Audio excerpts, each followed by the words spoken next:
How are we doing this morning, folks? Happy Tuesday. We got a fun, busy day today. We got Jackflag coming out this afternoon for Marvel Snap. We've got Yvonne dropping later this morning for Arknights Endfield. Dark Around and some Dark Legion to start the day.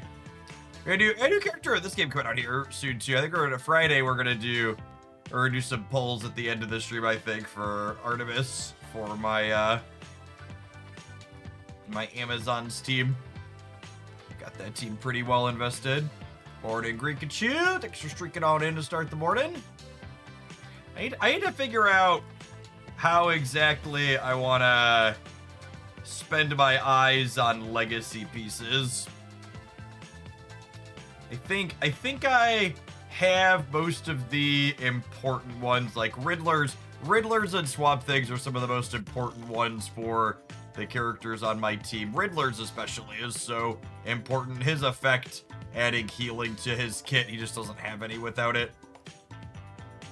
And then the guitar is actually really funny. Zatanna's legacy weapon's probably one of the worst in the game. I think my biggest regret is picking up this one. So I've had her playing the guitar, but at some point I'm going to figure out something else to put on her. Probably just like Starheart staff, because Superboy's eventually going to want his guitar back once I get him rolled up when he comes back around. I'm pretty sure I want Artemis's piece for her when she lands this weekend.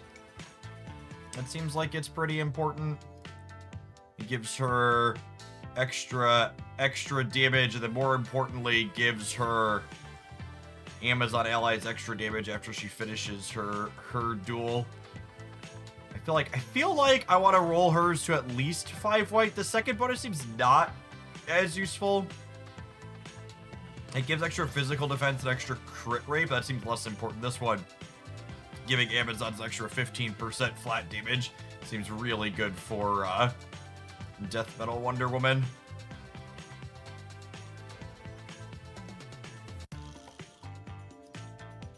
Let's see how we can clear through here this morning.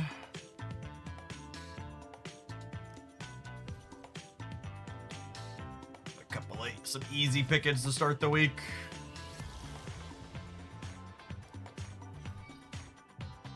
By my royal command. This seems usually good into similarly powered Justice League Dark, so when that's this far under me, should be an easy clear. There, Constantine hits its first ult, and then suddenly John Jones makes them disappear. Deletes them off the map with his counterattacks.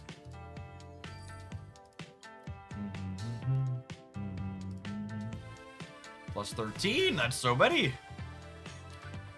Let's put Swamp on the right, because he's gonna hit the hardest on their team, but none of these characters are really mediocre team from the opponent. They don't have any real damage dealer. I think one of the strangest things about character designs in this game is that Superman is kind of a support DPS. He does stuns and provides debuffs, but doesn't actually hit particularly hard himself. Feels very strange for the character IP. Although, you know what? I might not have enough damage on my team to get through all their healers. Maybe? Okay, no, we ramped up fine. Cool. One of the nice things about this team comp that we're playing is Zatanna, especially with the guitar, provides scaling damage over time.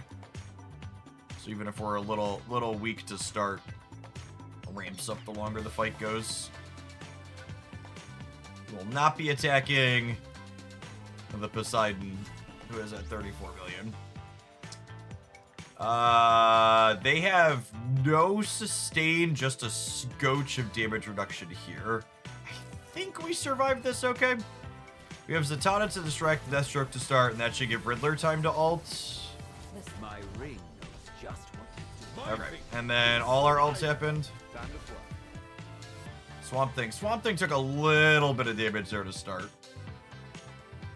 Well, he actually did the biggest chunk of our damage too. His ult scaled and then popped. So I think Sinestro is just like one of the best damage dealers in this game. He's so good. I feel like anytime I'm surprised I lost a fight. It involved a Sinestro on the opposing team popping off.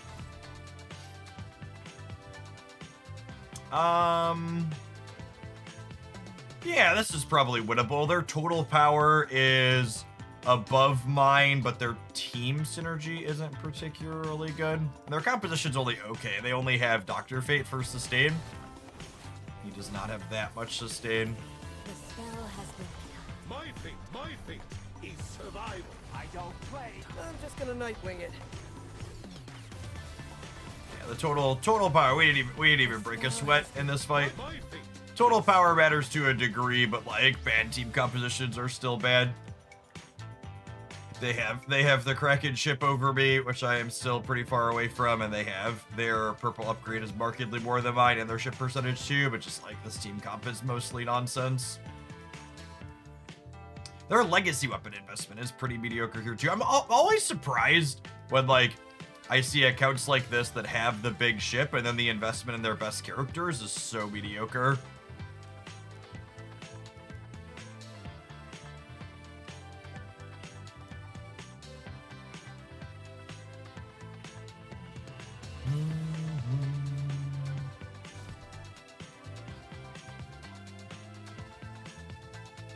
What's going on, Mitsu? Yeah, I like the background music for Dark Legion gets copy flagged on YouTube sometimes, so I'm playing some other royalty-free music in the background. They give us a little ambiance while we clear our PvP this morning.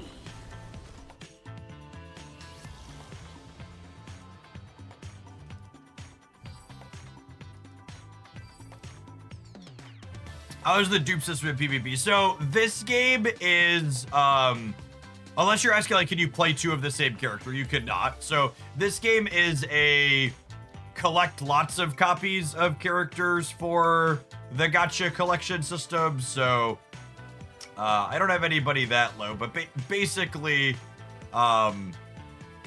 when you get, where's a good example of someone? So she's not maxed. When you get a character, you get 40 copies of the shards for them, and as you get more dupes, you put more stars into them with red stars being the top. So I've got a handful of characters maxed here, but then most of them are not. And those are for their main, they call it the bleed, which is an amusing thing to frame it for a gacha style system. But this is definitely the style of game where like you can spend 4 power, and it's one of those. There's always going to be a bigger fish. Like my account's got a good amount of resources pumped into it, and there's still people that are bigger than me. Like if you look at, I mentioned I wasn't gonna hit the Kraken. So like if you look here, like my team's about 15 million power. And there's a handful of people that are much larger than me. Like Migraine's in our league, he's the biggest on our server. His main team here is 32 million.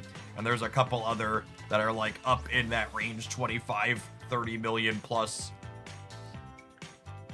And then there's a bunch of us down here, and then plenty that are lower than that too, so. How much have I spent so far? So it's hard for me to have an estimate on, I don't know exactly what my number is offhand, because I get some resources for being a part of their content creator program too, and I haven't really broken out spend versus not. But like, this is like a true gacha game where like people like Migraine's account here, and the people who have power, a total account power like his, like my total account power is 67 million, and I'm 13th on my server. Theirs is almost triple mine. So like this is I would be shocked if their account doesn't have close to 6 figures into it. Would be my best guess. And mine has nowhere near that, but at a certain these big ones at the top are probably mid to high 5 figures almost assuredly. And this is just my server that I'm on. Like there's a bunch of servers. And then a lot of the endgame content in this is like server versus server stuff. So like, there's a new round of Ultimate Gotham. I've actually really enjoyed that. Like my server cluster we've actually gone 3-0 in the first 3 rounds of this. So there's 3 servers in here that'll be paired into each other, and there's like kind of like a RTS style map where you launch squads out in different areas that'll hold defensive points and collect points and things like that.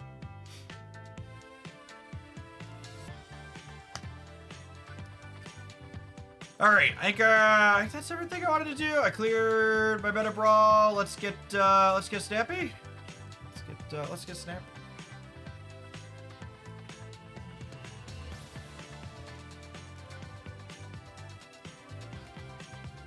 Jackflag's releasing later this year. We're gonna bounce around in games a little bit today. So we've got Jackflag releasing later this afternoon for Snap. And then we've got Yvonne on the banner for Arknights Endfield today. So we're gonna play some Snap this morning, and then we're gonna kick over to Arknights when Yvonne releases and pull for her and build and play with her a little bit. And then we'll be back over to Snap for Jackflag's releases this afternoon is the game plan. You're looking leader. Yeah, I dropped, it depends on how long you've been away from the stream, but I dropped a lot of weight over, like, last year. And then, gosh, it was the year before at this point, right? I think, like, 24, 25, I dropped, like, 60 pounds. And then also started a regular powerlifting program. I have not played Clash Royale much personally. I did a couple of sponsored segments for them, but never really got into it. My kids play it a ton, though. It's super, super popular among the 5th to 8th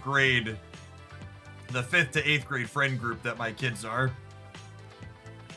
part of. Yeah, definitely Mitsu.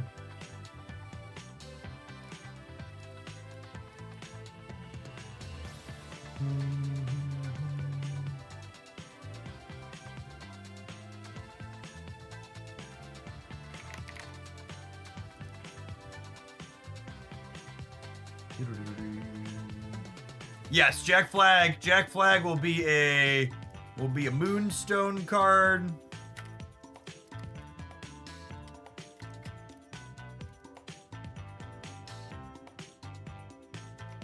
Which will be fun.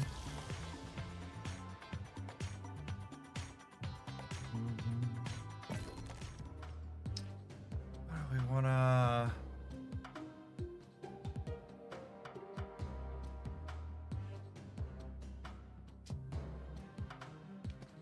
They're telling me a flag jacked this Moonstone. Gamers, I don't think I have any specific deck lists I want to start with this morning. Anybody got something sweet for me, or should we go dig it on Untapped?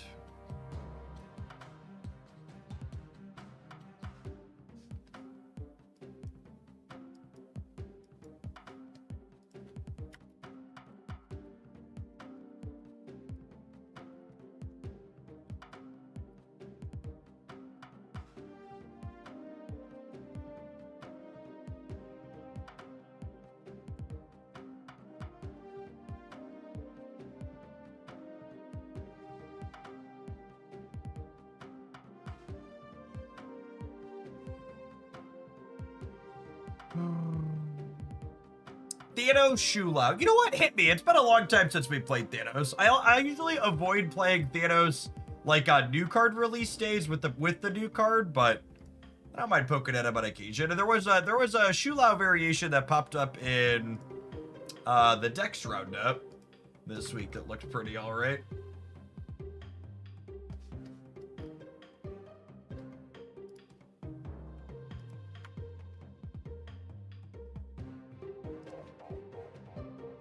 I should tag that we're over to Marvel Snap.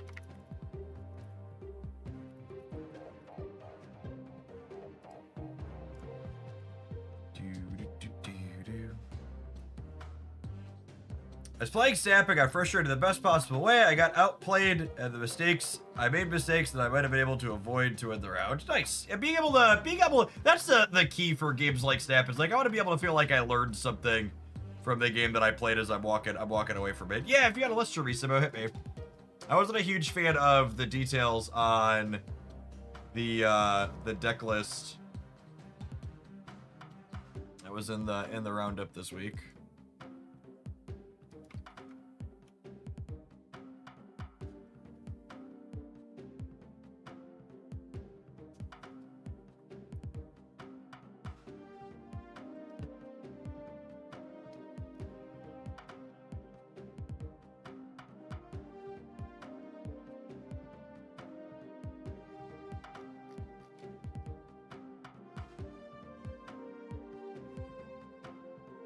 Oh, also, I learned last night, and this is wild to me. Apparently, old Pokemon games are collector's items, like for the DS and stuff. So I might have to try and sell this Nintendo DS Soul Silver. Yeah, you can DM me on Discord, Simo. I have a like pretty pristine condition Nintendo DS Soul Silver. It's been sitting in my closet for forever. Yeah, apparently all of the older ones sell for varying amounts, with Soul Silver and Heart Gold being some of the most valuable. Bingo Papo, thank you for the 28 months. Appreciate that. Welcome back. Oh, that's deck 20. Should I clear out my decks? I should probably clear out my decks, huh?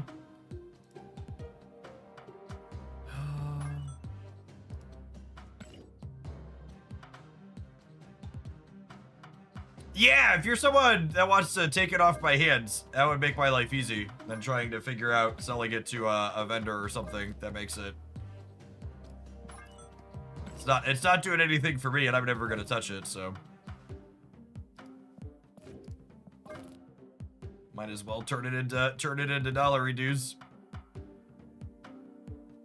I might touch Starlord zombies again.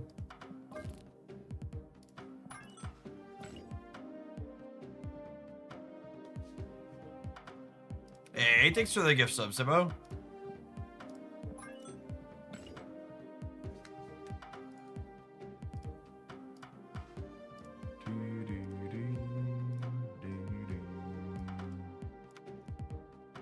Oh, it's got Clea in it too. Love Clea.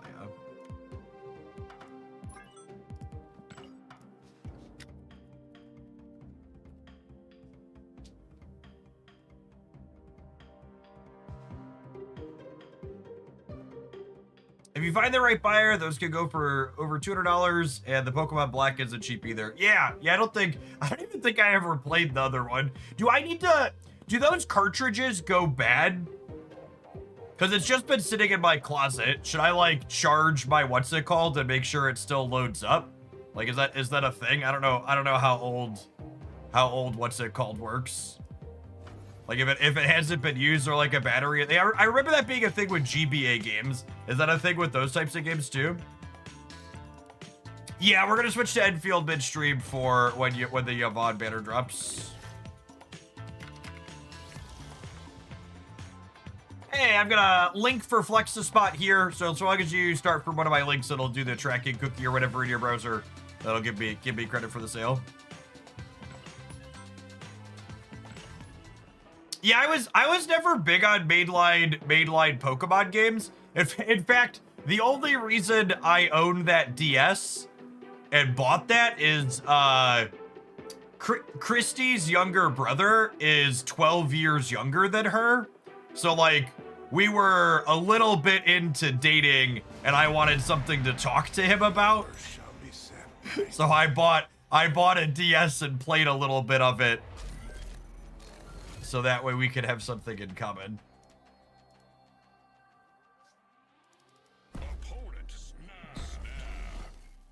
That's the only reason it exists in my ownership.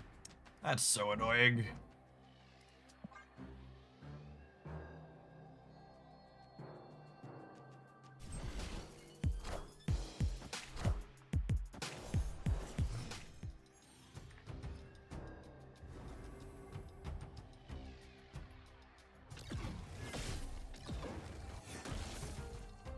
All right, I forgive you, Bedroad. You shoved cards in my hand, but then you took one back. I accept humbly and graciously.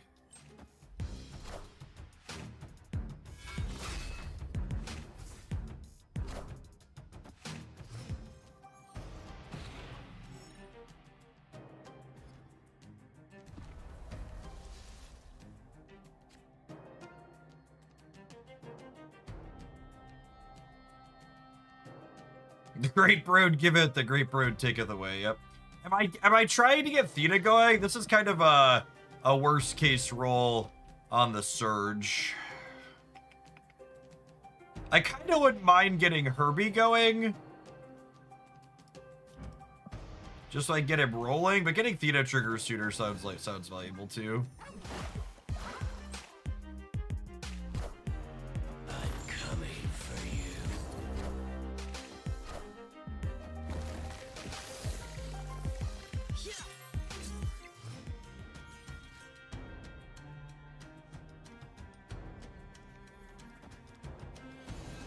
Do I even want the scar back, though? I'm not sure that I do, right?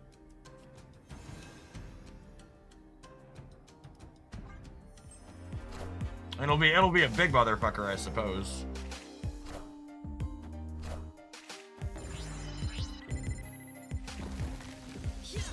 Come on, Herbie, roll 2x, bud.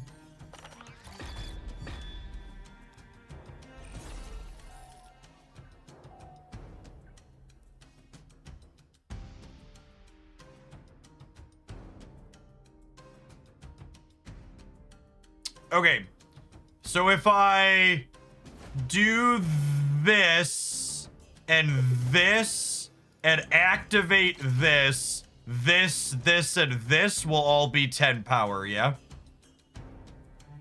10 plus power. And then the scar's gonna be super cheap.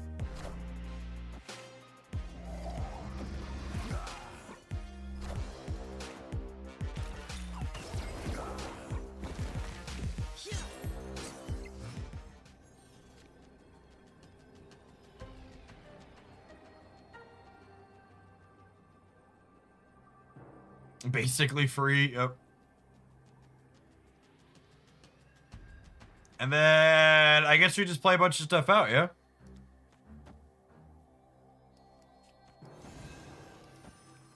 We'll get the Theta bonus. We got a lot of stats here.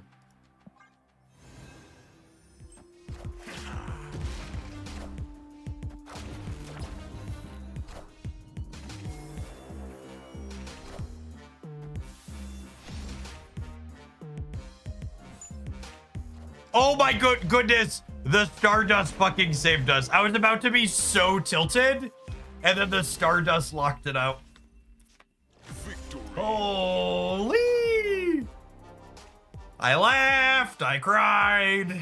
Yeah, ordering the Reality Stone last for the win. Jeff, what would it take to get you to play one of the old Pokemon games this year? I'm really just not a huge fan of mainline Pokemon games. I just never, I didn't keep up on them for a reason. I don't find them particularly compelling.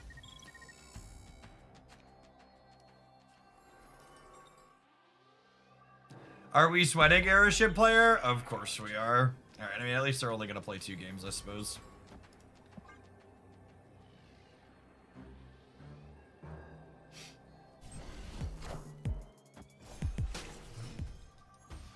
Mainline games are simply a hurdle to VGC. Yeah, like I said, I think because of when it starts, we're gonna watch the Pokemon Day announcements live on stream on Friday. Because they start, the Pokemon Day stuff starts at like 8 a.m. my time on Friday. So we'll just do a slightly earlier start time like we do sometimes.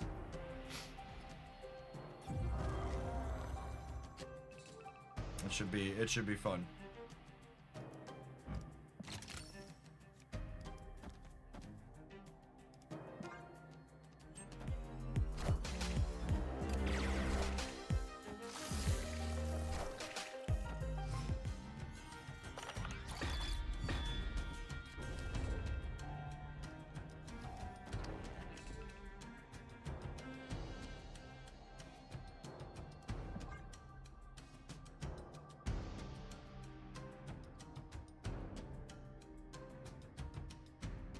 I really just don't enjoy a lot of classic games like many of you gamers seem to. They're really not my cup of tea. Voice acting and good graphics are both things I like while playing my video games. Gangs, thank you for the 2.5 years. I appreciate that. Welcome back.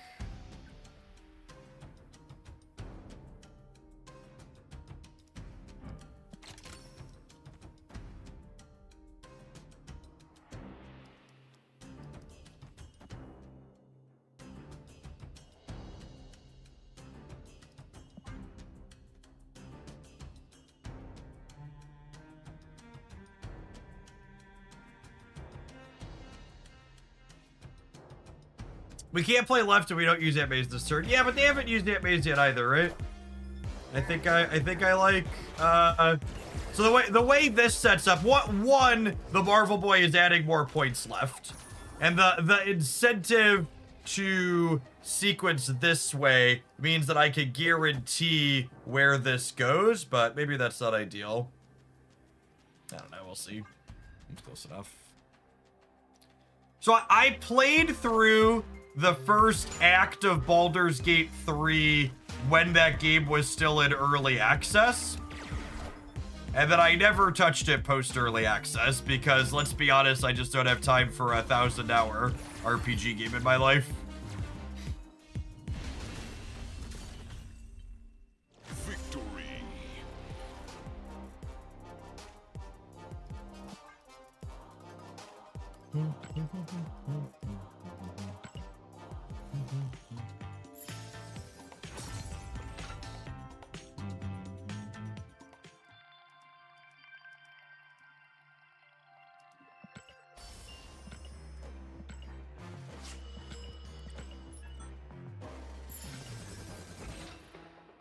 Baldur's Gate 3 is a very different game than it was in early access, but it's also too long for you, yeah.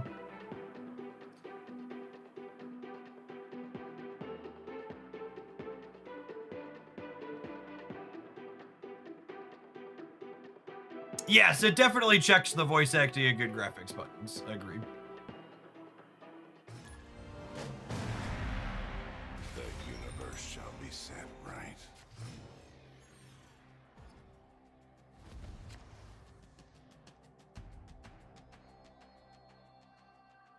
Oh, is Baldur's Gate a voiceless protagonist game?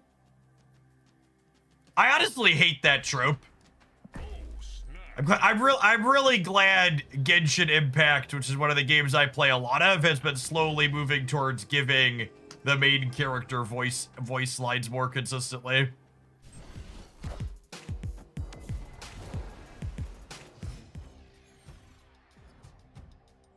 I really like when games are like what's a good example of what I'm thinking of? Horizon Zero Dawn, or like Spider-Man or God of War, where you're like a specific character and then that character is very much voiced. That is definitely my personal preference for that kind of stuff. Oh, you know what? Maybe I shouldn't play the Jin this turn, because I kind of just want to play this, right? Although I guess playing 2 triggers Shulao. Hopefully we draw a stone here. Nice. Okay, so we'll do this.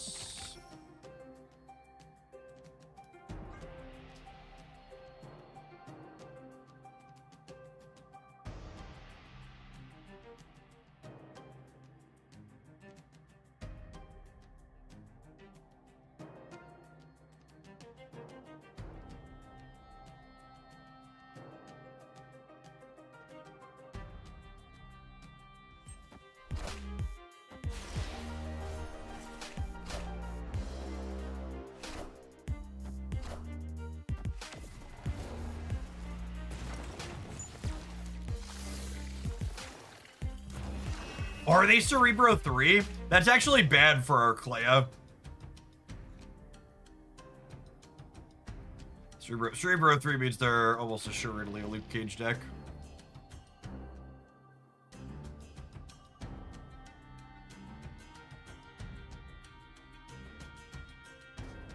I did not finish Ragnarok. I got like part of the way through Ragnarok last summer. I was playing it out at the camper off and on, but I only got like 10 or 11 hours into it. It is good for Clay if they fail to draw Cage, that's true.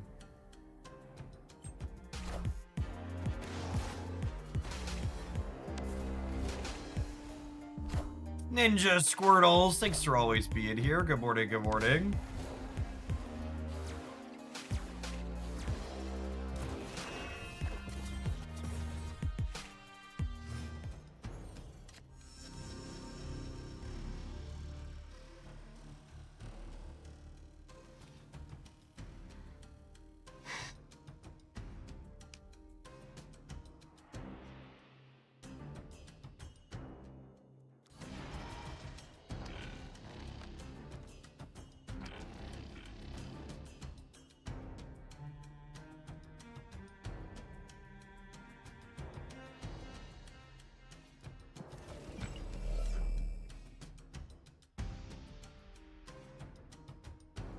Do I want to do this?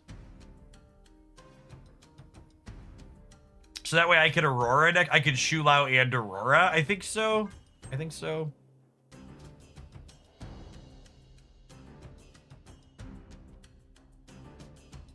It's funny how Daredevil has a surge of popularity since it lets you trivially rune Star-Lord combos or you can see it through negative 5. Yeah, it's really good with Cosmo.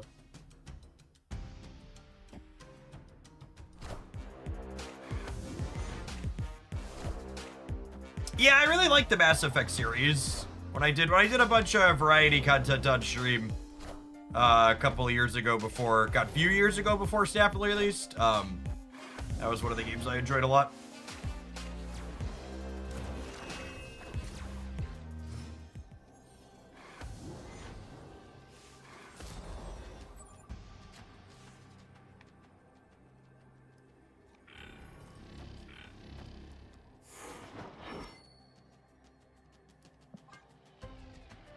We probably lose left and center here to a Cerebro.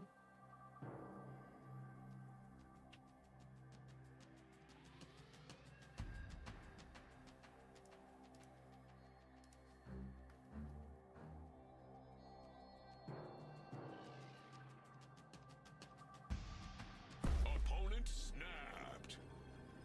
Okay, Boomer.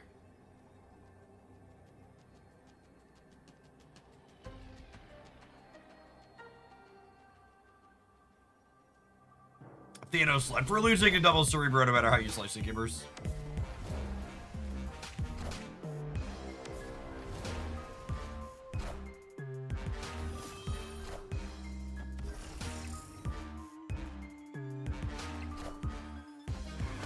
Oh, do they not have double Cerebro? Boomer, buddy. Oh, are we gonna get Valked? Cool.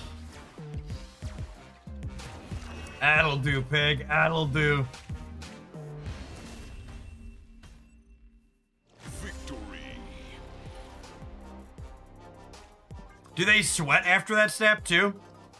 Like every time, right? That's how these gamers work. Just like the worst snap you could possibly imagine, and then lose, and then stay in sweat. Tale as old as time, sub to Jeff with Prime. This mechanic's not understood. That didn't land at all, Chip.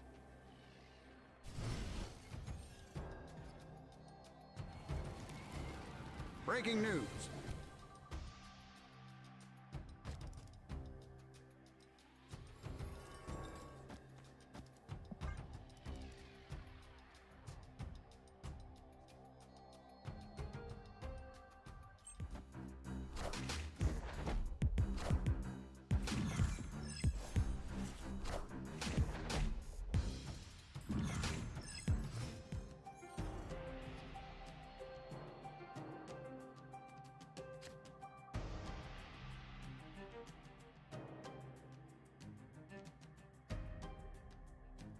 Is this crazy? Call me, baby.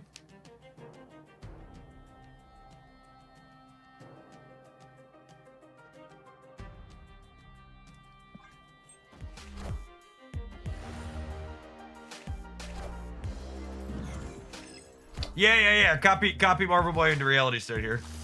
For sure.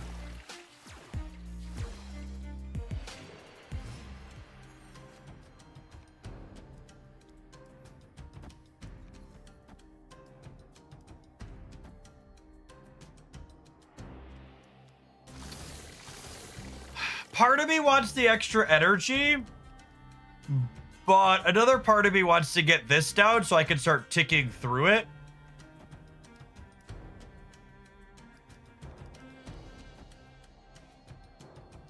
That's close.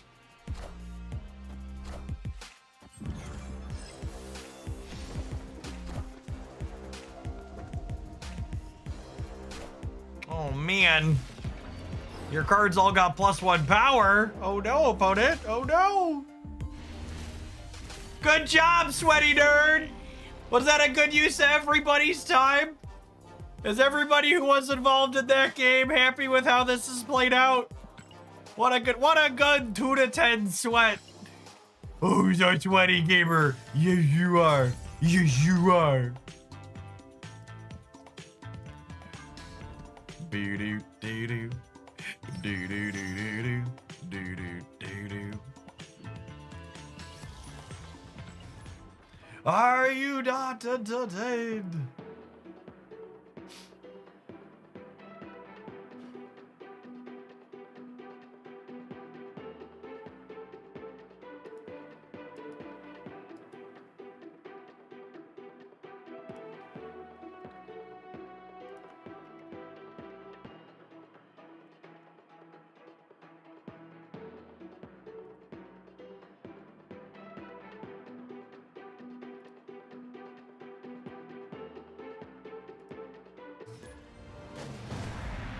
Destiny will arrive.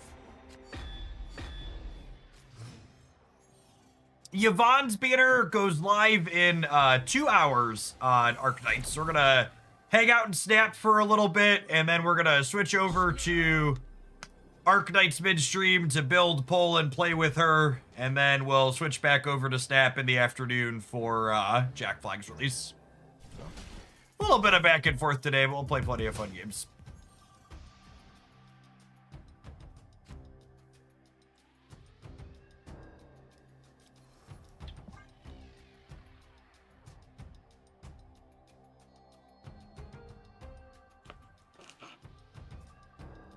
Do I have a lot of pulls saved up for her? I've got a credit card.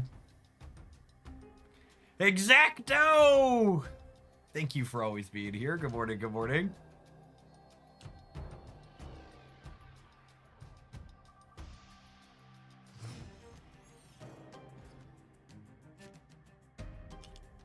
All right, with priority here, I think we go Time Stone into Reality Stone, just like get the Ant Maze and then take it away from him.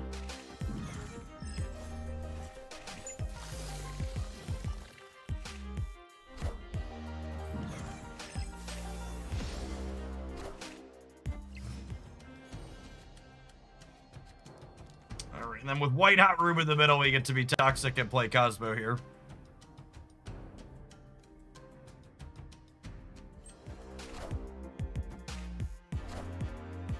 Good night. Sleep tight.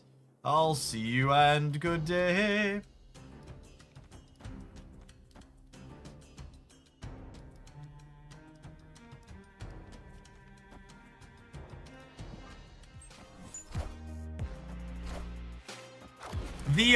The last turn Spider Ham can even still be useful here against the discard deck.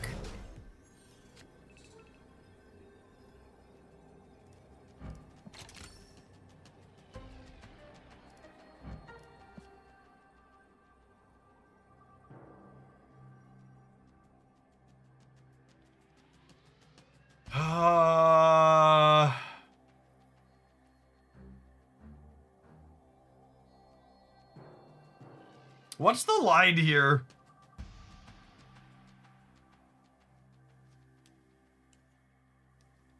Is it Herbie Aura or is it Thanos Mockingbird? It could be Mockingbird Shula is actually more, yeah. Actually, is it like this? What do we think? What do we think of this? This gives me 9 in the middle, and it gives me 15 here.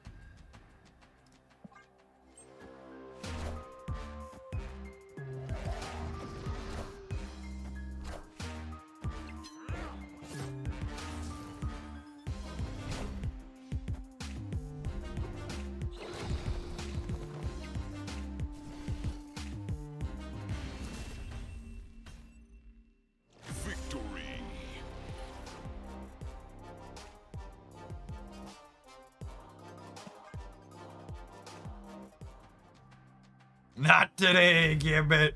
Destiny will arrive.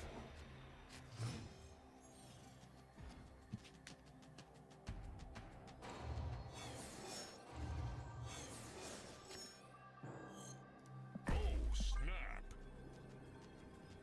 No names. No names were made for ourselves on this day of days.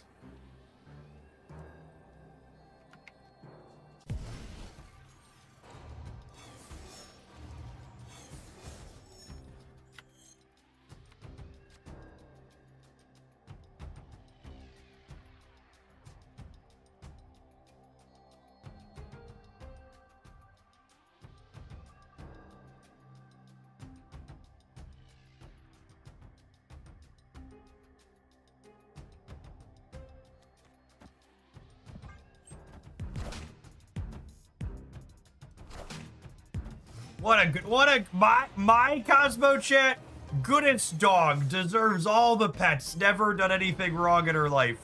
My opponent's Cosmos, absolutely visceral, miserable creatures. Deserve whatever they get coming to them. Do I do this actually? It triggers Shulao if they don't play a 4. Their deck doesn't play a lot of 4s. I get 4 to their 2, and then this gets going. I think so.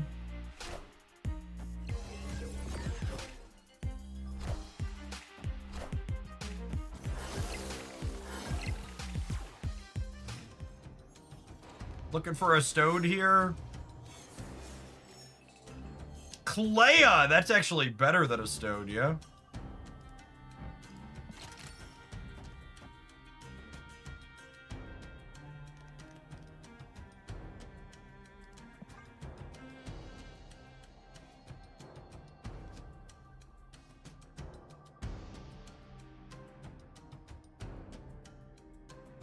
That's a one drop that gives me another one drop with Marvel Boy up.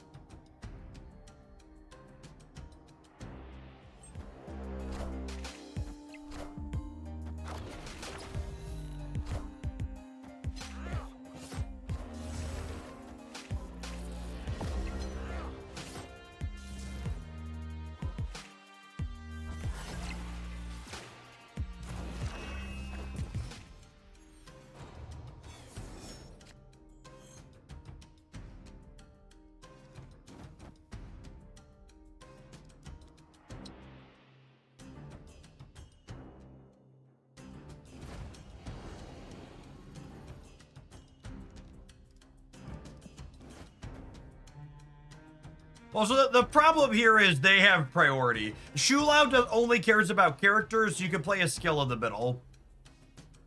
I feel like I want to do this and just abandon the center. And then we'll just, like, slam Thanos here on the last turn.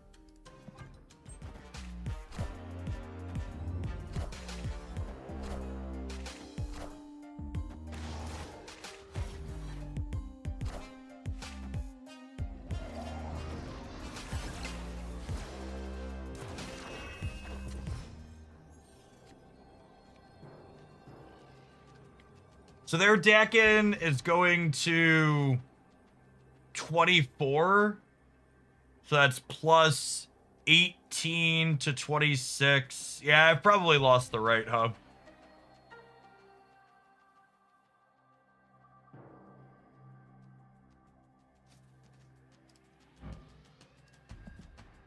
I am a coin flip to win the center, though.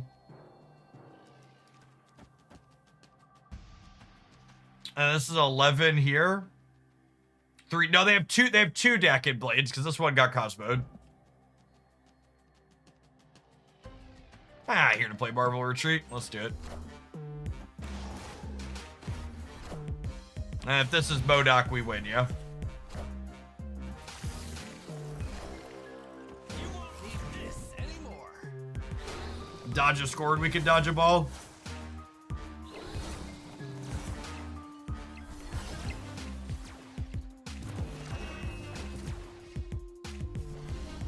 Oh, we actually won all 3. What an easy game, chat. Victory. Can you imagine being a coward who is thinking of retreating here? This is why Marvel Retreat sucks.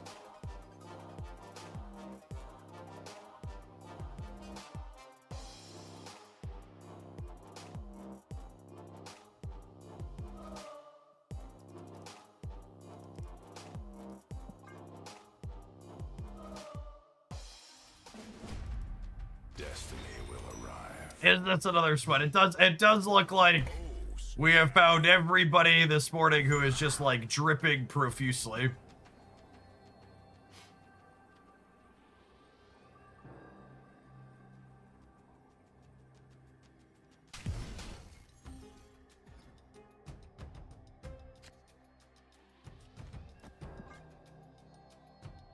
I don't understand playing 2 to 10. Well, that's because you're a filthy casual who doesn't like to win.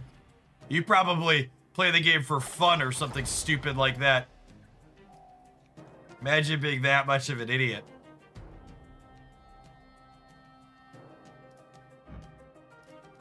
Am I making a rock here? What am I doing with it if I'm not making a rock? I can still fill the center next turn, and I already have 3 things for this. I think I chill on this. I guess if I draw Aurora, I don't fill the center next turn, but...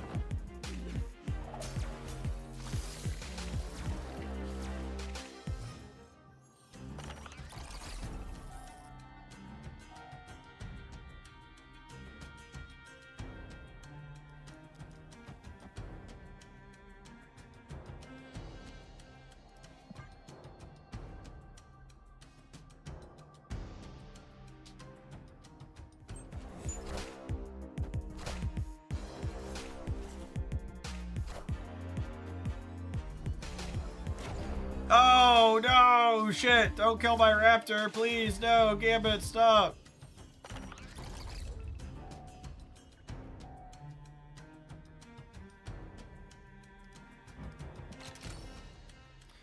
Do I want more points center? This is worth 9 next turn. I think I want more points center, yeah? Or I think I want more points off of Shulau, I mean. And we just hope this is enough, but I play for left and right here.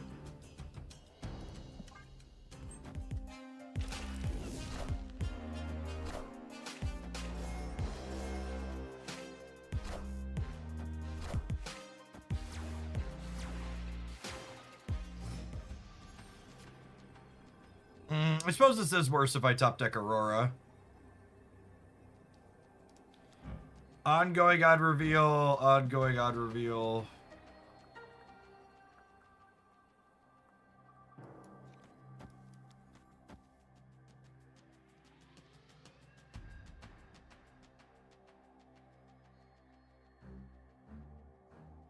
They can't beat a Cosmo left. Why do we care about Cosmo? Oh, I didn't fix the ads on YouTube. Sorry, second-class stream citizens. You are freed. Modoc. Why wouldn't they just Modoc the center? Why wouldn't they just Modoc the center? I don't understand. Why would they just Modoc the center? I think they're just dead. I think it doesn't matter.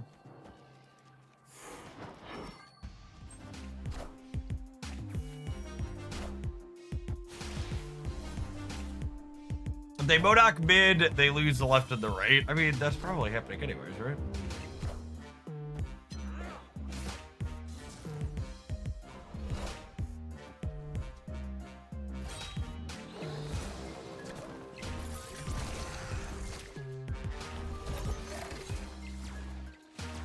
I don't think it mattered. Man, we have been cooking sweaty nerds this morning, chat. Everyone wants to play 2 to 10. And none of them are winning any cubes when they try. Speaking of adverts, we can take our first pause for the cause on the Twitch side this morning. We're definitely gonna play some more of this because it's been fun. Thanks for the deck list, Simo. We'll see you in 120 seconds, gamers, for some more Thanos, Aurora, Shulau stuff. Don't go anywhere. If you're watching on the YouTube side, you enjoy the content, don't forget to hit the like button while you're here. Appreciate the folks that have done that already today.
Stones in my Shulon deck got me to Endfield this season. It's fun and I'm glad you like it. Yeah, it's a good mixture of things. I think it's hard to go too terribly wrong with something that's got like reasonable proactive numbers that can like play Cosmo and Stardust and feel okay about it.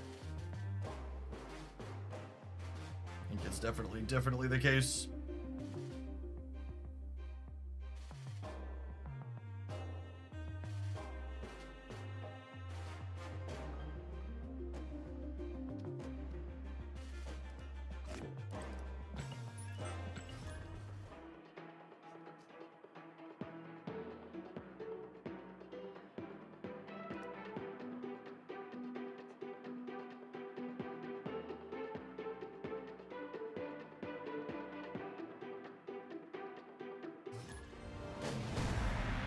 I watched your all golds highlight again somewhat recently, and it really showed how much weight you lost. Yeah. Hey, go back a little bit. It's very easy to see.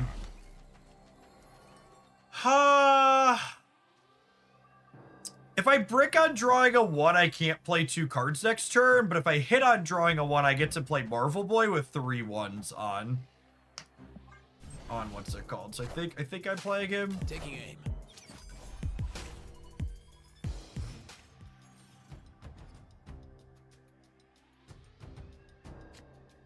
Now I'm sad.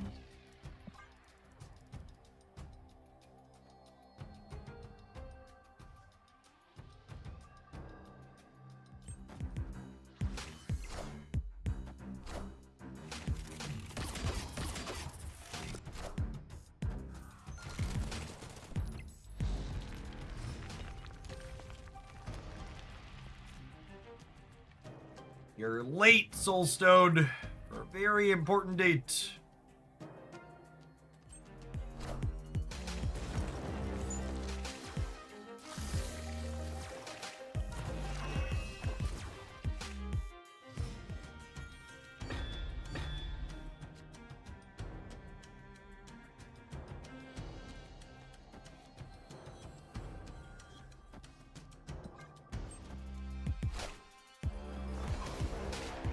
Assume they're bouncing.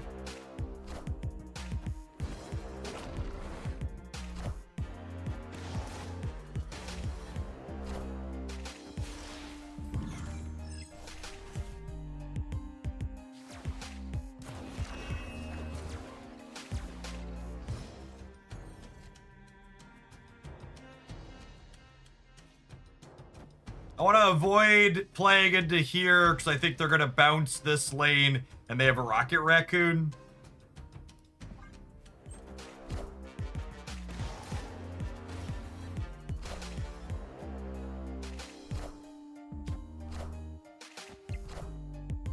Taking aim.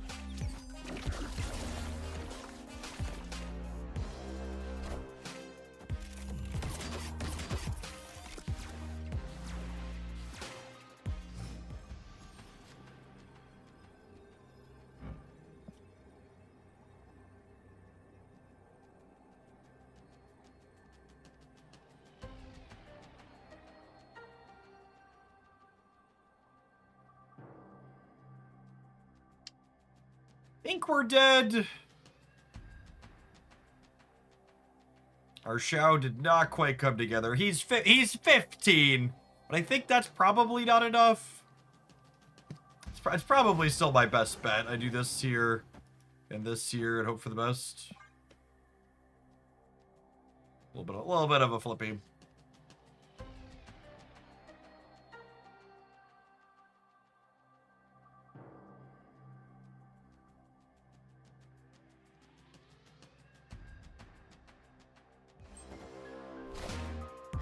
Taking aim.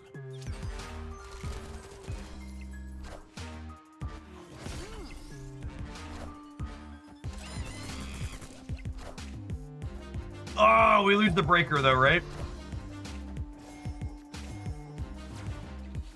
Oh, Marvel Boy gets it! What a champion.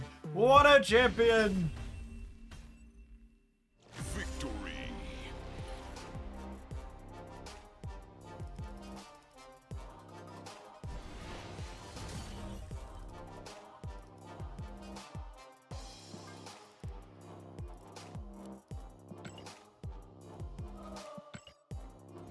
Marvel Boy. How is this 18 card Marvel Boy deck assembling Clay a Marvel Boy more consistently than the one we played yesterday? I don't know. We do have Thanos stones to muddy the water.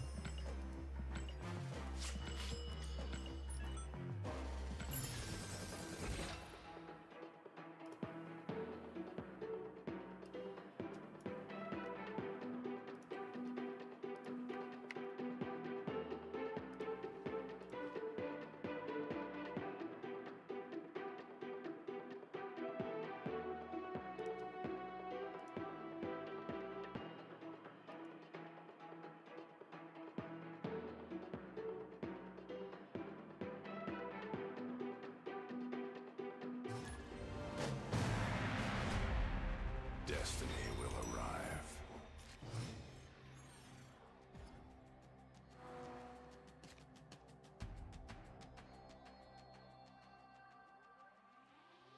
Opponent snapped. Snap. I think I'm supposed to not play a 1 here because I only have 2 1s. Then we'll go double 1 on turn 2. Get that shoe loud trigger.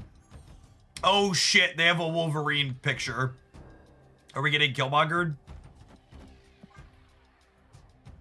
Is there a percentage greater than 100 for our odds of getting Killmongered?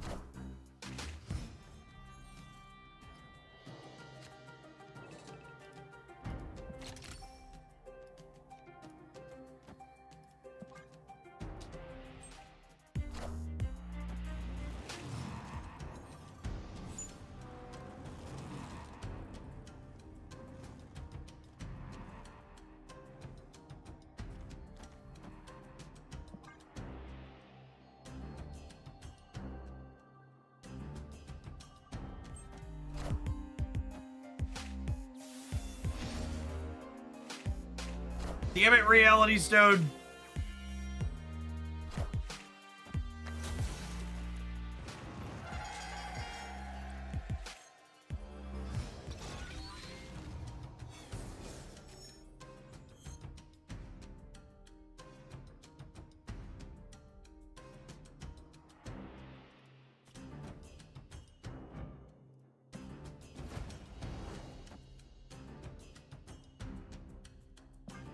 Are they a negative Deadpool enjoyer? Maybe.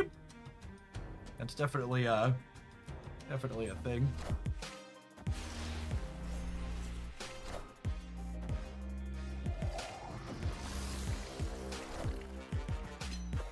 All the negative decks I've been running into are just tech cards. Yeah.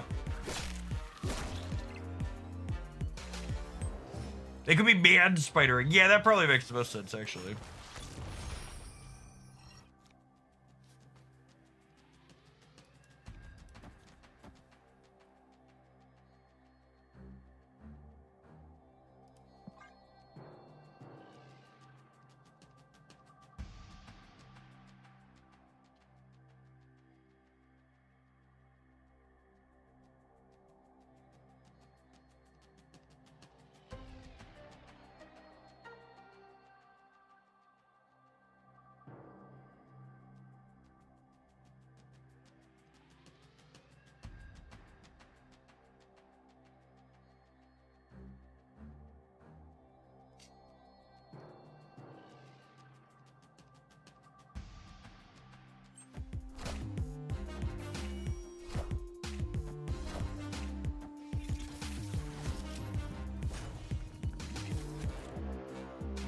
OTA Thursday, yeah.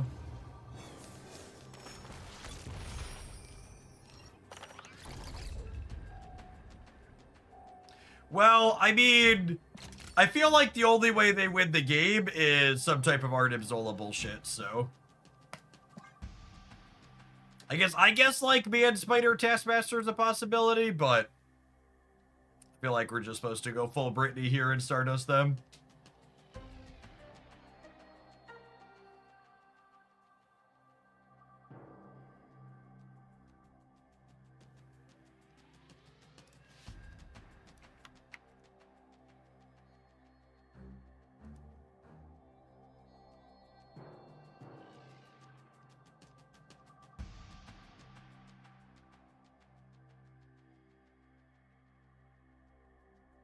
Oh, Jackflag with Shang too is interesting. I don't hate that idea.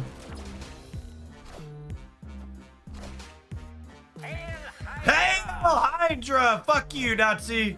Get out of my game.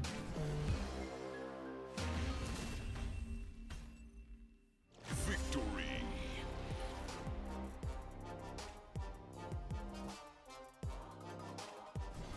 Weren't we winning anyways? Not the point.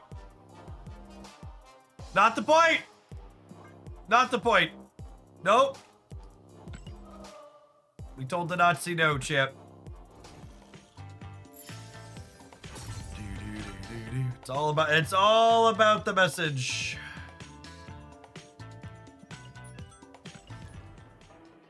Moral victory and actual victory.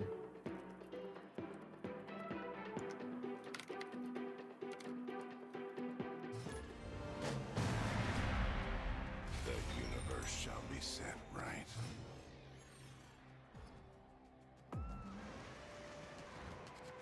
Oh, snap.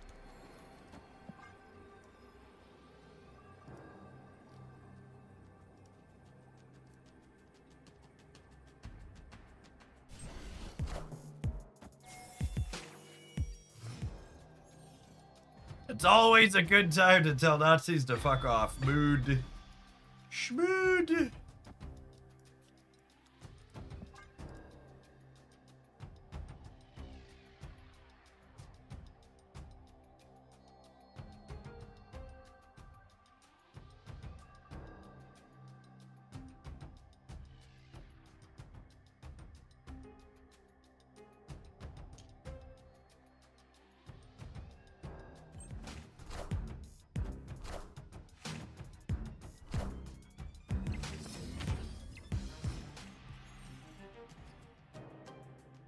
Another agony deck.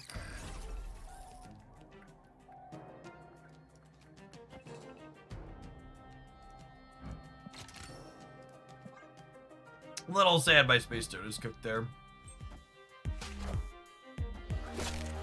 Oh, it's cooked anyways.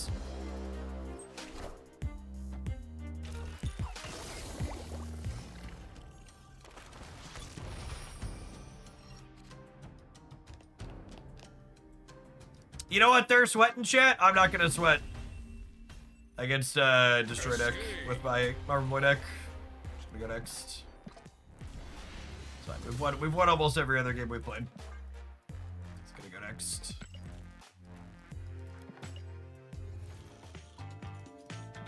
I have quite the appropriate answer to your matchup polarization. Next!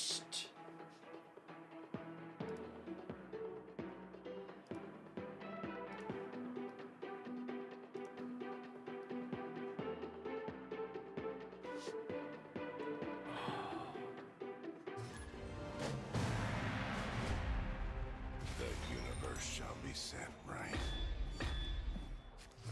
Snap. I have an important question for the potential Jackflag enjoyers in the chat. How do you intend to win the non-Jackflag lane?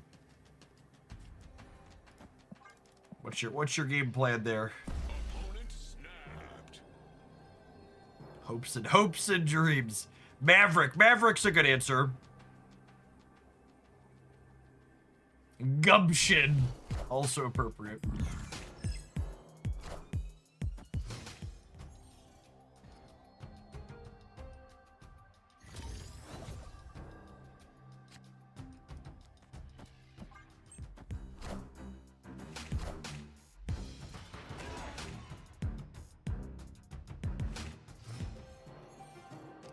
Chat, if you want to hear just how out of touch I am with sweaty Marvel Snap, apparently people want this card nerfed. Which I had to do a massive double take when I heard that earlier today.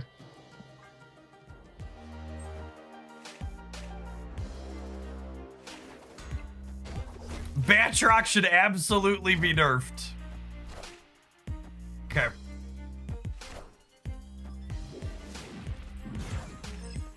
I think the latter is bad for people. Sure, make him a 1. That's probably fine.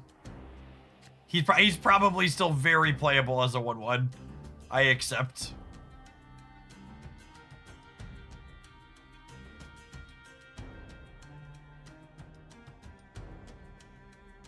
You could just nerf it with Killmonger. He's literally in Wakanda right now. Checkmate, liberal. Checkmate, liberal.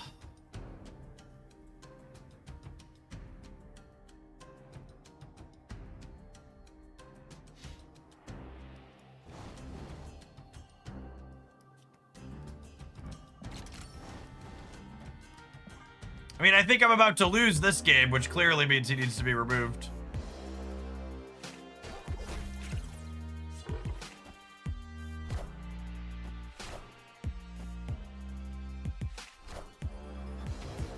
Yes! Victory! I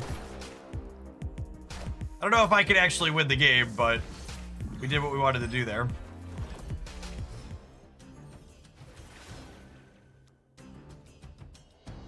Let's do a coin flip again. Do do do do do do do. Do do do do do do do do do do do. Do do do do do do. Do do do do.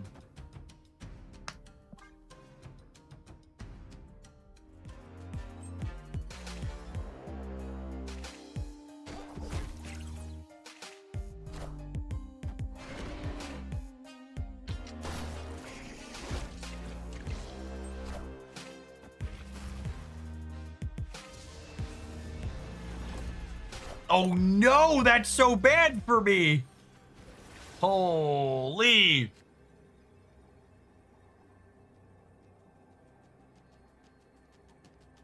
Are we cooked? I think we're cooked. Yeah, it denies us our energy.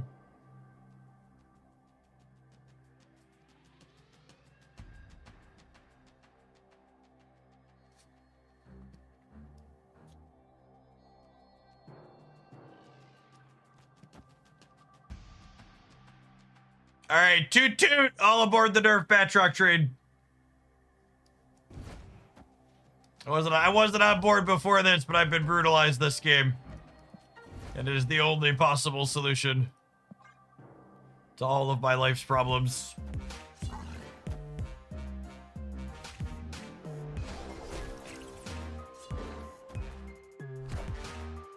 Magento!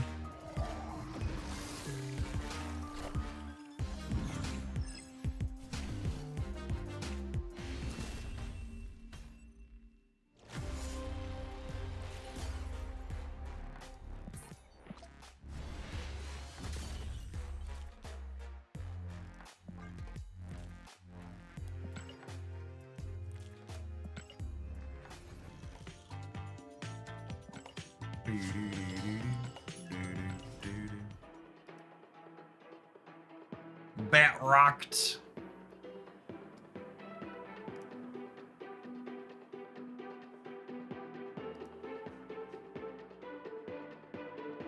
Batroc cries when you don't trust Sam Wilson. I mean, it's much better when you have Batroc on 1, Sam Wilson on 2, that's for sure.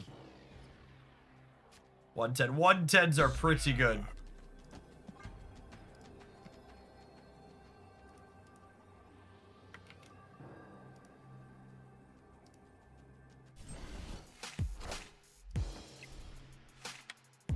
I am reborn.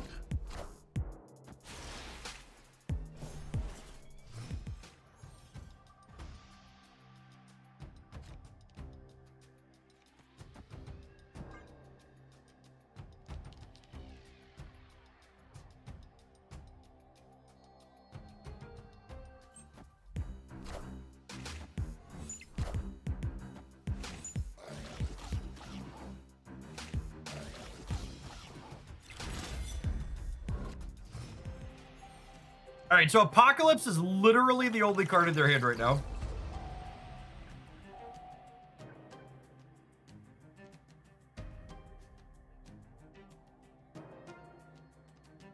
Opponent snapped.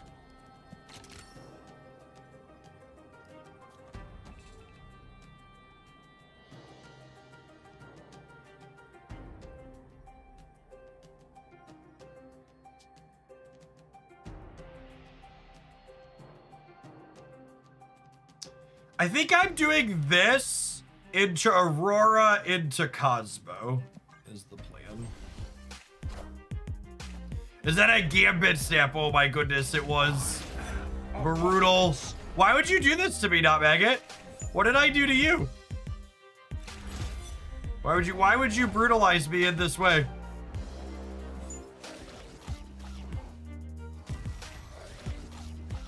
I am reborn.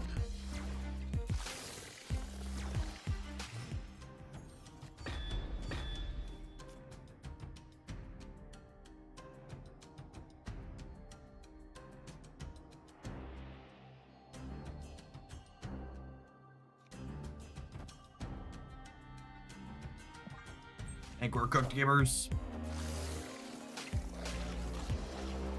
It's gonna be a big apocalypse. We might be able to steal priority here. Oh no, they had Weapon H2 as their other top deck. Okay, so with the Weapon H, I assume we're done. Because that I want to priority. Stardust might be able to steal it with priority, but the Weapon H top deck on top of it means that we will not have priority. I am Apocalypse.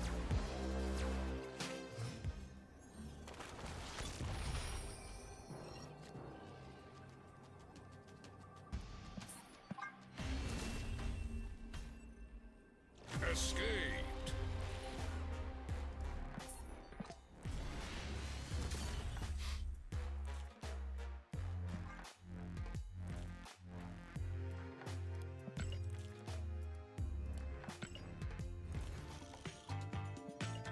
There was a Reddit post this morning blaming Second Dinner that the game is dying because one of the snap pages ending articles. What snap pages ending articles? And that the communication team hasn't published their 2026 plans 2 months into the year. You know, it's funny. Right. Oh snap. What was the word I was searching for? It's funny saying they haven't communicated their plans yet for 2026, and that's why the game is one of the reasons why the game is dying. Is like places like Reddit are the reason why we don't get roadmaps anymore, because people in places like that complain really loudly when features on the roadmap get missed, so they just don't publish roadmaps anymore. Yeah, we don't get regular roadmaps because roadmaps cause you to overpromise and underdeliver.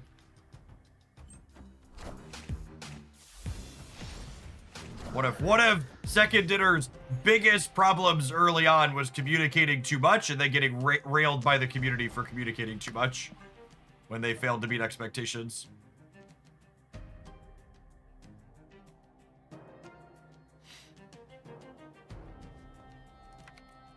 Oh, one of the fan sites is no longer publishing articles.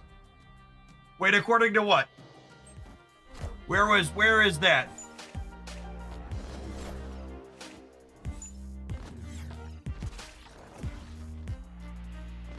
Which snap page is ending articles? It's a fan site that's ending articles? Or is it like an official snap thing?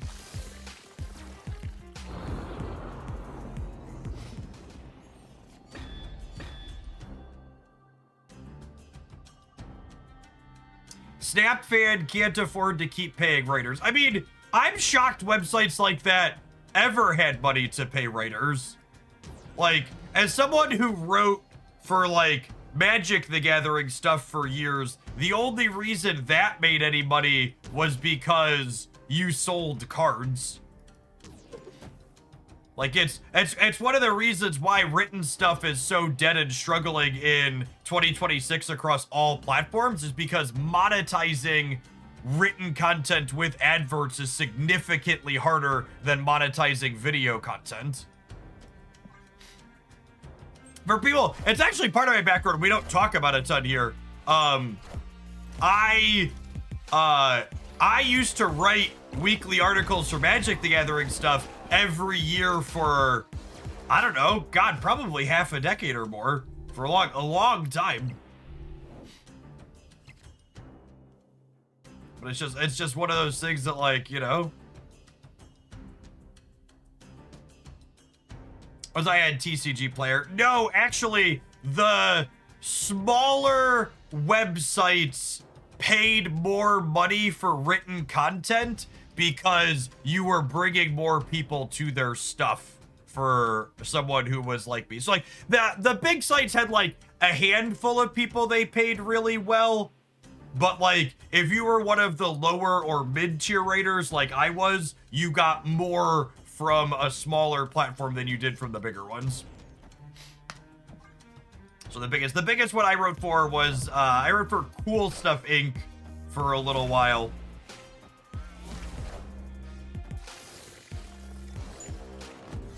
Yes. Yeah, sharing articles drove more meaningful traffic to their websites.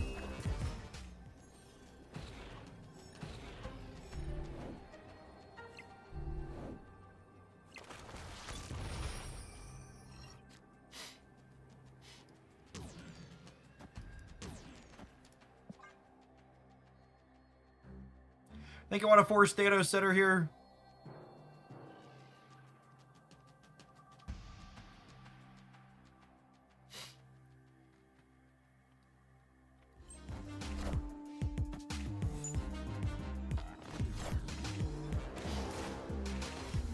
Hey, Quar, thanks for always being here. Good morning. Oh, that's a super fun. That's a super fun variant. Ah, they got us. Rip. Close.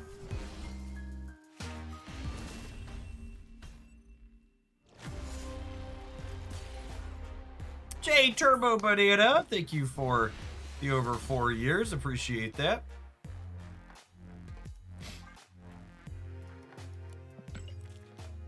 Good morning, good morning.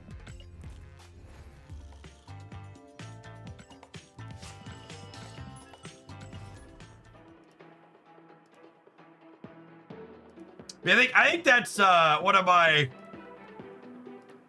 the things that's going to become really interesting in the content space as these AI tools get cheaper and mature more is it's going to be curious to see if YouTube's able to fight back or if they just embrace AI slop. Because at a certain point, it'll be cheaper to produce AI video. It'll cost less to produce AI video than you make on ad revenue on average. And once that needle fully crosses over, the platform's just gonna be flooded. Yeah, I assume they're gonna embrace it because it's gonna make them money, would be my assumption. Because YouTube doesn't care what the quality of the content is, as long as people are watching it, right? Like, they just want their ad revenue.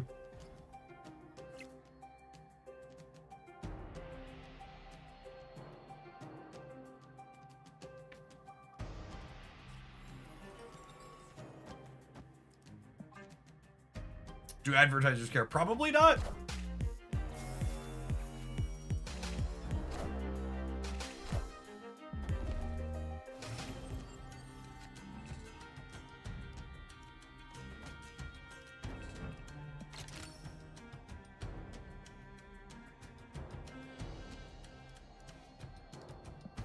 But end on Cosmo, actually, so I have the option to Shao the center potentially here. Knacker, thank you for the over 5.5 years. Welcome back.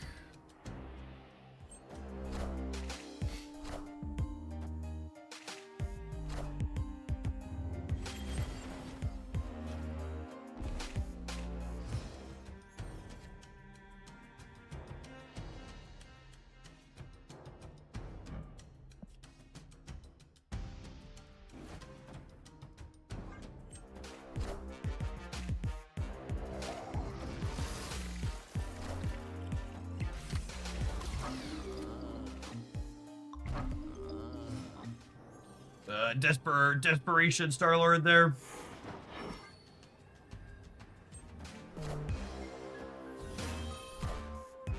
You won't need this anymore.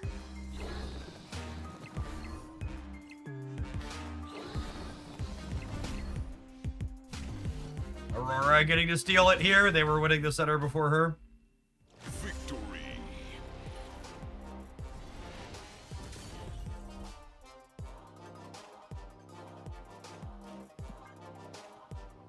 Curious to see what happens with the cost of producing AI videos. The cost is suppressed a little bit right now as companies try to make it more ubiquitous, but I don't think the current pricing models are sustainable long term. Yeah, absolutely. They're gonna like sell your information aggressively. I think the last time I saw it, there's something about like it was like $5 to produce like a 10-second video clip that was high quality. Which is really, really prohibitive, right? Like nobody wants to spend $5 to make a 10-second meme. We fell off a little bit in the back half. Pretty strong open there to start. Good mix of cards. Been a little while since we played Thanos. Thanos and Stones, obviously, really stellar targets for Aurora. And then the 2 stones a turn helping Shulau get enabled too. Kind of being a nice mix, right? Because, like, one of the downsides of playing Thanos is your deck's less consistent because you're 18 cards. So having 2 different ways to spread numbers out across the board at the top end that are both enabled by stones being played throughout the course of the game felt pretty reasonable and serviceable here. We need to take a pause for the cause. Let some adverts roll. When we get back, we're going to be jamming something else. Appreciate everybody hanging out. Don't go anywhere, gamers. We got Jackflag releasing later this afternoon at Marvel Snap, and then we've got Yvonne dropping as a new banner character in Arknights later this morning. We're going to play. We're going to do some more snapping before then. Don't go anywhere.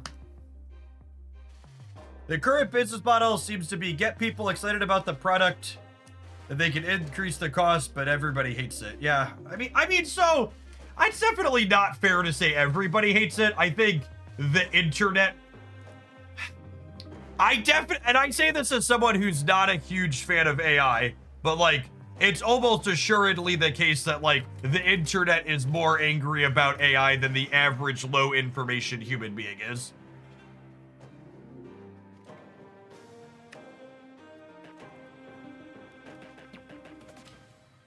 Yeah, there's plenty of people out there who are interested in it and enjoy using it casually.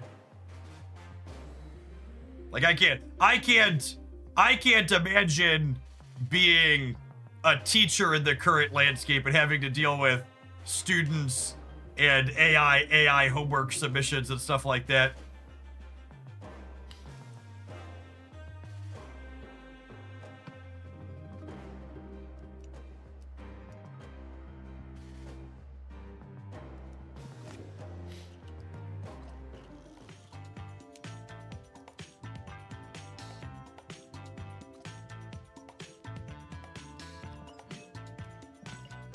It's definitely a you're not taking the piss out of the pool situation stuff. The key thing that really needs to be done from a legislative standpoint is putting appropriate guardrails on it, which realistically probably isn't going to happen until it kills more people. Things like AI bots encouraging folks who are suicidal to commit suicide. Things like awful shit like that. Like there's gonna be more of that before eventually they. I would bet we don't see meaningful regulation except when it gets spurned by civil lawsuits from people trying to extract money from those who have been harmed and wronged by it. It'll be reactive, not proactive.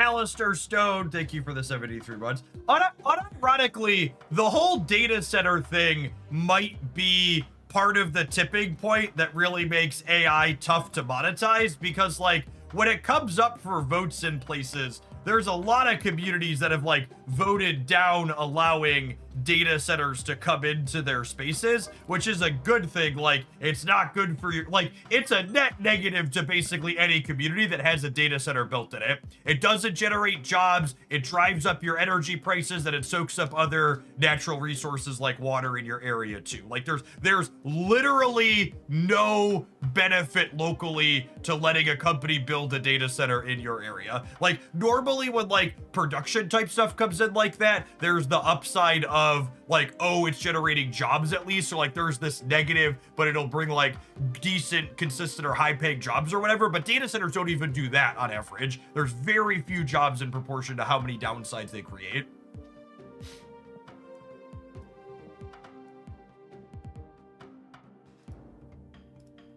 Yes, if AI companies had any sort of actual future thinking and weren't just masturbatory, speculative, you know, short-term profits, don't care about the long-term at all, they would be pushing for things like nuclear power and other long-term sustainable cleaner energy. Like, that's what they should be doing, but they're not trying to do that. They're just trying to like get rich in valuations in the short term and like not worry about the long term. Ewok Slayer, thank you for the almost 6 years. I appreciate that. Welcome back.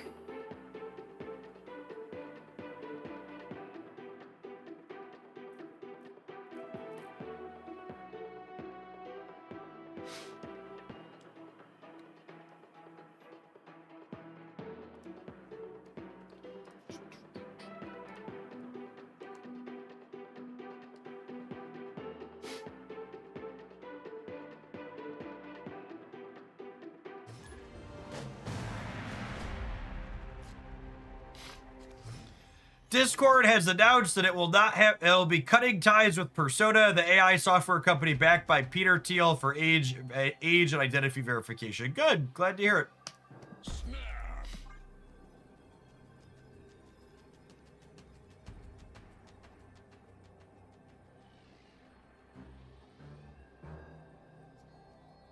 If we actually have a market correction similar to like what happened with either the .com or the real estate bubbles, it's likely going to be significantly worse than either of those two, because normal people have more money in the markets today than they did during either of those time periods, because it's more accessible to access and put your money into said markets.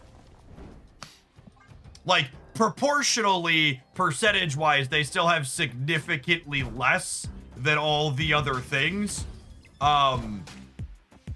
but they have more of their individual wealth, which isn't a lot to begin with. Would you consider using a Discord alternative? The people who are throwing baby hissy fits and talking about leaving Discord because they're adding age verification are some of the dumbest motherfuckers on the planet in 2026, and that's saying something. Chat, Discord's not doing the deeply unpopular thing of verifying your age because they want to. Discord is adding age verification because legislation in places like the UK, Australia, and some other countries are dictating that children be protected from social media, requiring companies like Discord to age verify to do that, to be in compliance with that.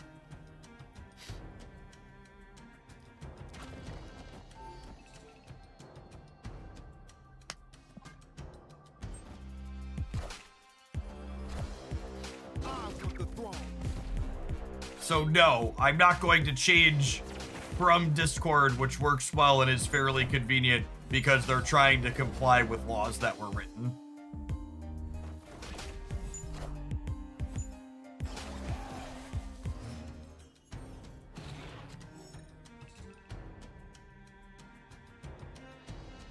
I'm actually more concerned about Discord's looming IPO than I am about the age thing. This guy, capitalism's right here.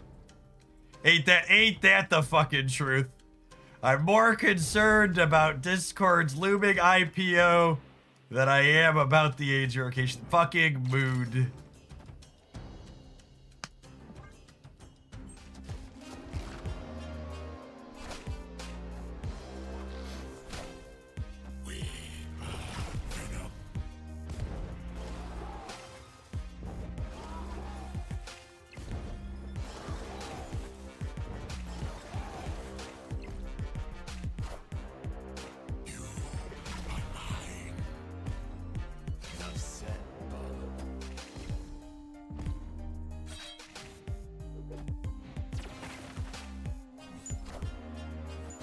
the throne.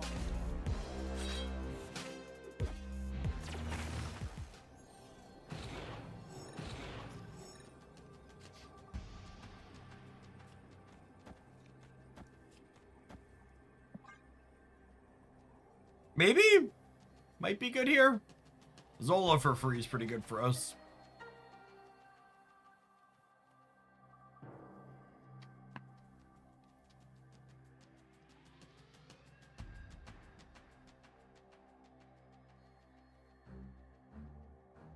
Opponent snapped. What if we fastball and Zola instead of Hunger? I don't understand. You want a fastball? Why does that make more points? All hail Hydra! Oh, you want a 2x the Horde? I guess it plays for all three pretty similarly, yeah?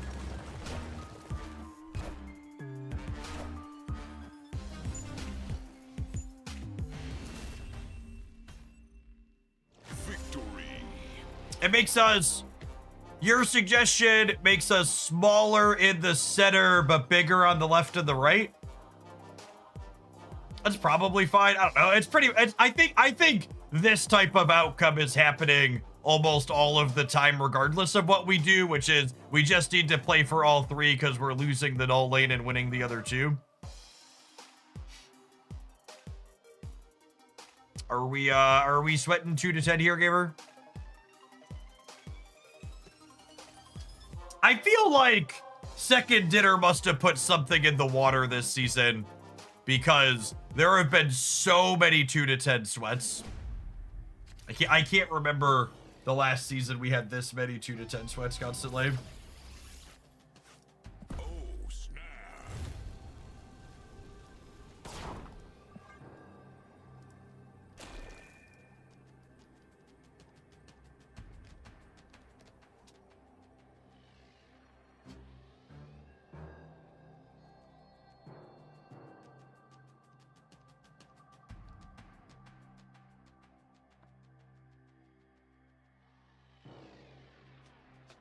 Oh, and one last AI comment on our current hellscape. In case you are wondering if any of the consumer hardware components were going to be left untouched, Meta is planning to buy AI chips from AMD and is going to be taking up a 10% stake in the company.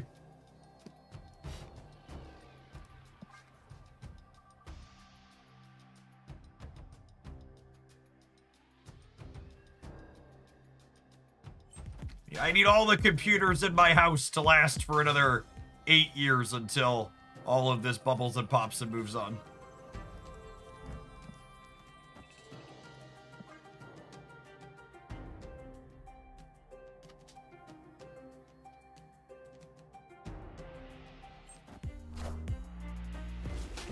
I truly didn't see a collapse of consumer electronics industry on my AI bubble. Yep. I don't even own a computer. I mean, it's not just going to impact personal computers, right? Like this is very much going to impact cell phones and consoles and anything that needs RAM or solid state memory is going to be impacted. I definitely need to change my underwear.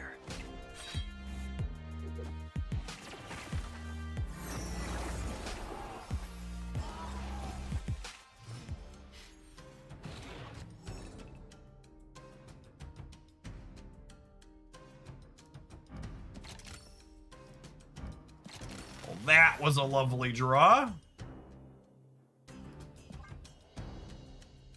I may sound dumb, but is that a good thing or a bad thing? It's very bad that all electronics are going to get more expensive.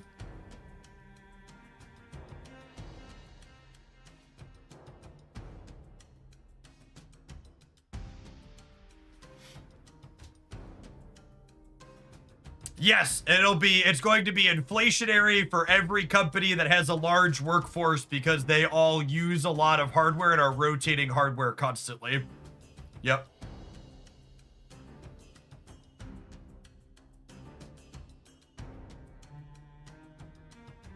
Yes, Western Digital and Seagate said they are sold out of hard drives for 2026 already due to AI. It's February.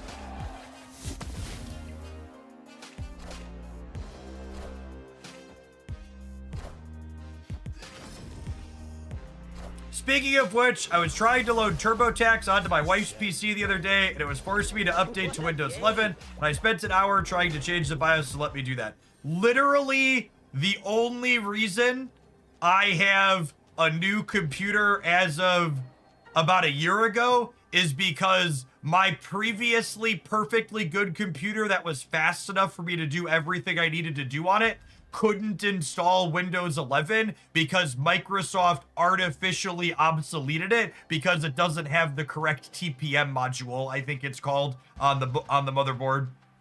Is it TPM? TPM's probably the wrong. There's some module for security that Windows 11 requires a specific version of.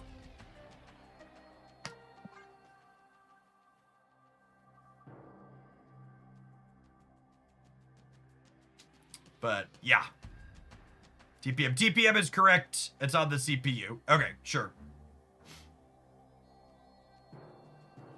I think I need to look into Linux. Yeah, I mean, unironically.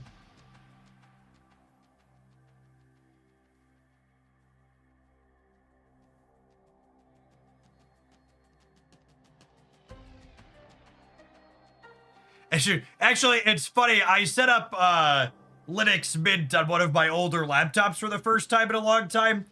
And I was like, I couldn't figure out why the HDMI output wouldn't work and connect to my second screen on it. And I did a Google search and the top hit was, you have to disable secure boot for the HDMI output to work. And I was just like, what? Like, I hate all of these features. Why are these things at all related? Victory. Yeah, I think our opponent just closed the app out.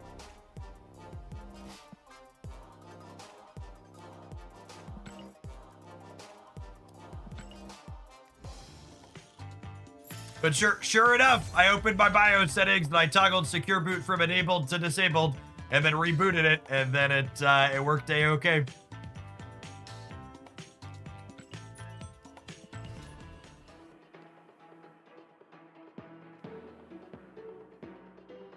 Linux and Microsoft are very close to shooting themselves in the foot race. You don't seem to understand what Linux is, Socratic Phoenix. Linux isn't a company like Microsoft. It's a code base that's open source. Snap.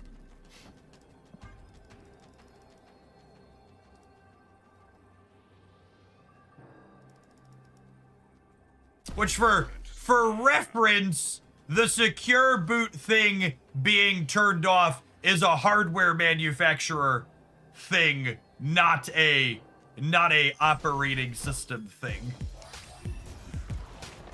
It's because hardware vendors decided they wanted this security feature that requires extra hoops to jump through to use your own fucking hardware.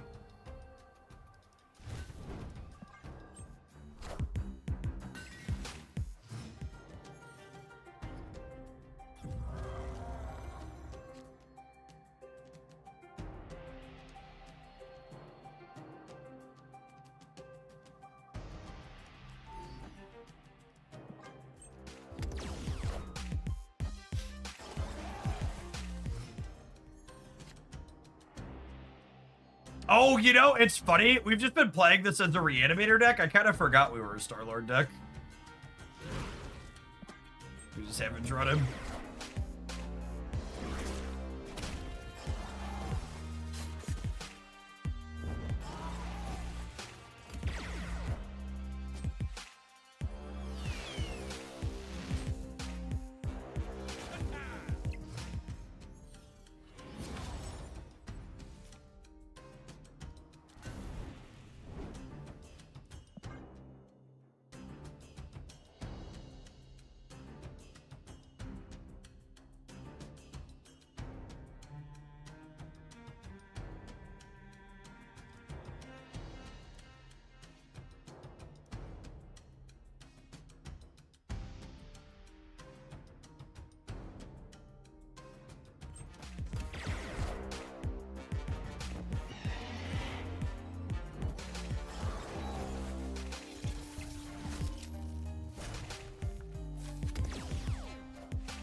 right, we beat that one, yeah?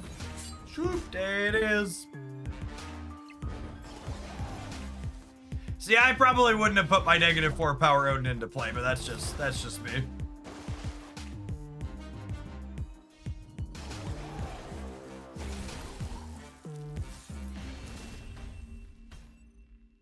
Victory. I'd have probably kept the -4 power Odin in my hand.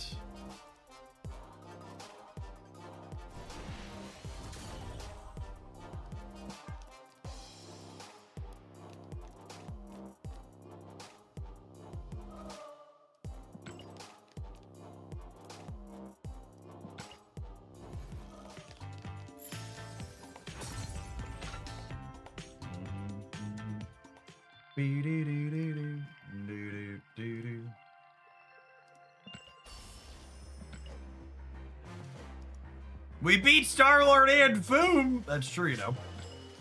That's true, you know. Sometimes lucky, rubber ducky.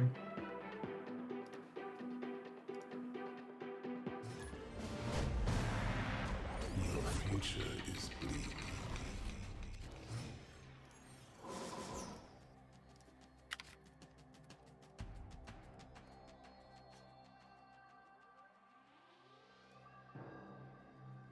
Oh, snap.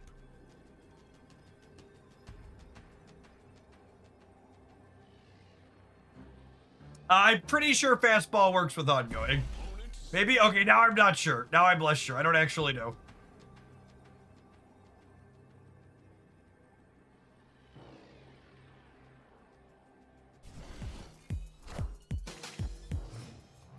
Opponent is playing 30 card Monty.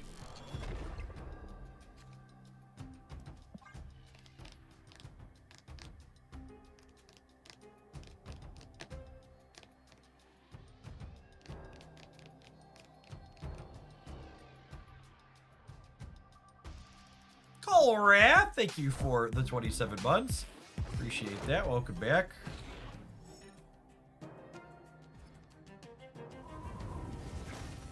Oh, come on, video game.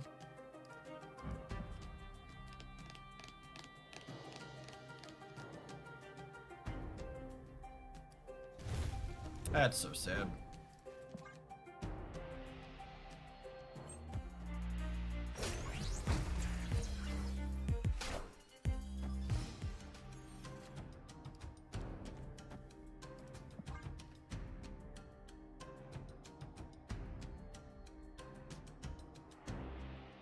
God, that cost me so much energy because now I only have 7 on 5, so I can't Venom and Phoenix Force with an extra energy left over.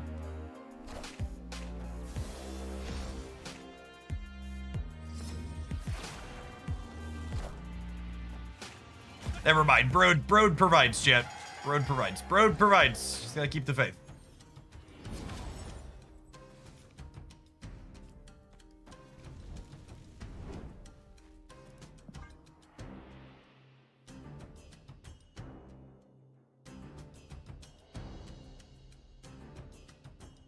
So we'll have 15 energy next turn.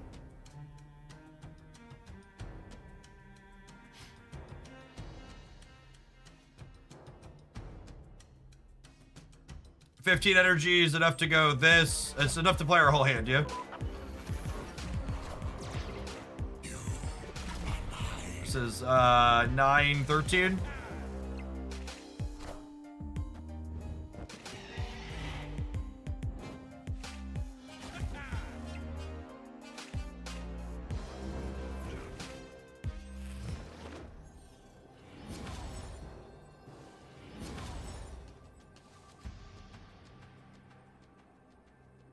Was it only 13?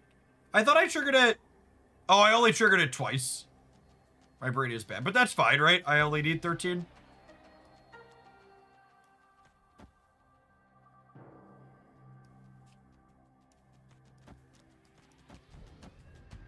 Yeah. Be cool. Be cool.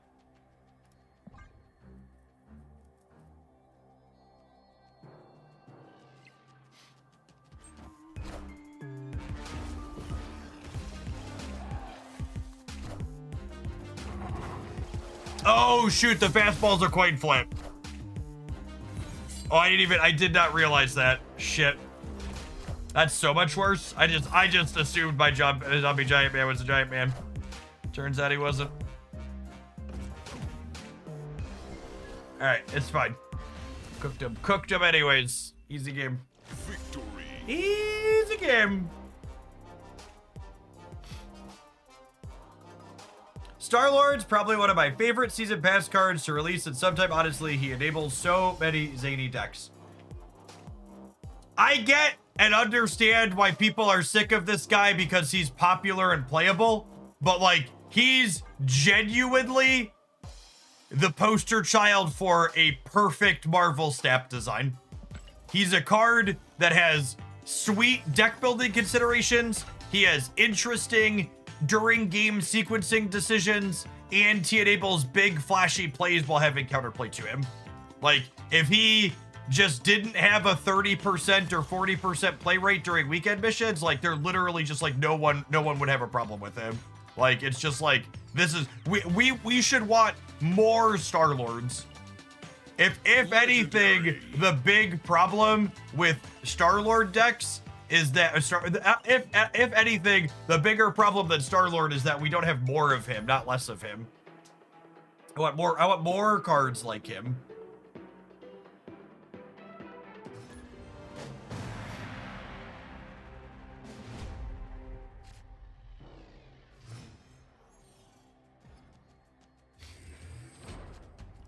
Oh, snap.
Hate not knowing what my opponent's output range is in the last turn of the game. I mean, is it that hard to know your opponent's output range on the last turn of the game of the Star-Lord decks? Like, a lot of the Star-Lord decks are pretty predictable, though. Like, even when they're hellaying you and how they're going to do it is pretty wide, like, you know generally, like, what they're doing.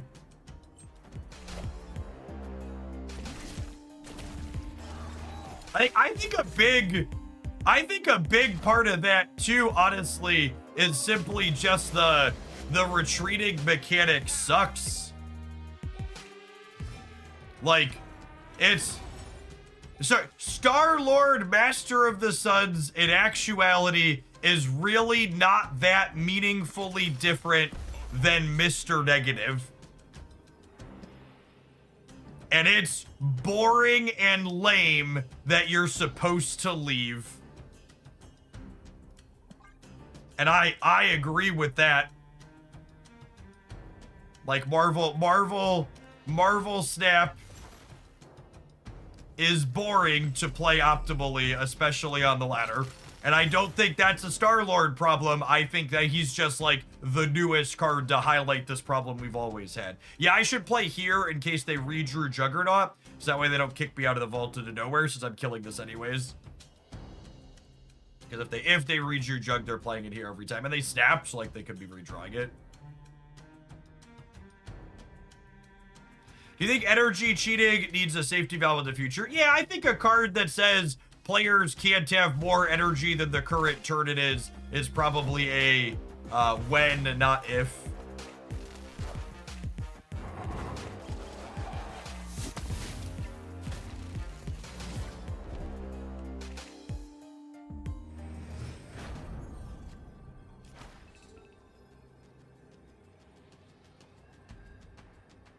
The opponent's snap was they thought they could absorb him and their Star-Lord, yeah. I think we're cooked, unfortunately.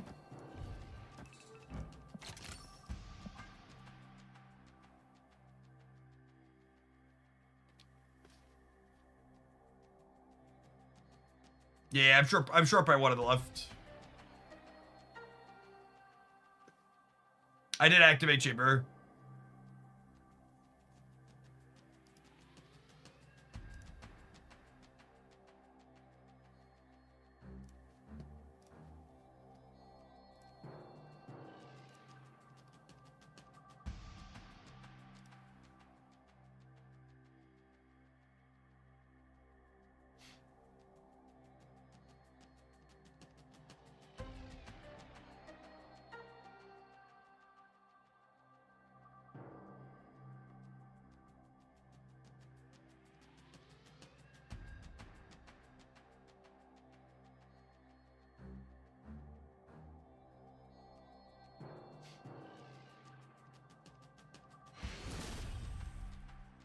Victory.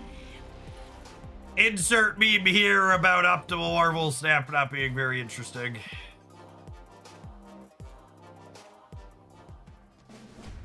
Take, retreat.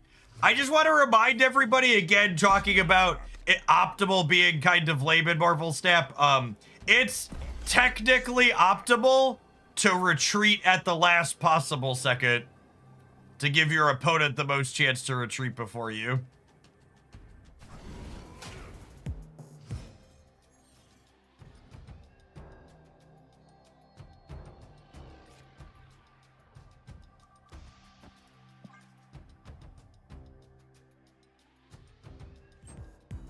I wonder if they'll revisit Horde this year when October rolls around. I think it would be sweet if we got a new zombie card every year. That would be fun.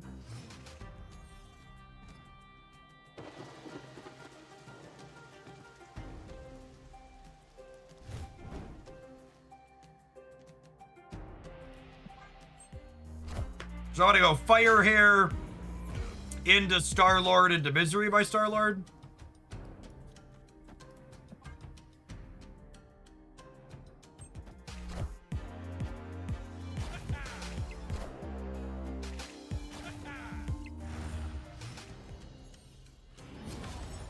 Is there a deck option for Angela? There's a few Shulao decks that play Angela very reasonably.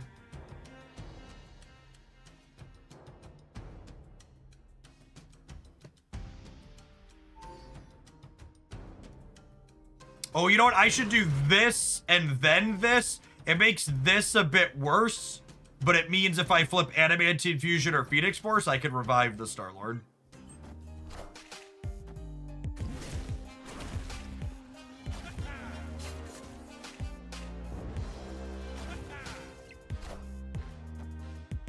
Fastball would be bad, but that's only 1 out of 3. Yaha! Yaha!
Ah, fastball special, such a low row there. Can I hit my Star-Lord in the center? God, Phoenix Force is such a trash fucking card. How on God's green earth does Phoenix Force still cost 4? It's such a deeply embarrassing card. We still lose even if we hit the big one here, yeah? But like, it just should not be a thing. Jeet has entered the chat. I mean, I think Jeet would probably tell you he'd take a 3-cost Phoenix Force.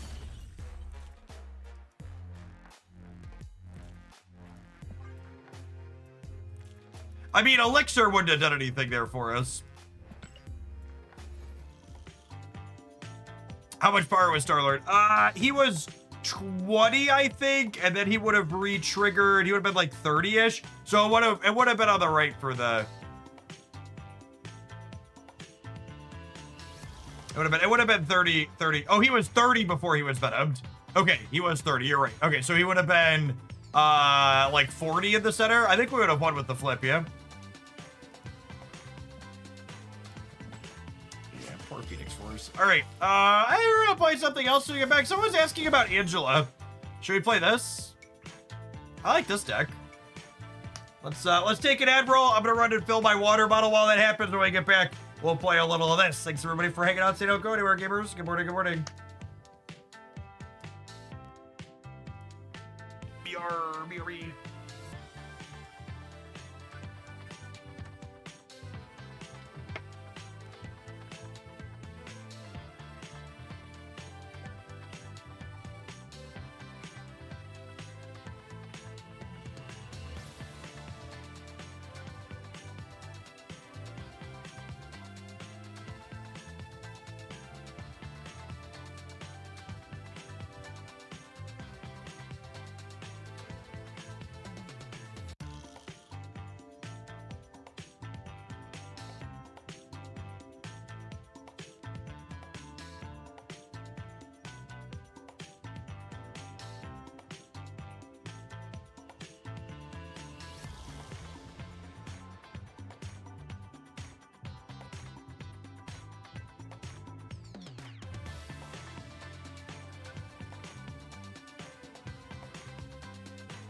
Dackius, thanks for upping that prime. Appreciate the 40 months. Welcome back.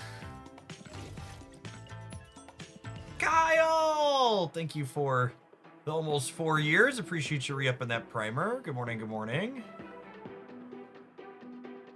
Thanamentos, thank you for the brand new prime. Support from folks like you is a big part of what makes my job possible. Thanks for keeping me around.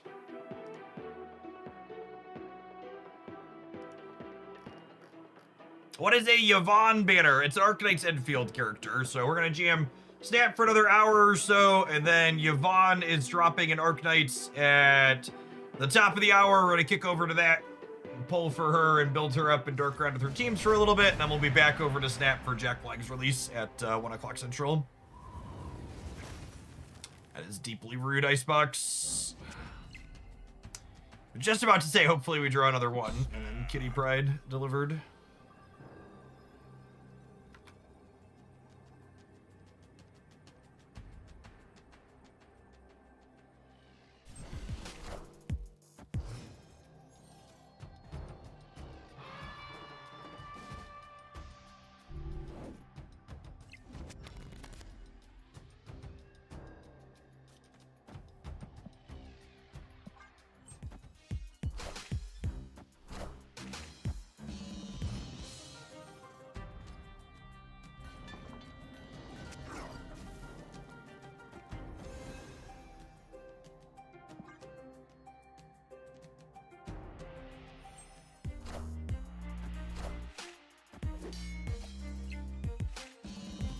I'm not expecting great things from Jackflag. I think Jackflag's going to be one of the better cards to release this month, but I also think that's a pretty deeply low bar.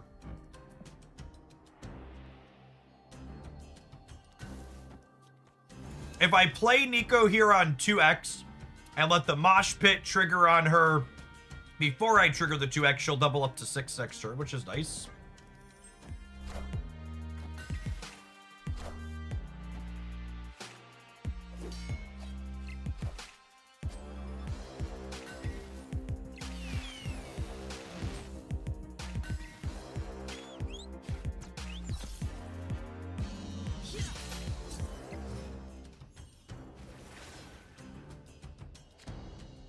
Into the AM flannel hoodie. It's out for delivery today. Nice, Wicked Games.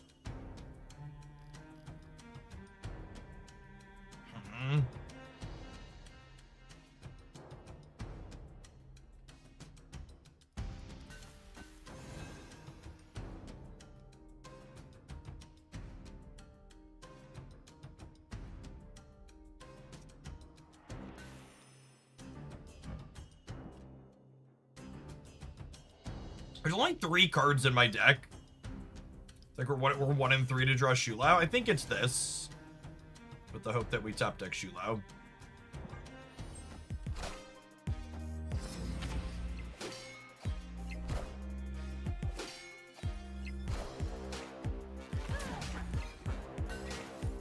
Wakanda forever.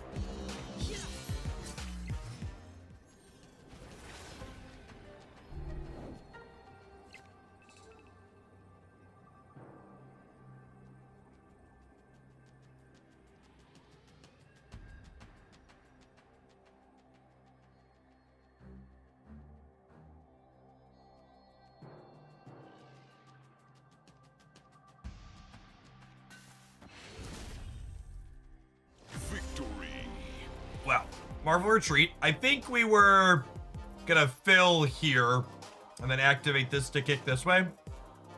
Was my game plan.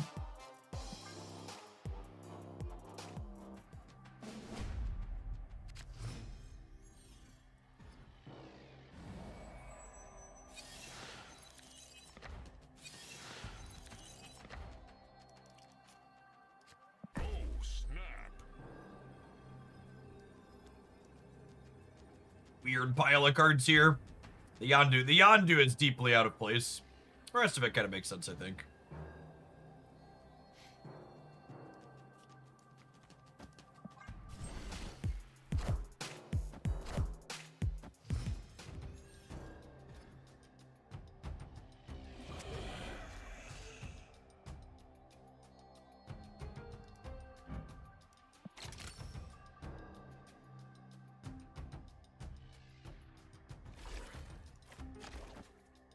Well, I definitely want to play Maverick onto here, but he could also be getting porked here.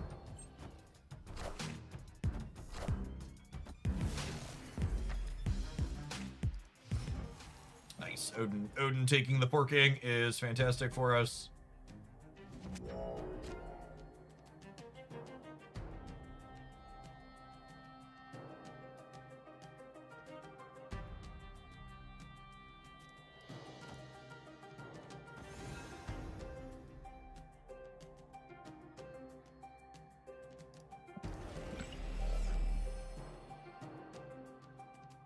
Do I want to get rid of this? I don't think I do, actually, yeah.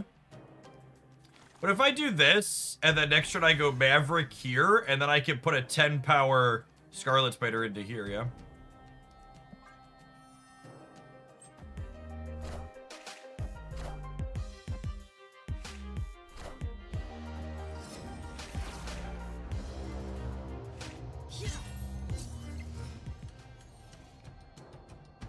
Well, that worked out significantly better than expected.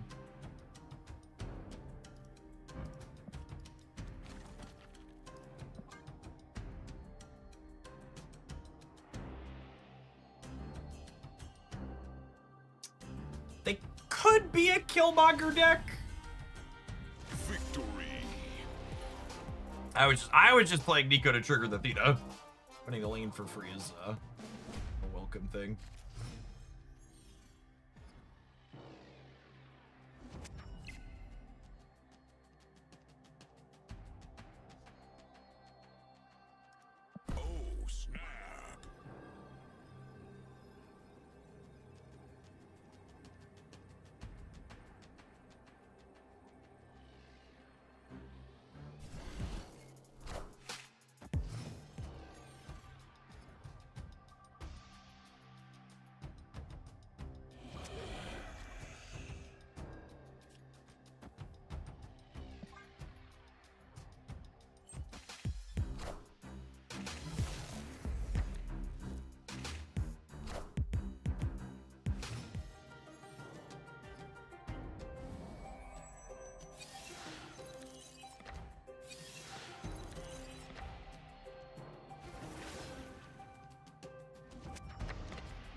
Or is another weird one, yeah. I think we're getting Thena going, yeah. I'm gonna reroll this one. Oh, what got oinked? That's a good question. Okay, no Elsa, got it.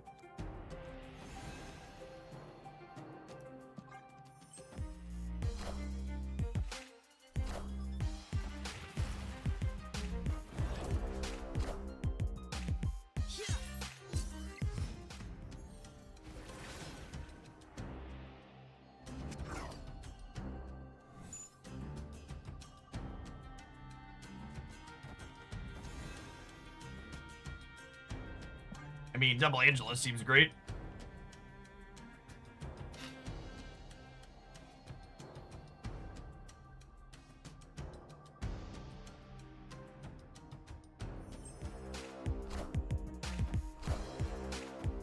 All right, Chulau, I believe in you. Dodge another pig.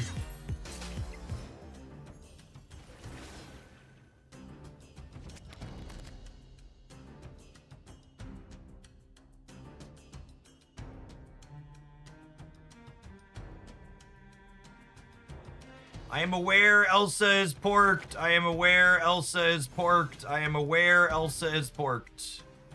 I mentioned that I am aware Elsa is porked.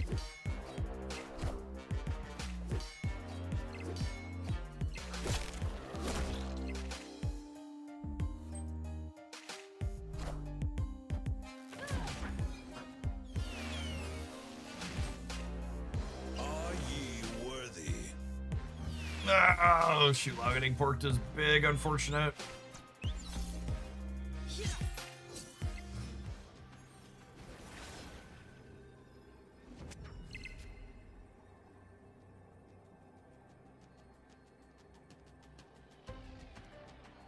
You sound like me when I have to go downstairs to get something. You don't want to forget. That would be very bad. I think they can add points on the left, and I think we're covered on the right. Victory.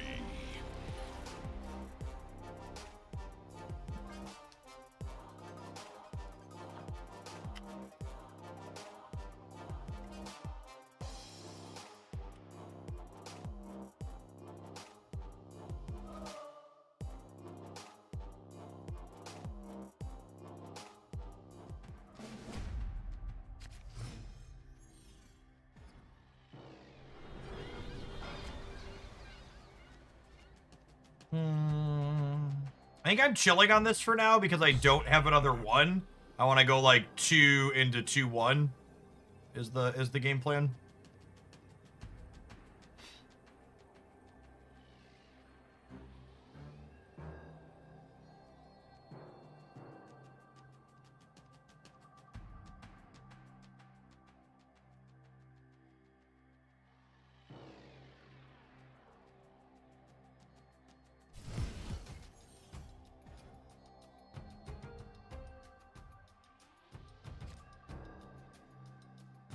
I'm gonna play Thena here, because I don't know if I want Angela here or here just yet.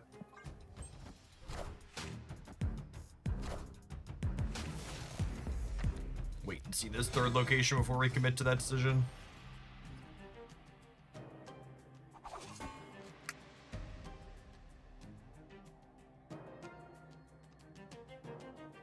I think it's just center.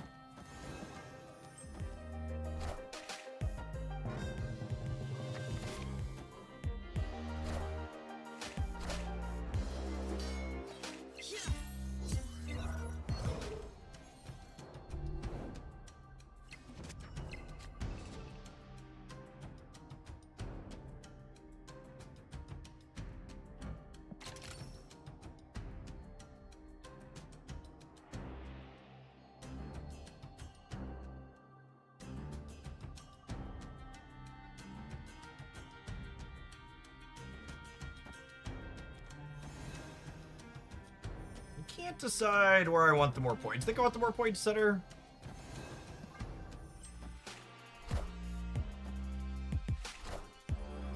Everything has gone terribly wrong. What a coin flip to lose. Maverick. This game is so easy, chat. Imagine playing such a dumb game for little babies. Although, I do need to draw Agony as the last card, yeah? Otherwise, I don't have a 1-drop to go with Shulao.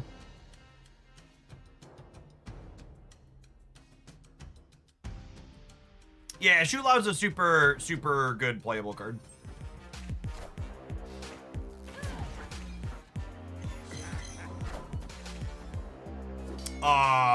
That's incredible for me, yeah?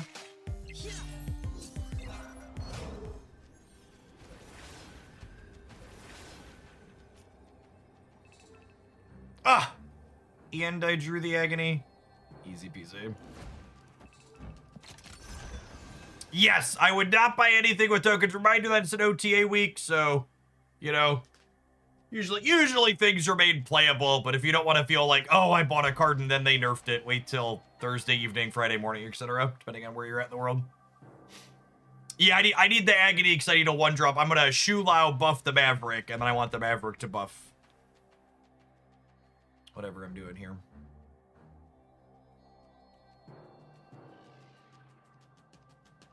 It feels good that we keep 10-0ing people that want to sweat against us.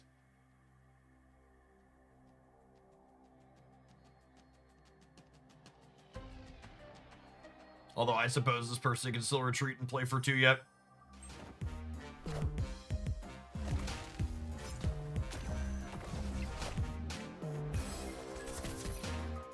Won the Cosmo coin flip. Could have lost this.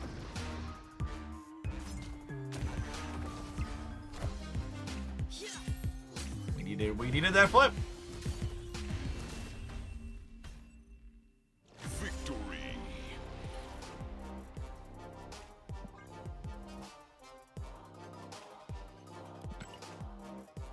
That'll do, pig. That'll do.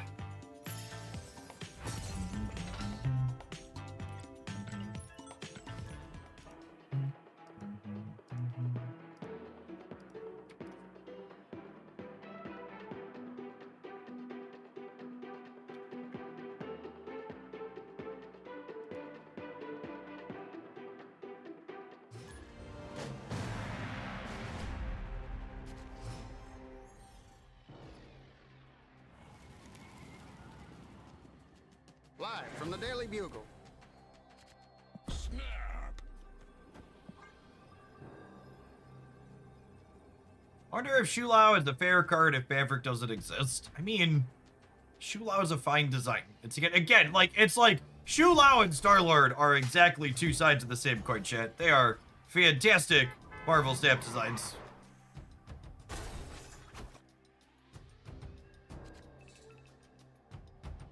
People upset about them are deeply unserious.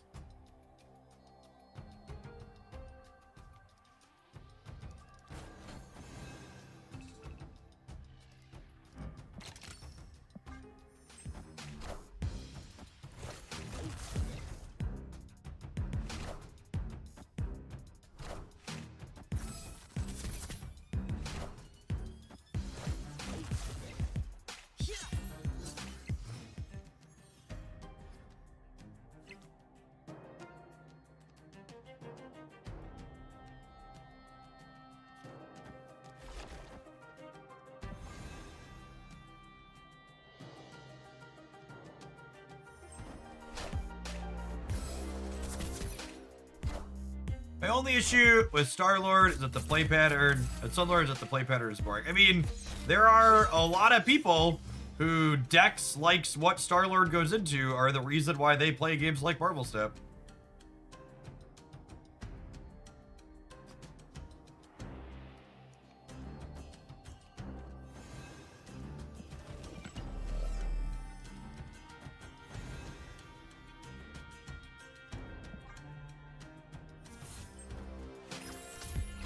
By George, I think we've got him. Oh, baby, baby.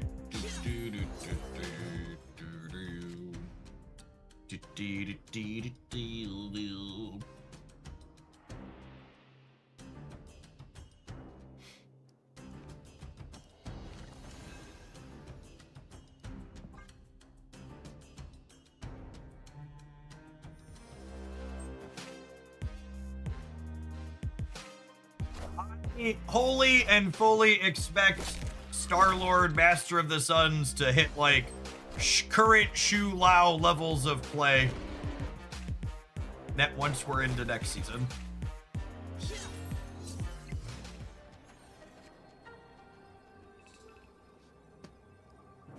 Like it'll be a playable. Was that draw good, chat? What do we think? It'll be a playable, competitive thing that, like, you know, you see occasionally, you're like, oh yeah, that's still good. Victory.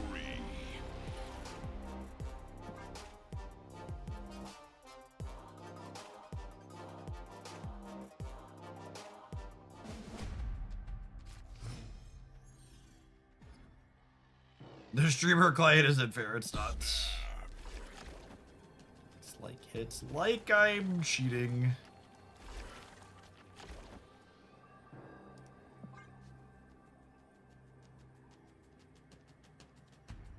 I just played 2 versus 10 against this person. So, something I learned today from the folks discussing the Discord server is apparently the sweats are really, really like Batroc right now, or think that he's busted or whatever. So I think the odds of our opponent sweating profusely once they're playing Batroc go up a lot.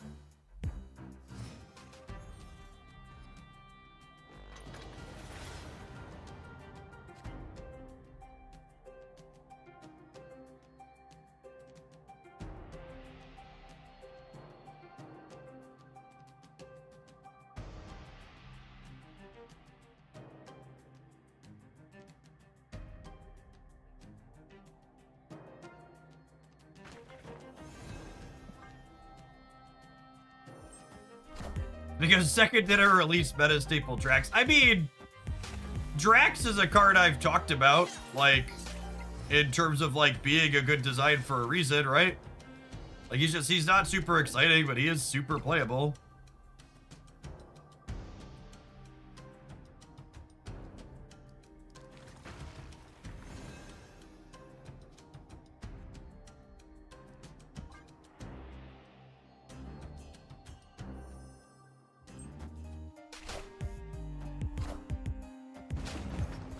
Did they just play their Craven into Genosha?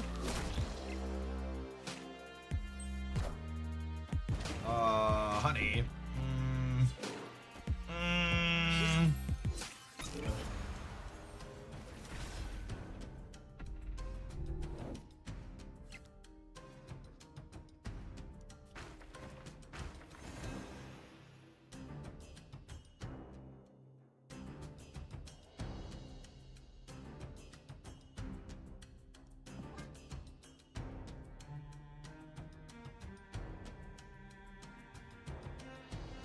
They have Scarlet Witch, maybe.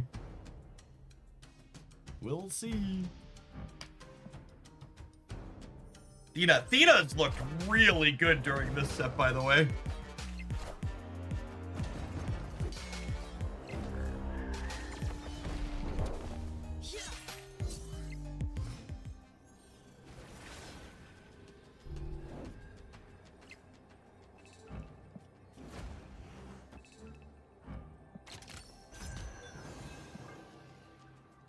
So, plus 12 on the right, plus 9 in the middle, plus 19 on the left.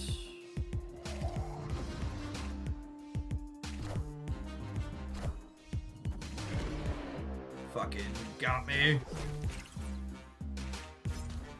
Oh, Theta doesn't scale on the left. Great, yep. They're in the center because of the convention, yeah. Victory. To be fair, we were 50-50 to lose that because of how Theta works.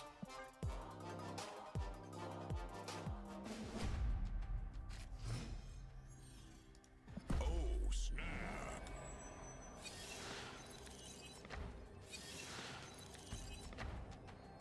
This is the highest cost card in their hand. They're snapping me back, which means they have Batroc into Sam Wilson, so I'm gonna leave. Because they've not snapped back at all, and I'd rather be 8-4.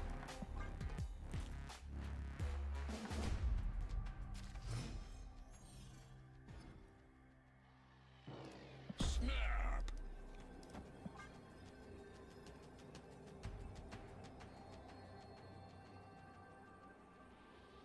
Anybody have tips on how to grind and get more cards? It really isn't complicated to min-max the Marvel Stamp Economy. The majority of the resources you get come from just like doing your daily missions.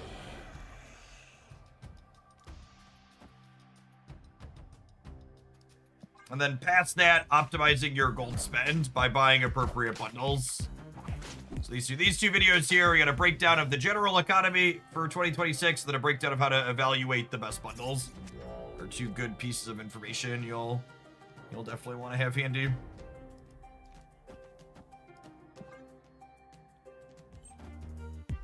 Welcome to the channel into Marvel Stamp. Can I win this 50-50? Lucky! God, we're so good at this shit. We're so good. No acid arrows, a little sad.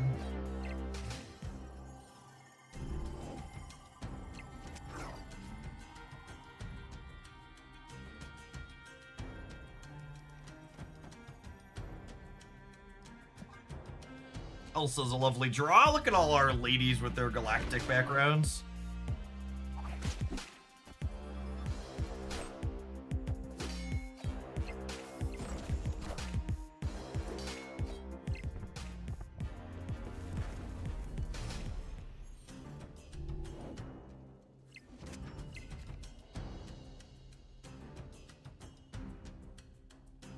Opponent plays Alliance typically. It's good to know.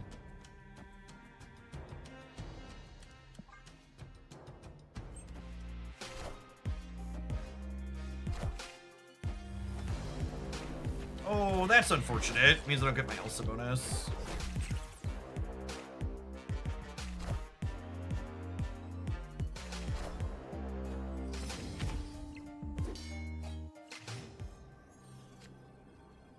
Didn't draw Shu Lao. Unlucky.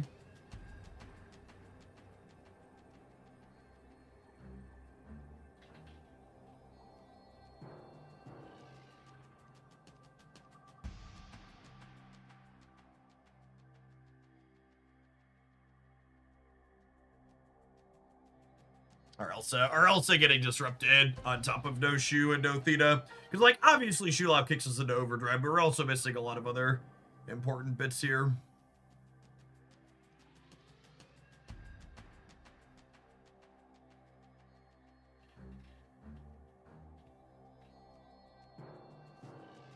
I'm down 16 here. I can get 10, 12 only.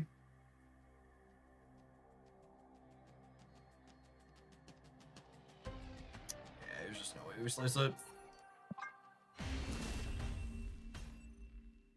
Escaped.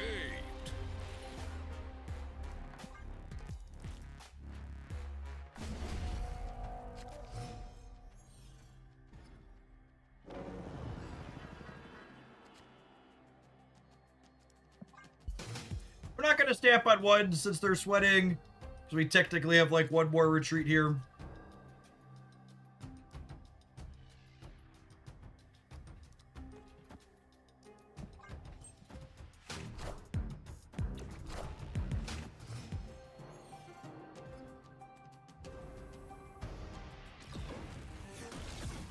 Losing Polaris is good for us, I think.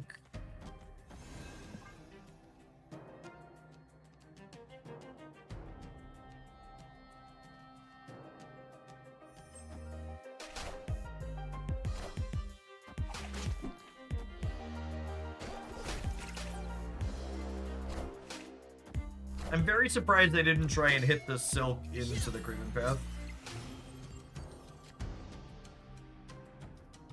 Feels strange.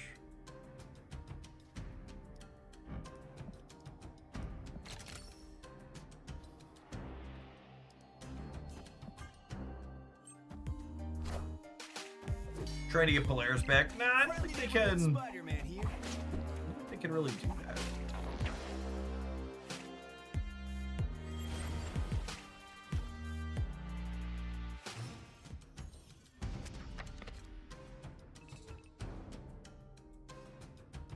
Man, none of those were the kitty prat I wanted for Christmas.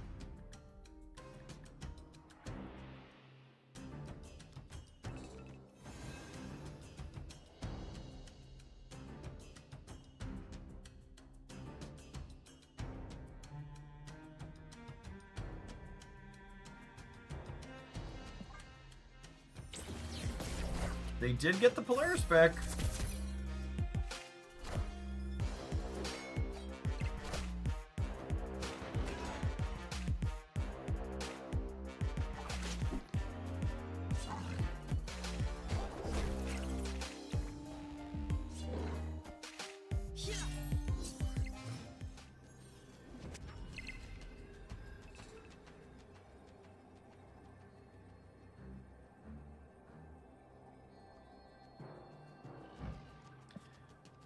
So I don't really have...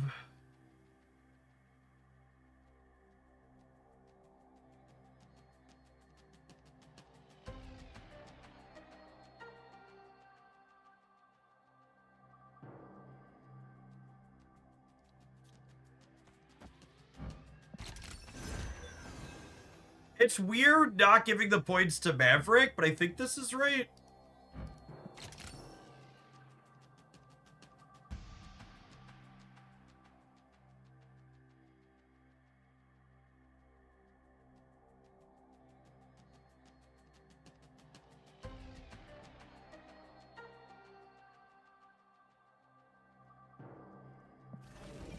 Giving the points to Maverick, though, lets me win the left. Anyway, they might be kicking Batroc out, though. Yeah, I think this is right.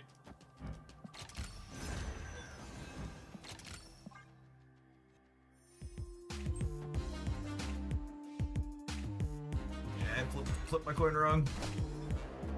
Way wrong, holy shit.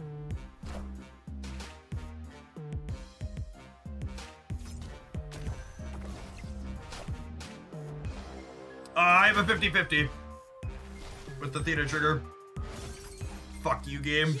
That's so annoying. Oh, that's so annoying. Lost two 50-50s there. Lost the 50-50 on where I put my Shulau points, and lost the 50-50 on the Scarlet Spider. Alright. Avid Advert! I don't really want to play against them or their deck anymore. We'll play some more Snap when we get back. Don't go anywhere, gamers.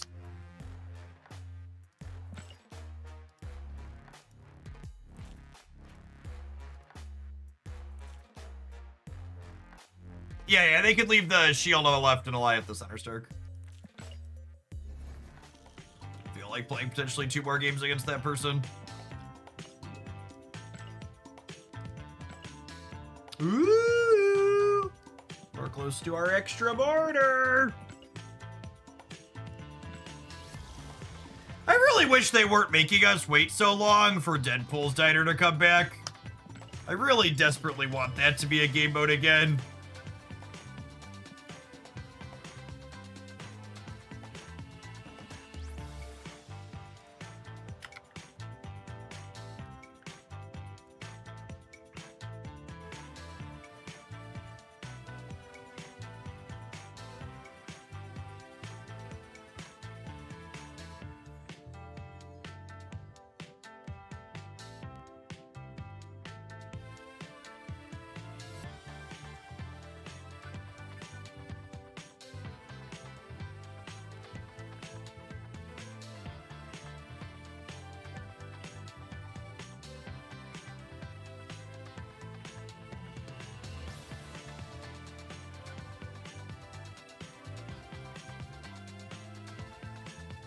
Ironically, Snap is more fun without Snapping.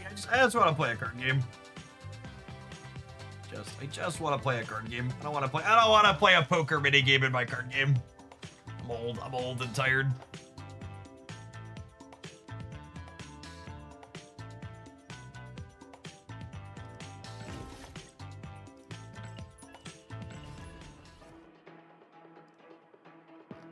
I just want to put my superheroes in play and watch them do their stuff.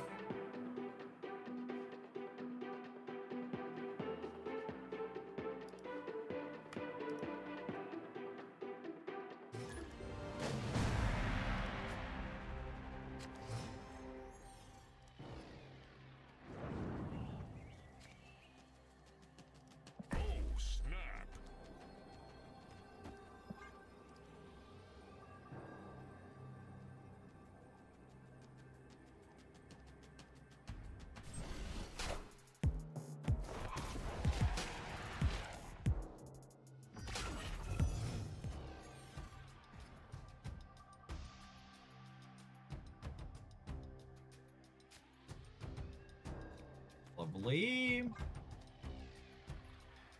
We can avoid drawing a 2-drop next turn, or an even costed card to our Phantom X. We can Moon Knight the Proxima into play.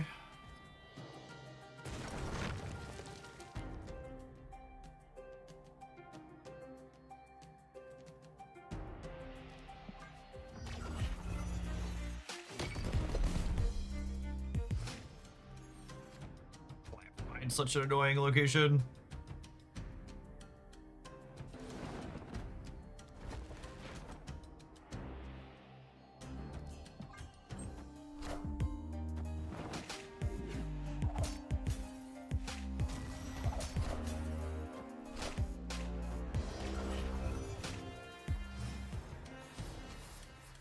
$91 is not a prime number, but it looks like one. That's true, you know. I assume whatever big combo they're doing is probably bad for us. Maybe taking away their adamantine infusion breaks them up.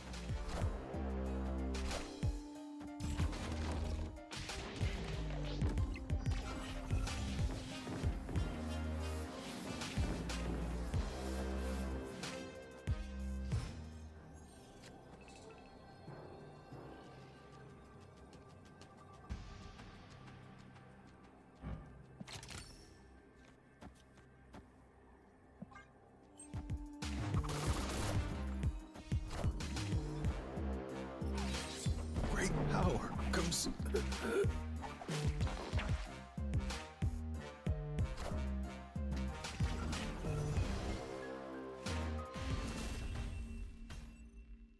Victory.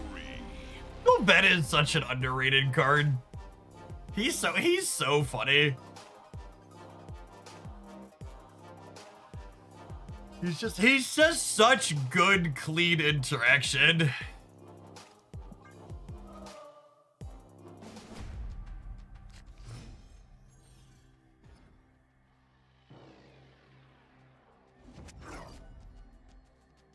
We were our coin flip by being told to kneel. Though, listen, chat, I grew up Catholic. As someone who's now agnostic, I only kneel when I want to.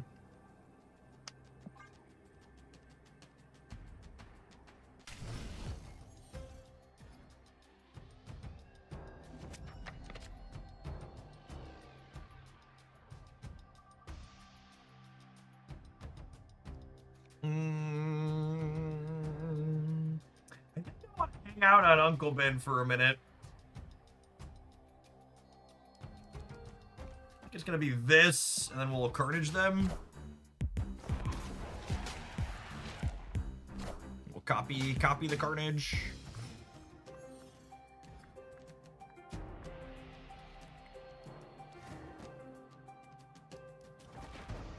I'm gonna play the demon out, working to grab priority here.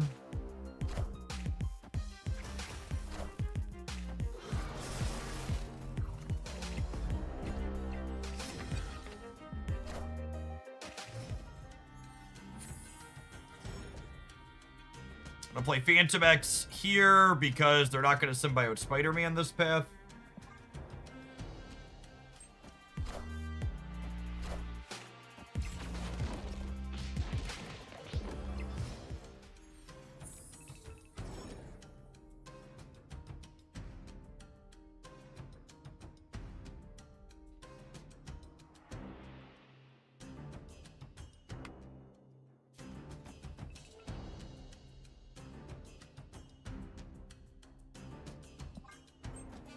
I want to yank him out. Great power comes.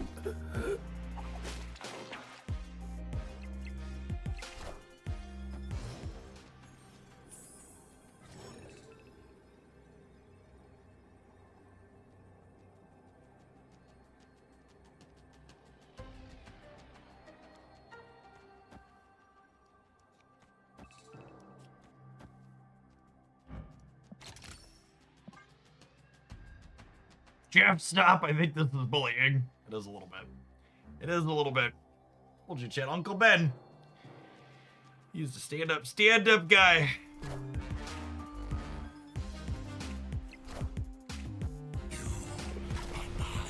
Mine.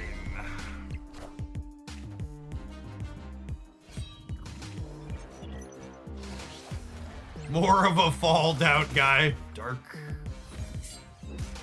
A little dark.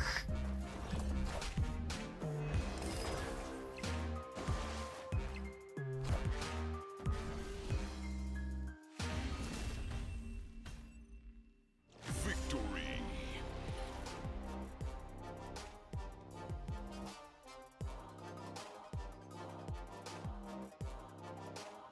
Do we have another 2 to 10 sweat? Oh, yeah. Oh, yeah. 2 to 10 sweats all day.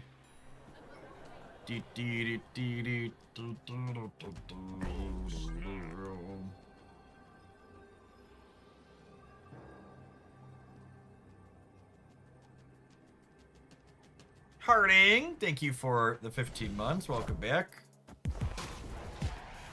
Are we feeling it, Mr. Krabs? Ah, a free way to clear. What's it called? Lovely. Okay, so actually a scotch awkward though, because I can't Moon Knight because Proxima always dives into the lowest power location. So I need to wait for this to go away.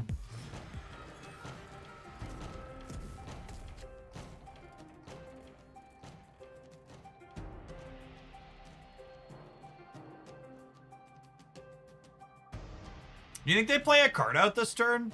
Is this crazy? Call me maybe?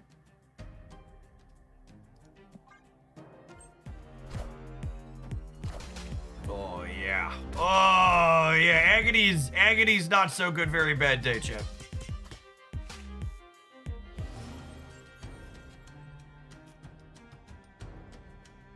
Agony's not so good. Very bad day.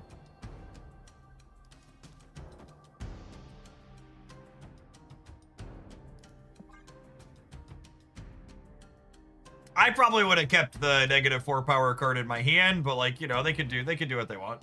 It's their game.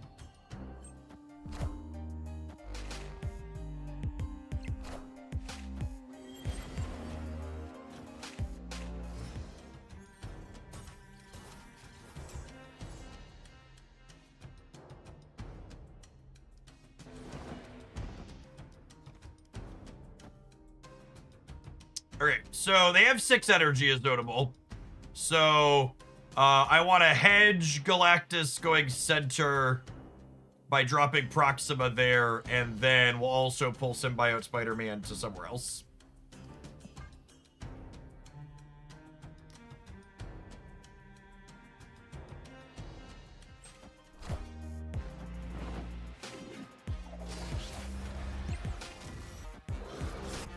Great.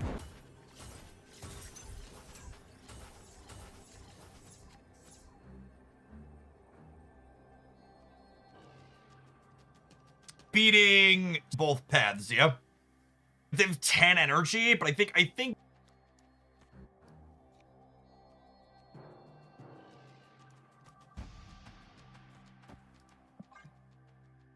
don't have a way around that. Struck their agony away. Whatever. We're gonna give a sweater 2 cubes, aren't we?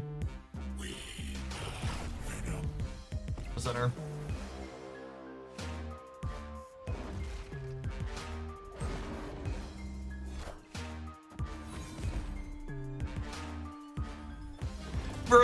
Breaker, give me the news. I got 24 points over you. Nice fastball, special gamer. Miko Manaru, guys, gals, and non-binary pals. Nico Manaru, fastball swing and a miss. I think this is unfortunately going to hamper Man Spider's baseball career dreams. I don't know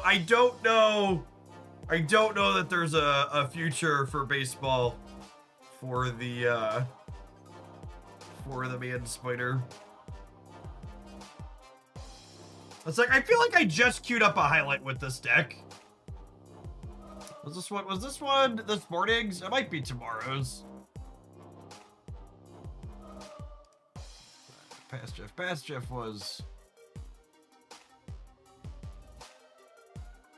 Oh, it's gonna be later this week. Yeah, this deck. This is one of those decks where, like, I always tell people you can tell how much I like a deck by, like, how far down in my deck editor it is. And this one's working its way down slowly. Slow and steady. It's been there for a season practically. Yeah, it's just good clean living, really. Oh, such a fun, slick mixture of cards. Yeah, they definitely shouldn't have fastball there. And to be fair, if I play correctly, we beat them not fastballing. Like, I absolutely should have Lady Deathstruck the center. Is what should have happened. And then we wouldn't have been in that spot to begin with.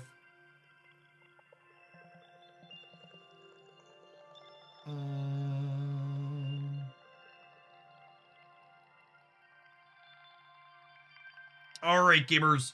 It is 11 o'clock, meaning we are 2 hours away from Jackflag releasing this afternoon. However, one of the other games that I play, Arknights Endfield, had a new character banner go up right now. So we're gonna click over to that, and we're gonna pull for a new anime friend, and then we're going to build some of her team and see how she plays. She's got guns. What's going on, Silver Oak?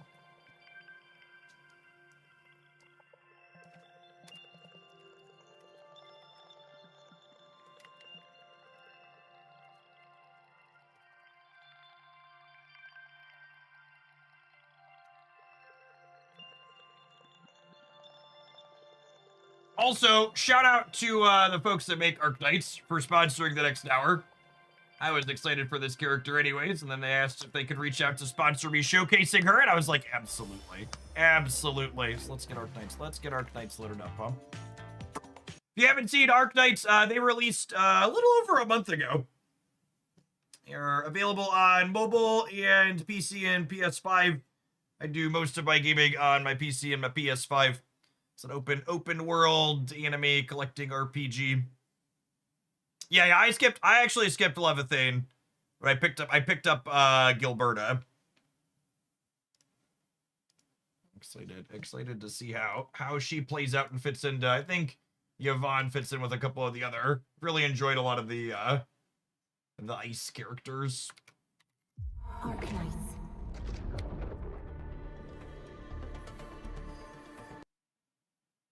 Arknights. How would you compare Genshin and Arknights? So the combat in Arknights is probably closer to Souls-like style combat than Genshin Impact is. It still has team building and rotational based gameplay where you're mixing and matching characters in a team and then like lining up combos. There's different elements that work together, but there's like dodging and timing windows inside of the combat, and there's key indicators from a lot of the enemies where you could like disrupt their attacks, and if you don't get out of the way, they're going to disrupt yours. So it's a little bit more mechanically challenging, but also more satisfying, I think, to execute on average. Another key part that it differs, and we could show this real quick before we dive on. And one of the big things, if you haven't seen this game before, many people, including myself, have referred to it a little bit as anime Factorio. Instead of grinding dungeons for gear, you set up and build bases for different formulas to put gear components together.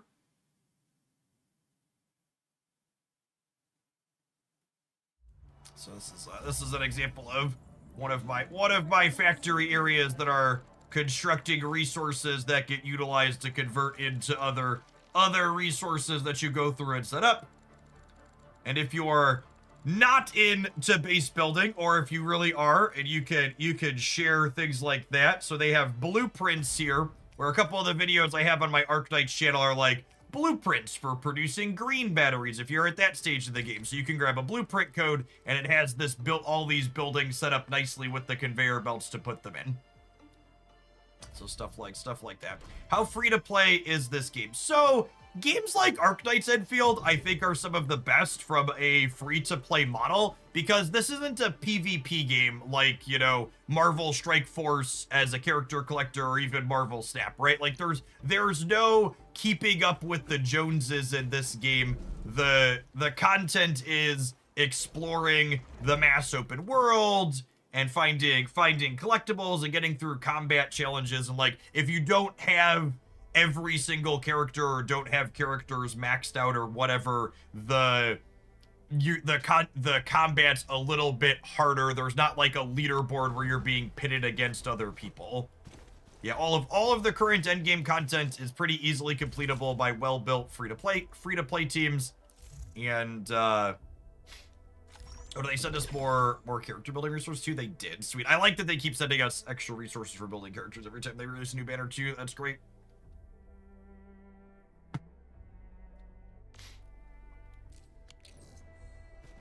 All right, let's go head hunting, huh? We have a 10 pull from the last time we did it. If you do at least 60 pulls in the previous banner, you get 10 free ones on the next one.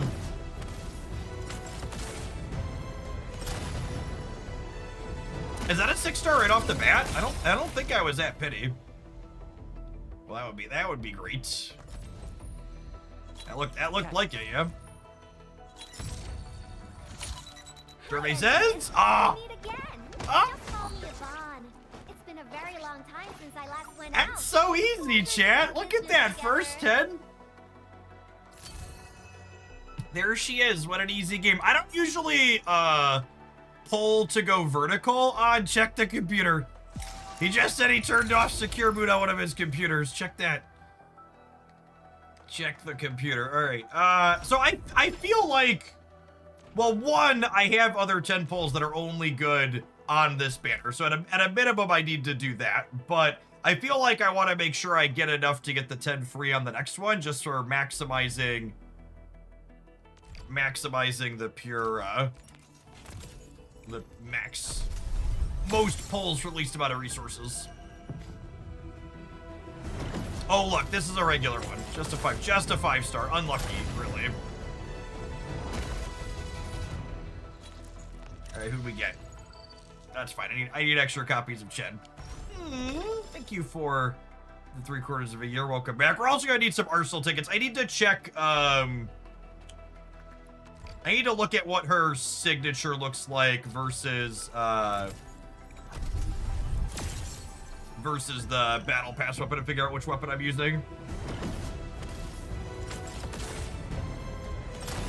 I'd probably wait until we know who the feature 6-star is on the next one before pulling to get to 60. Yeah, that's a good point. At the very least, I want to do 30 for the free 10, yeah?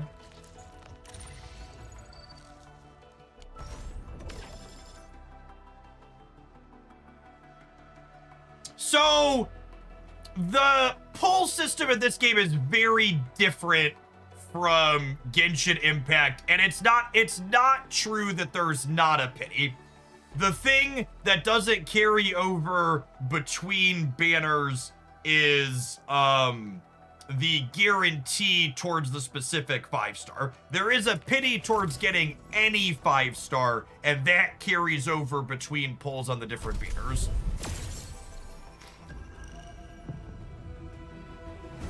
Is the distinction. That's just different than how Genshin works. So there are 2 5-stars in here. Sweet.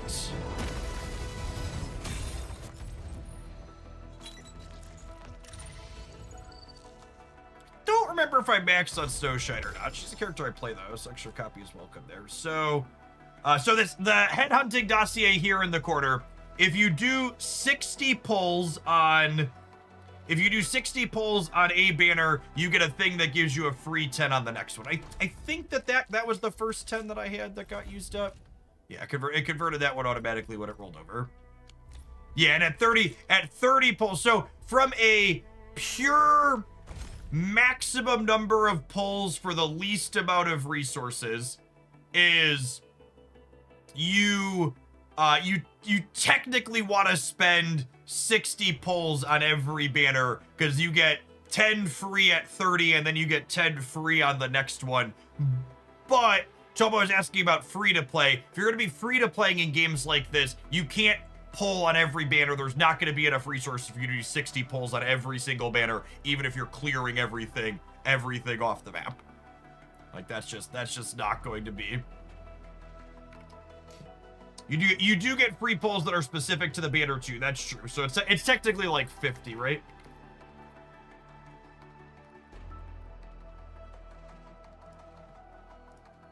That's very, very true.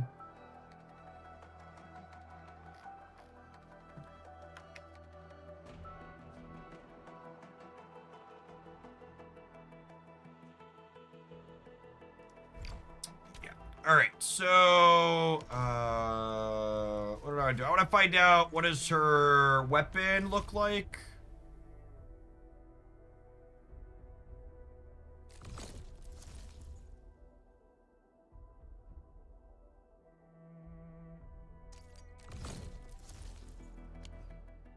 All right, so this is her banner weapon.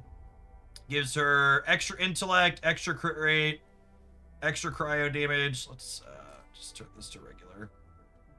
If the wielder scores a critical hit with a battle skill or a combo skill, the wielder gains additional cryo damage for 30 seconds. So that's a lot of extra numbers. What is? I did not use the weapon selector on the battle pass. Yeah, crit. One of the things that's different from a lot of other character collector type games is crit rate is less good in this game than it is in like games like Genshin Impact, a lot of others that I've played. So there's also, this is a decent weapon for her as well, right?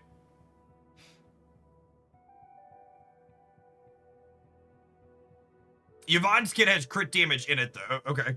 That's good to know. I haven't fully looked through all of her skills yet.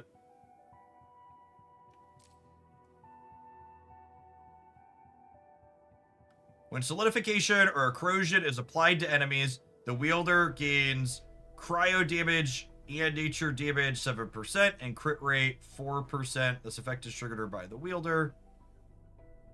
Double this gain is increased. Yeah, so one of the other things I really like is there's the signature weapons on the banner that you can pull for the specific arsenal tickets resource. But I like that, like these three weapons in here are basically, this is a weapon that was decent for the first banner character. This was decent for the second, and this is decent for, yeah, they're like semi-signatures, right? I think it's a great way to put it. Semi-signatures. This is crit rate, cryo damage, and intellect. People running spreadsheets said her signature weapon is only like a 15% DPS increase over a maxed out BP weapon. So that's comparing like the base signature versus, that's comparing the base signature versus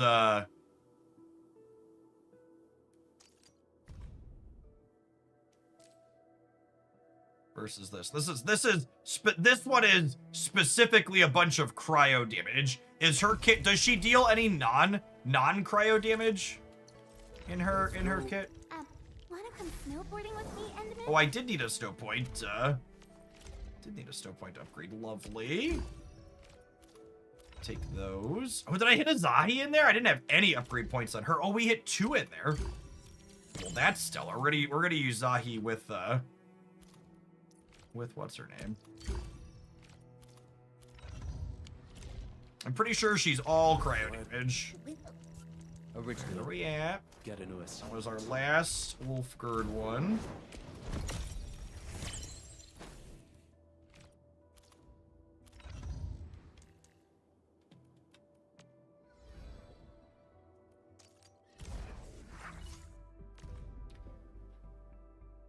Her basics do cryo because she's a weapons dealer. It throws a freeze bomb. It hits and deals cryo damage.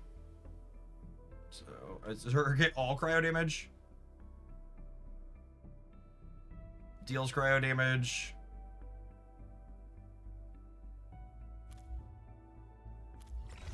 Does she have a trail? She does have a character trail. That's a good, let's do that. So you get some resources for doing that too, yeah?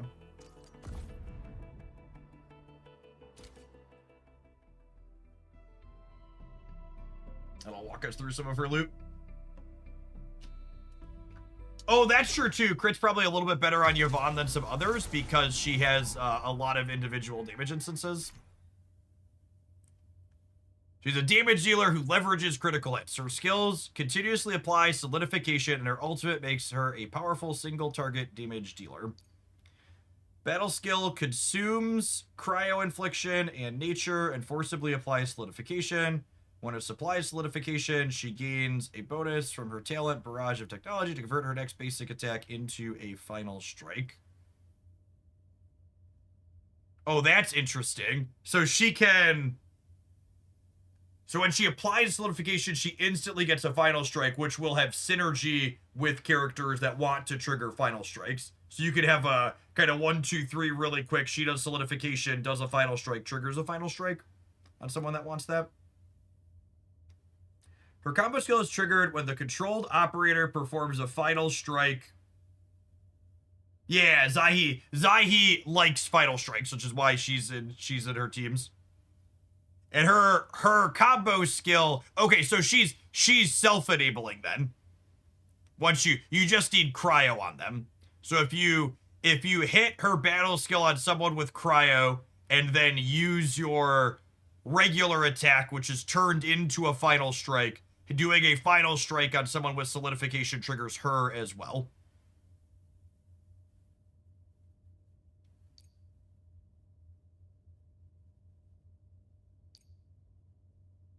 And it pulls in nearby enemies. Oh, that's neat. So there's a little bit of grouping. Yvonne's ultimate releases a continuous stream of bullets with her enhanced base attacks. Every shot fired increases the damage she deals if the enemy is solidified, and the last attack deals additional hit of cryo damage and consumes solidification.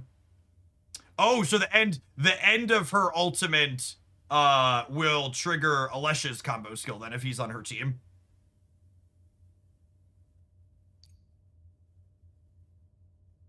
Use another operator to apply cryo or nature infliction, and then cast Yvonne's battle skill to activate her barrage bullets. Oh, does she work with nature infliction too? Oh, so she's got some team building. She's got some flexibility in her kit then. So that's why she's good with Gilberta, because she also works with nature infliction. So you could open on Gilberta's skill into her skill. And then it looks like our sample team here has Perlica on it, who triggers on final strikes. Okay, so we want to open on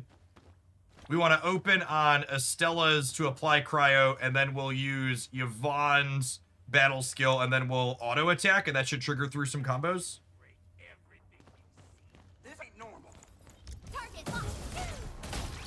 Oh my goodness, I pushed the wrong button. That's funny. I pushed the button for where Estella usually is on my other team. Alright, hold on. Okay, alright, take 2. I like that there's a reset it. Reset it, yep. Alright. Let's not fuck it up this time.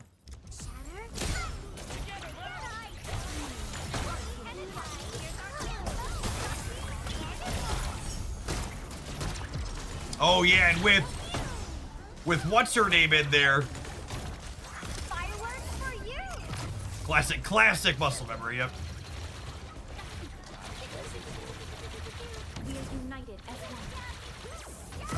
Unit hot. Forward.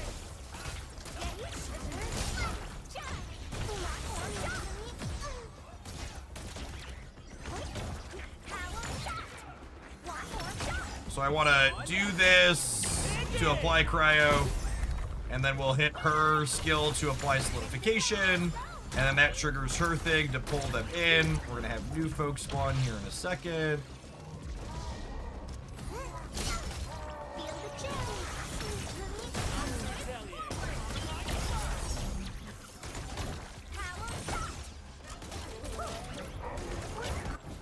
The One more shot. Simmer down. Ready to blast. Go, monkey. Fireworks for you. Hey. do her numbers keep building up as she hits all of them in there? It looks like it. That's fun. The numbers get fairly big fairly fast.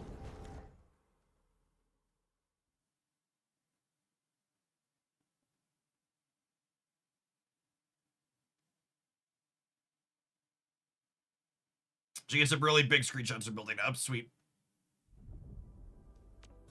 I would like those prizes. Weekly routine rolled over. Cool.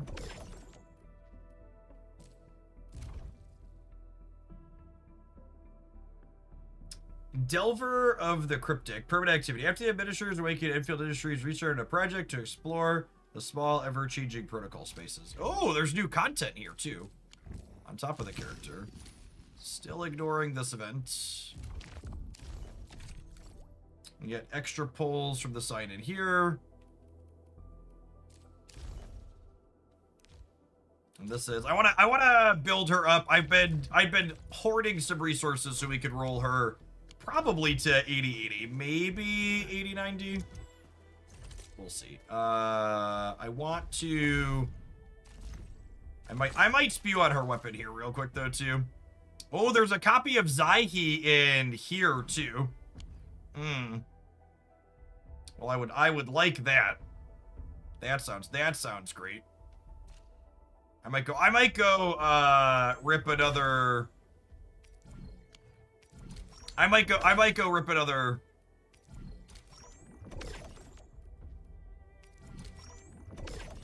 AIC quota exchange has 10 pulls for your on it. Oh, does it? Oh, it does.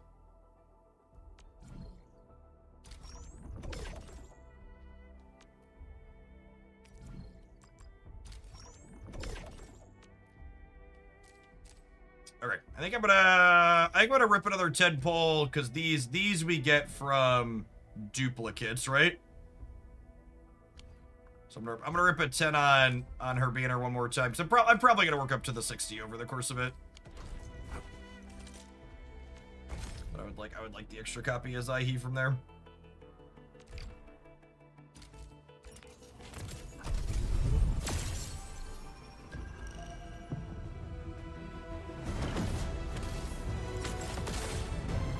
Woo! 2 5s again. What do we get? Ooh, extra rabbit. Okay. We're gonna finish out the lightning team at some point. That's nice. Let's grab her, because I want to try her on. O knowledge most ancient, lead us not. Okay. So, and... Where are we headed? Oh, and that finishes her. Nice. Gives her some extra damage at the top end. I assume long term, like a lot of these games, if you keep playing, you're just gonna instantly get potential 5 on a lot of the 5-star characters, along with the 4 stars. Getting the potential 5 on the 4 stars goes pretty quick. All right, I'm a little torn on her weapon. I might spew here and do a rip or 2 and see where we end up at. We got plenty of points.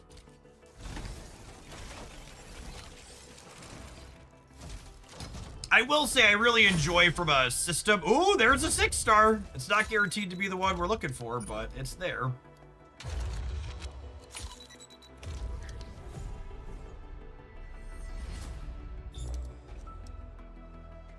I think I already have that one. Yeah, it doesn't say new on it. Sedge. The battle pass weapon might not have much use on anybody else if you don't use it on Yvonne, though. That's fair. From a pure min-maxy perspective, because I did put the signature on,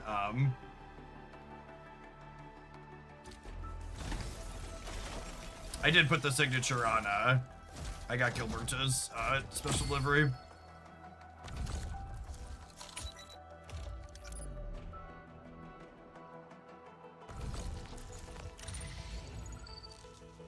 Wedge is actually good on her too. Okay, let's go look at what Wedge does. We have a couple of options for weapons.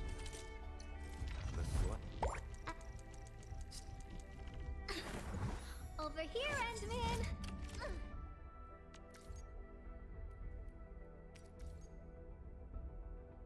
Main attribute, crit rate. When the wielder casts a battle skill, they gain arts damage plus 8% for 15 seconds. When it applies an arts reaction, it gains arts damage. Honestly, that seems pretty good. Oh, did you send me something and I missed it?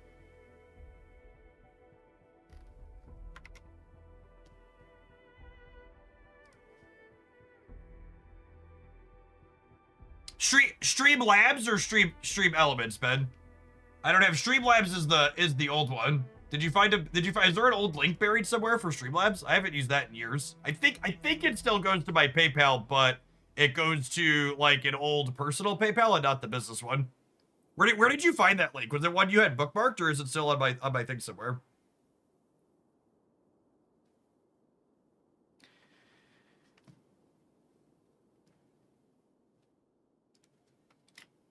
Oh, that's weird. All right, hold on. I'm gonna fix Ben's.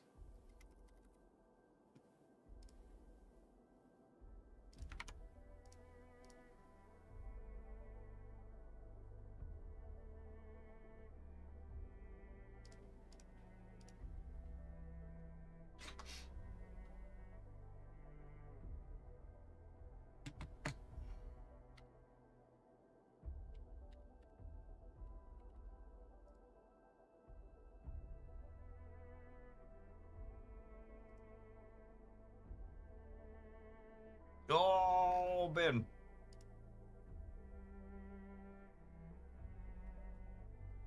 I'm gonna. All right, I kick that back to you, Ben. Otherwise, it gets messy with the text, man.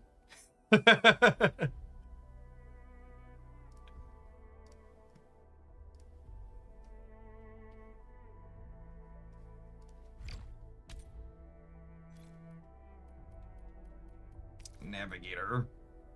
Intellect, cryo. Oh, this is the battle pass one.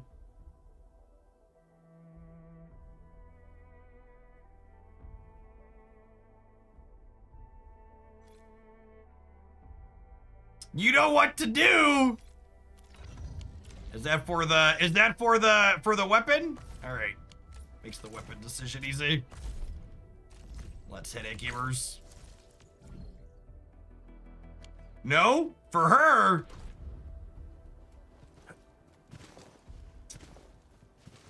Oh, you want me to pull? You want me to pull for P1? I can pull for P1. Oh yeah. Let's do it.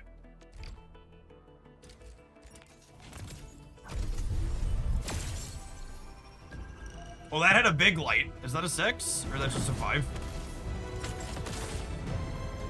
I think that's a 5. I haven't pulled enough 6s to know. I think that's a 5. Yeah, it's a 5. Enter of Opsy 7. Alright, extra wabbit. Although pulling for her gets me extra currency for the weapon anyways. I really love that the weapon uses a different pull currency in this game. I don't feel like I'm spewing character pulls while hunting for weapons.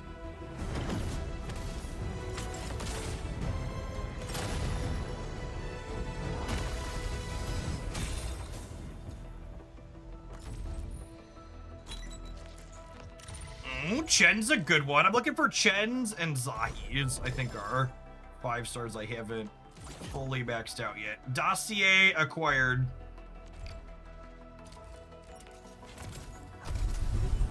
Now there's a few ways to get the arsenal tokens.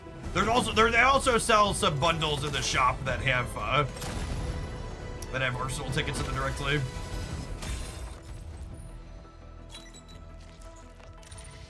Oh, that's my last snow point. Nice.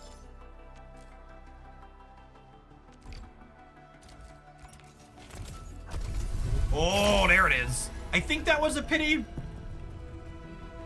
All right, can we win a coin flip? Yeah, there's the more orange. Survey says. Hey, Administrator. It's me, Yvonne. I'm still a bit green, but I'll work super hard. All right, he's a QOL improvement at Shape least. and perfect us. I've got him built. Perfection really look His I think his P1's actually quite good, yeah?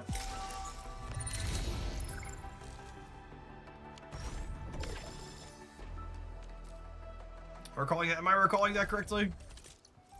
Let's go. Am I looking? Yup. Piece of cake. Improves physical susceptibility. Triggers this additional effect to enemies that have no more than 2 vulnerability stacks on them.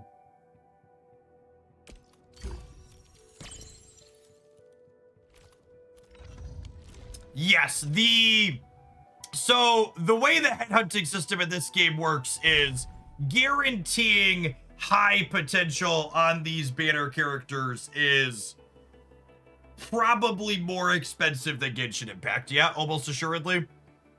Because there's not just you get a guaranteed one every other pull. It's like 240 pulls deep to get it through.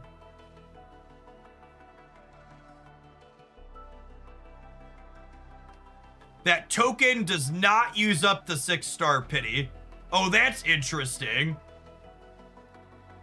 All right, I'm gonna hit one more here. Or maybe 2 more. This is 50 pulls for Moon. We'll give him a few more. I technically haven't caught into my paid resources yet.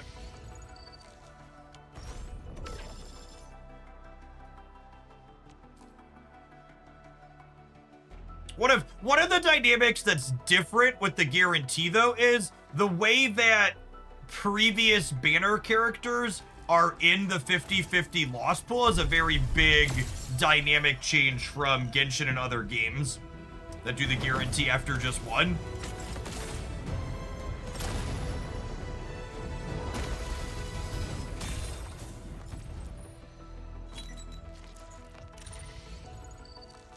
Arknights, another one we don't mind potential on. All right, I think I'm gonna pull for her signature.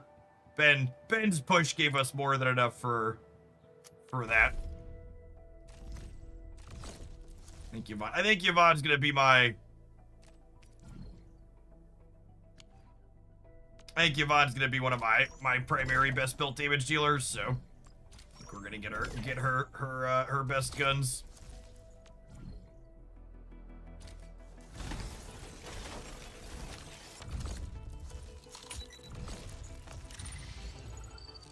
Personally, it's generally easier to get the character plus weapon in this game, but much harder to get potentials. Yeah, that's definitely accurate. The way I really love how the weapon system works in this game compared to other gachas I've played in the past. Being able to like reasonably get, not the fact that you don't have to choose between character pulls and weapon pulls is really stellar. The fact that's not a separate resource, and you have to spend a bit to get every single one, but like to periodically get a weapon, you're just gonna instantly be able to do that. Ooh, rapid ascent. What do you do? Main attribute, crit rate 19%. Battle skills and ultimate gain physical damage dealt against staggered enemies. They deal extra 90. All right, I gotta turn this down. 30% and 70%. 70%'s a lot. I wonder if that, this might be better than the weapon I have on Pogranchik, maybe? Oh, this might also be good on, End Administrator.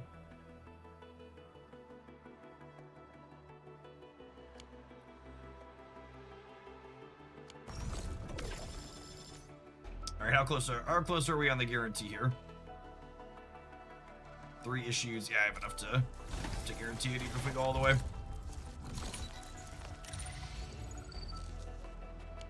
And this will give us a bunch of weapon experience to level it up to, which is nice.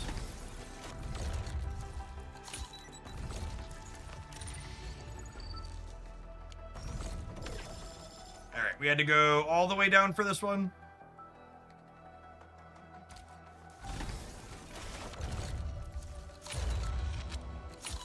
Those should be the cannons. Very ice, very ice. All right, let's get her built up and see if I had an appropriate amount of resources saved, huh? The slider. Look, prepped and behave, Frosty. We need to farm some dungeons. I was fast forwarding through everything. I learned fast, so it makes no difference. I'm getting promoted? Woo! You've got an eye for talent, Endman.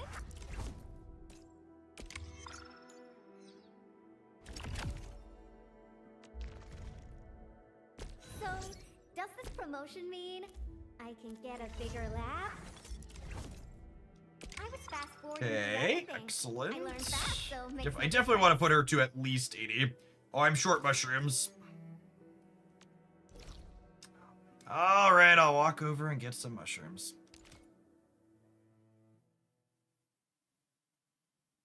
The way gear is handled in general this game is very nice. Yeah, I think that's one of, like, people talk about, like, what are you doing with systems in this game, and like how does it compare to other gotchas? I think the gear systems are one of the places where it really shines. All right, while we're gathering mushrooms and rolling her levels up, I'm gonna tap an ad roll on the Twitch side so it doesn't come up in the middle of when we're showcasing her combat. Don't go anywhere.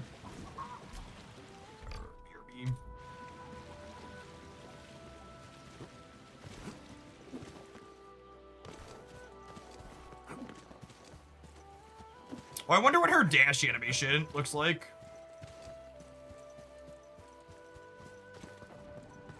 Stay alert. The enemy there is strong.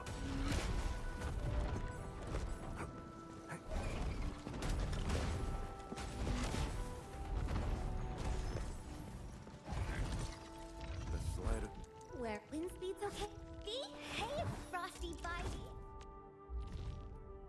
Fighting in an actual battle is really different from studying combat videos. And I've All right, made and massive I need improvements by all of her surviving talents in the up. Frontier, right? Too easy. Give me a proper challenge. We might be short on... Might be short on these baby blues. Nah, we're gonna be okay. Too easy. Give me a proper challenge. Honestly, the way her auto attacks work, is her base attack the most important one?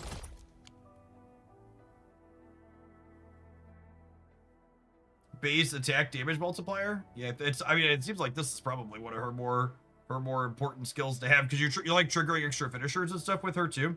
Too easy. Give me a proper challenge.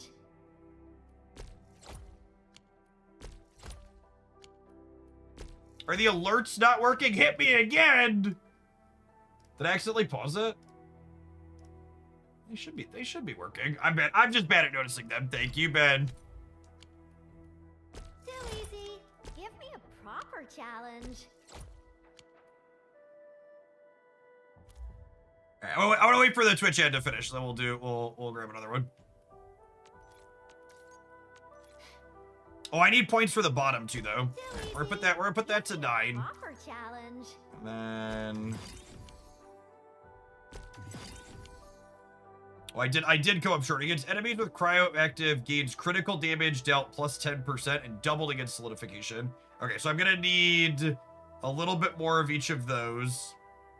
These are not combat things, so I'm not worried about those. Okay, so we can get her built enough to do the what's it called with her. All right, how far off are we? 56 out of 6 for a 6-star operator. Okay. Pretty sure I have enough gas in the tank without needing to swipe again to go for that.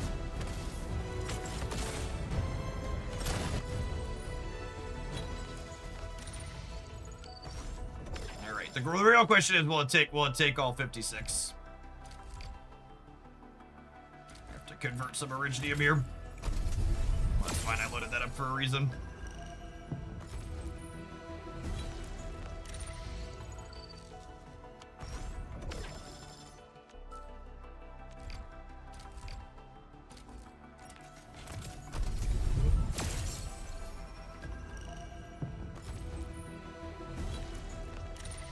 So our snow points are covered. The variants on the 5-star potentials.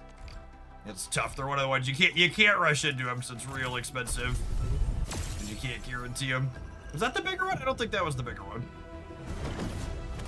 I feel like they should make the visual difference between the 6-star pull and the 5-star pull more pronounced at the trigger switch. Or maybe that's the goal, to be like, oh, was it that? All right, 16 more. Oh, you're right. I think there's one more in the exchange quote, actually. I should do that real quick here before we... I think I had one more I was short of buying. No, I got them all.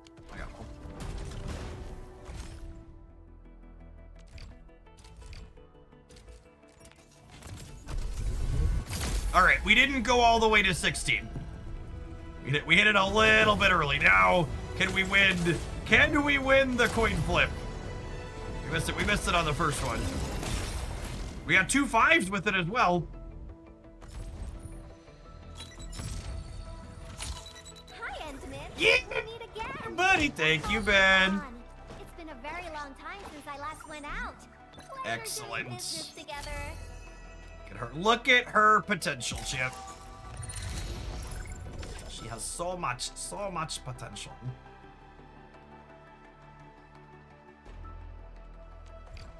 Oh, that's interesting. So I didn't realize this mechanic. So winning your 50-50 doesn't reset this guarantee. Oh, the math on potentials is real money there then, huh? So it's 240 to get a guaranteed one. You get it after 240. Well, it probably makes the math easier. Yeah. But I mean, like, it makes it it means the dollar amount or whatever to get the potential is different than what it was in my mind, right? Yeah, every 240 you get an extra one guaranteed. Yeah. Hey, Frosty Bitey.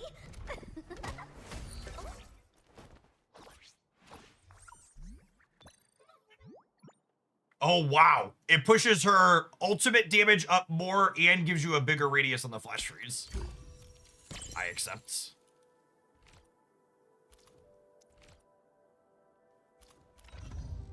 All right, we got to put a weapon on her. Switch. We got her. Nice one. The real question is, am I going to camp out on T credits in here too? I farmed a lot of those, but they are definitely one of the bottlenecks. Guess I'll just mop them into a pair of Yvonne specials.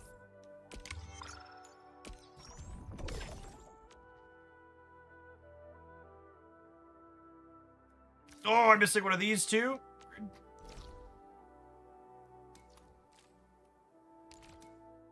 You're already through 100K, so you're probably gonna... Yeah, that's fine. She'll be built enough that I can use her team and start getting a feel for her team inside of the protocol spaces.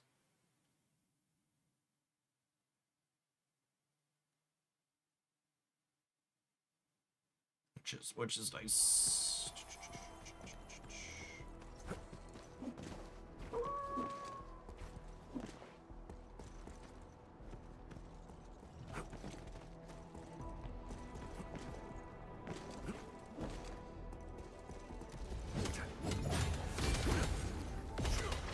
I think I only need one, but we'll collect them all while we're here. Oh, you know what it was? I collected these the other day, and then I built up Zaihi. Let's go. Burn through some of those. Over here.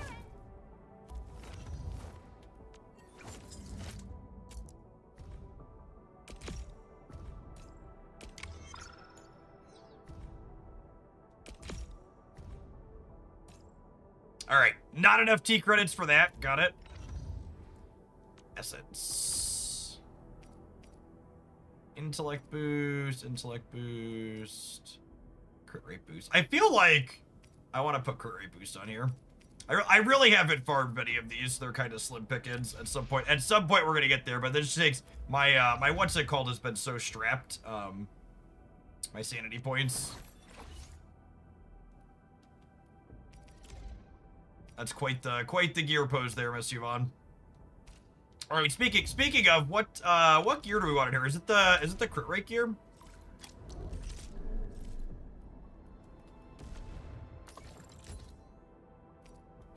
It's one of these gives crit rate, yeah. After the wearer scores a critical hit, they gain 5% attack for 15 seconds. Can reach max stats. That my security one. Yes, this is battle skill damage. What are her primary stats? Intellect and agility, with intellect being the primary. We could all use a bit more sanity these days, ain't that the truth?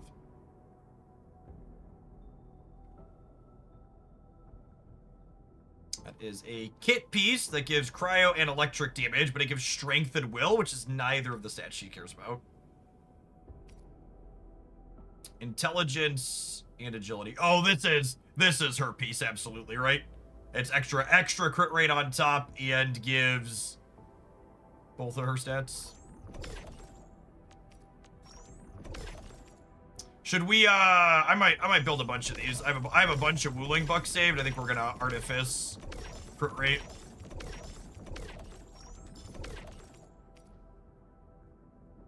Intellect agility, intellect will.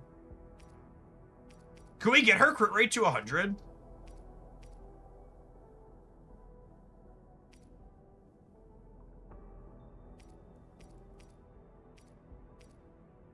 I feel like looking at all these numbers, getting it close to 100's gotta be possible.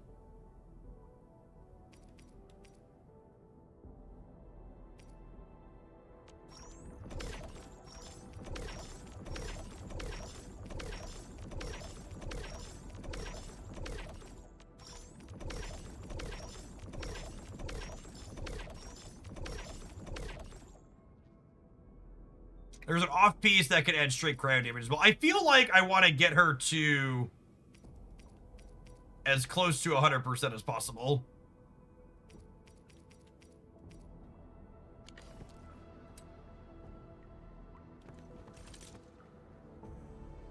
On the crit rate. I'm gonna go to here. I want to switch to Wooling. Go stock redistribution.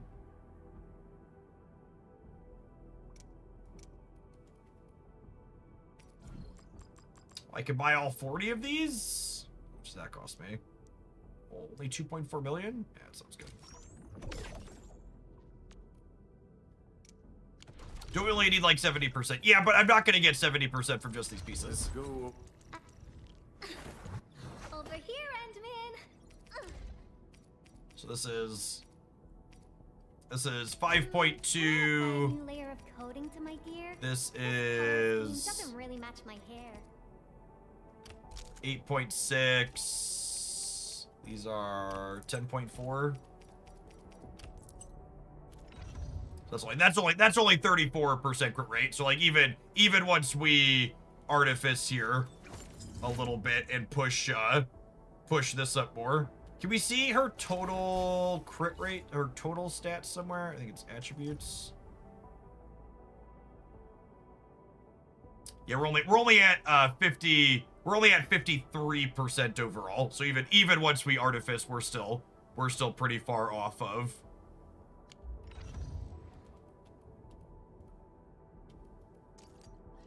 Was it? Did one of her abilities give extra though? One of these in here? No, this gives extra crit damage, which is another reason to push her crit rate up. This is another 20% crit damage. Was one of these extra crit chance?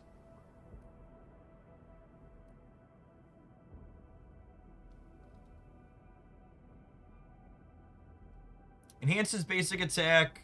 For each basic attack Suikens perform, grants a stack of crit rate buff. After reaching max stacks, Yvonne gains a crit damage buff. When the skill is about to end.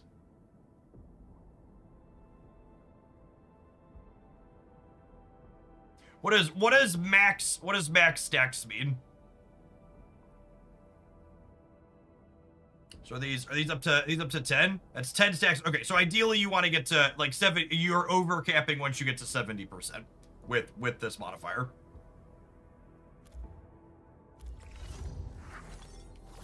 Okay. I am short T credits in there too. Let's artifice some of the crit rate on this gear, and then we'll dive on into farming some more resources with her team, I think is the plan.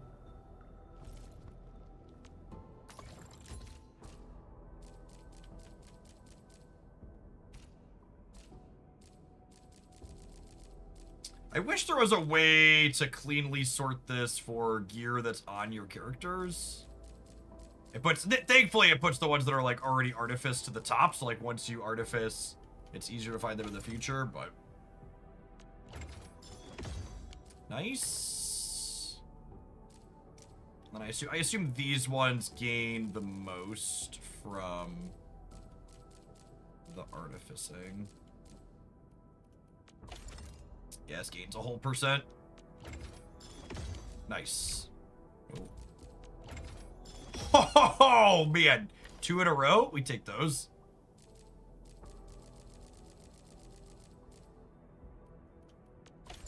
So these are some variants. The first one's guaranteed after 6. The second one's guaranteed after 12. So hitting 2 right away on that first one. Very nice.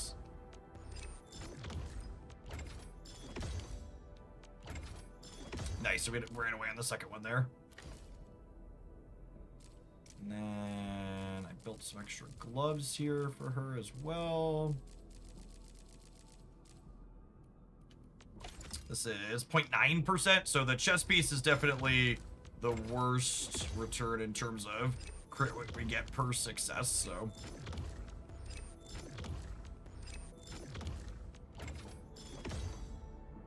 Okay, cool. So that got us like another 4 or 5%. Let's go. Over here, So that gives us a total of 60%. We're actually almost there.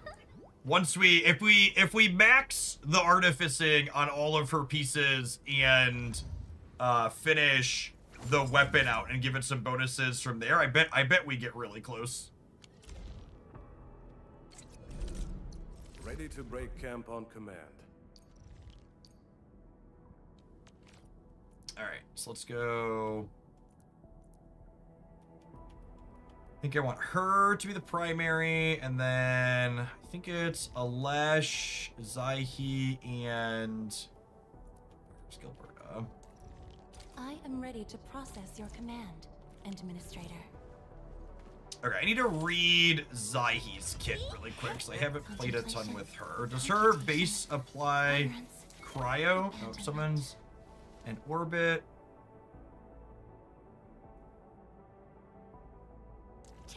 So she provides some healing, and then what is her? When auxiliary crystal uses HP treatments. Okay, so her combo reapplies cryo off of this. So one of the things you want to figure out when you're playing a team is like, okay, what is my opening? She combos every other final strike. Okay, and Yvonne gives us extra final strikes.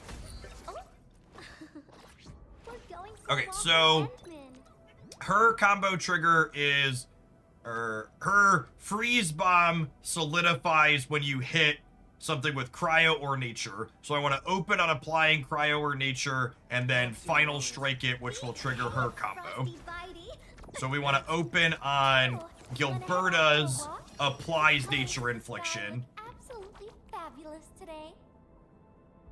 So I want to open on Gilberta's battle skill into Yvonne's battle skill, and we'll kind of rotate through it from there. And I want a Zaihi skill somewhere in the center.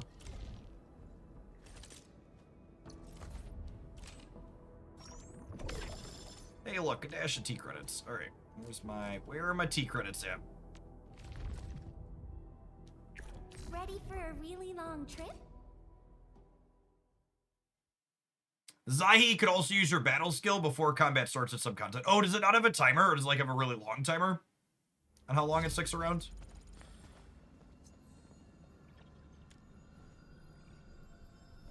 We'll end this fight easily. I wish you the best.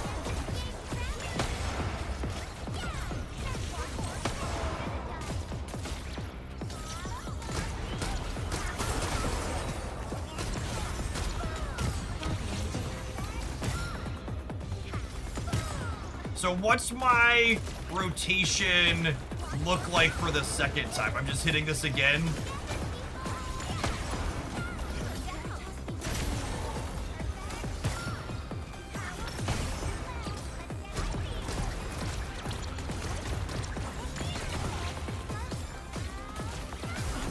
Man, for characters that you can, they kind of just keep them stud locked, huh?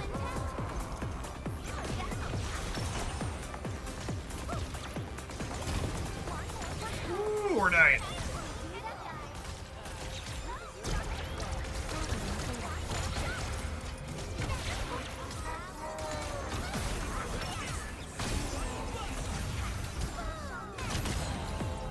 I guess Zaihi reapplies cryo in the center for us to battle skill with her again. I'm also quite the combat expert. I don't even feel tired. All right, so I have some 2x uses here too. All right, and they gave us a bunch of sanity syrup, and I typically spew. I've been spewing 2 origami a day on extra sanity because the first 2 are cheaper. Yeah, figure out the 2 things you need to figure out when you're playing a new team are 1, what does your opener look like, and then 2, what does your gameplay inside of the actual fight look like in order to keep your rotations going. Okay, and I can, with those battle credits, we can level our friends up here a little. Well, that used all of my credits. All right, so we need some more. And something to note here that my opener that I messed up in one of those rotations is Gilberta's battle skill doesn't apply the what's it called until the very end. So I need to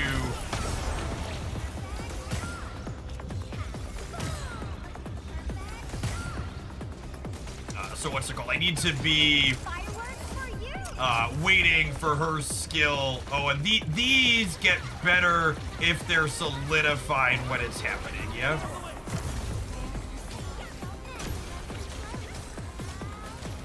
So I want to make sure they have the solidified up when I use her ult ideally, so that wasn't remotely optimal from that perspective.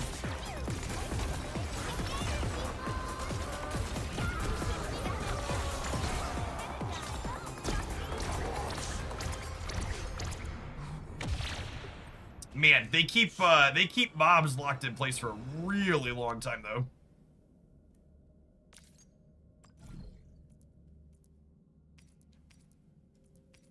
Oh, and these are 100 a pop. Well, that's great.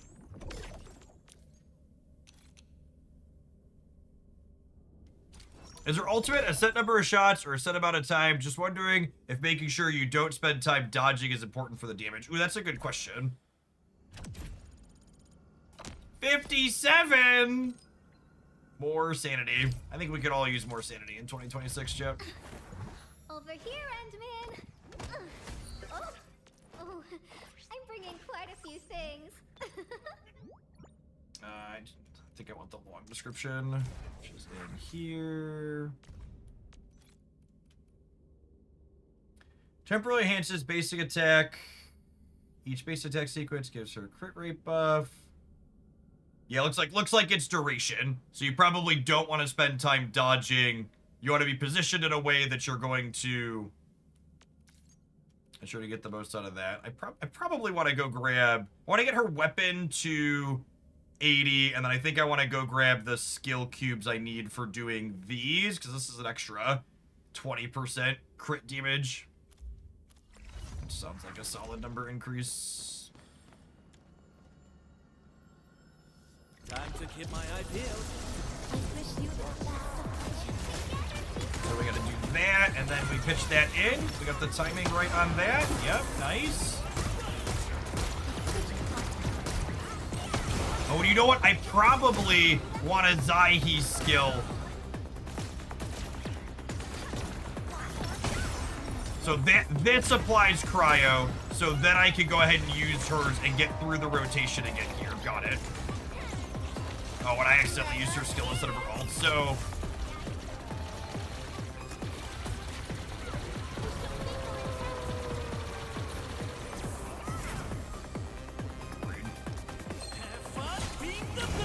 Alesh is triggering a little bit in the center of this team. But not a ton. I guess he's probably triggering enough to be useful, especially with how well built mine is.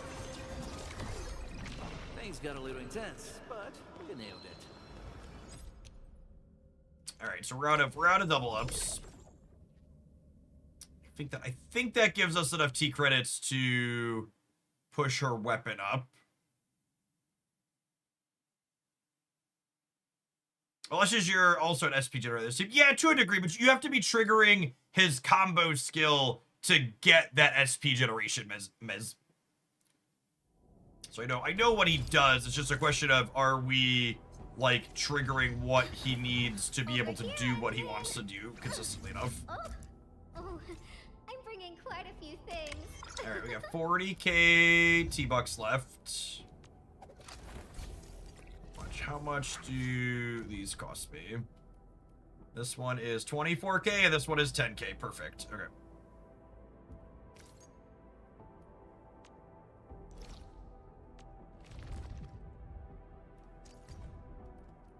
One of the little ones. Since you're around, we're definitely...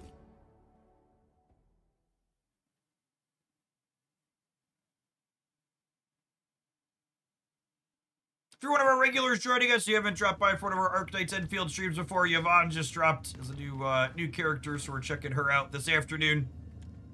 Shout out to Griffline for sponsoring the stream today and making an excellent game that I've been terribly addicted to. Really a fun mix of combat and character and team building. She hits, and then she hits, and then we get Zahi's skill going. Yeah, I get some less triggers at the end there. That seems fine. Get these. Get a final strike in here, and that triggers Zahi, and that gives us that, which gives me the ability to pitch that in and trigger. Oh, that's what I'm missing. Yvonne's combo skill has a really long cooldown, doesn't it? Okay. Yeah. So when that rotation, I hadn't paid attention. I was like, why isn't Yvonne's combo re-triggering through all this? Her combo is extra long through there. Victory is ours. Time for Yeah. something. So, one of the videos I want to put together for this game is talking about which characters are better to max the potential on for some of their skills. And one of the big things that it seems, so this has a 20-second cooldown, which is really long. You're absolutely going to want to trigger that every time it comes up. But she'll probably be a character I want to prioritize putting the mastery points into this, because when you full mastery the combo skill, it drops the cooldown by 1 second. Which is a big improvement for characters that want to be triggering it constantly. Like what? That gives you 5% more often on a character like her. Okay, so I want to exit. We're gonna do the same domain again, but I need the other resource that it gives from it, the higher tier one.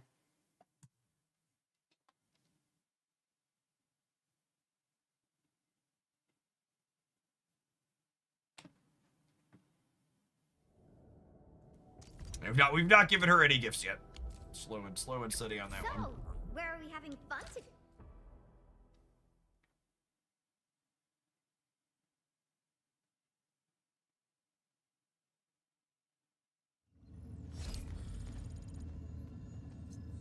Probably matters the most if your optimal rotation involves sort of waiting for it to go off cooldown. Yeah, exactly, sir. And it feels like with Yvonne, yeah, you say that in terms of so like watch this rotation. I'm getting a feel for like what we're doing here now.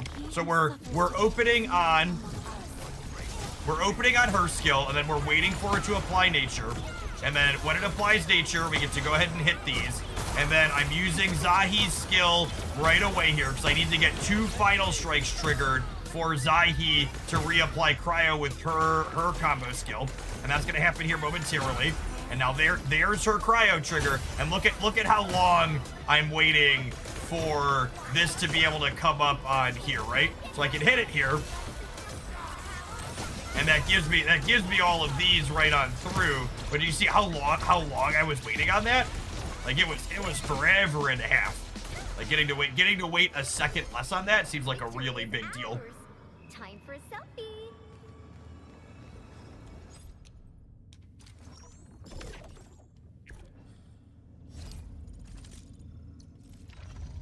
Can drop her 2 other skills in here.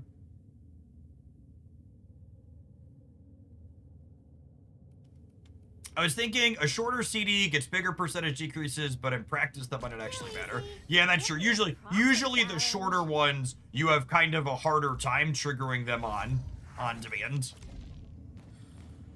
So I think a lot of these ones, a lot of the 18 to 20 second ones seem really valuable, especially when the team's built around that skill popping off.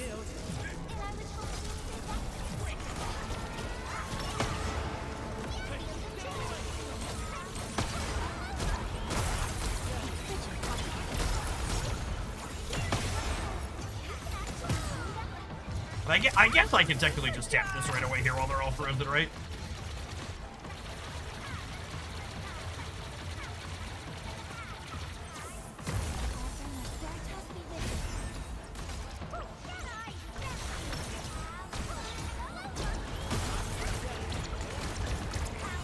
Oh, and I suppose I can technically get even bigger damage numbers on those. I've not been using Gilberta's ult in these rotations at all. And if I tap her ult alongside, Yvonne's ult, it's probably real good, yeah? Behave, Frosty Bitey. Oh. We're going. Too easy. Give me a proper challenge. So you consider for the min-maxing on Yvonne ult damage, the biggest damage is at the end, so it's almost more important, and so it's most important they're solidified when you finish. Yeah, that's fair. I need more skills for these. We're also out of T-Bucks. T-Bills. Maybe we'll do like 2 more runs through here, and then we'll hit the T-Bills, and then we'll try the Umbral stuff. We got about 45 minutes until, Snap card releases this afternoon. We'll end this fight easily. I wish you would pass the page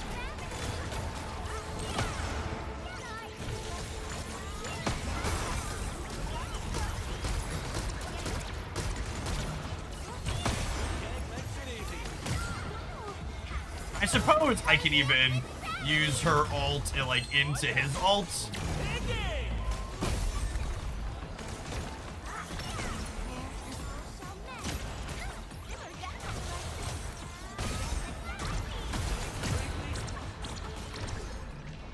Got a little intense, but you nailed it.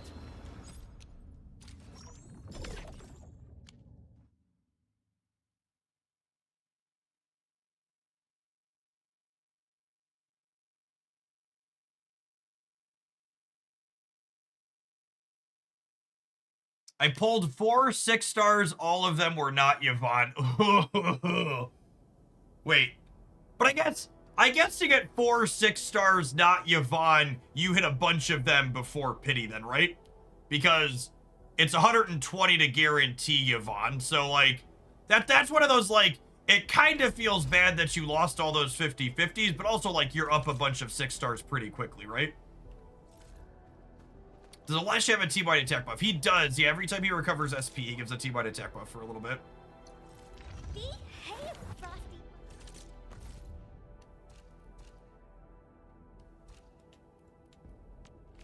Alright, let's hop back into Ready here. for a really long trip? I feel like I've got the rotations down. I'm excited to dig into the Umbral here in a minute with this team once we put a couple more points in.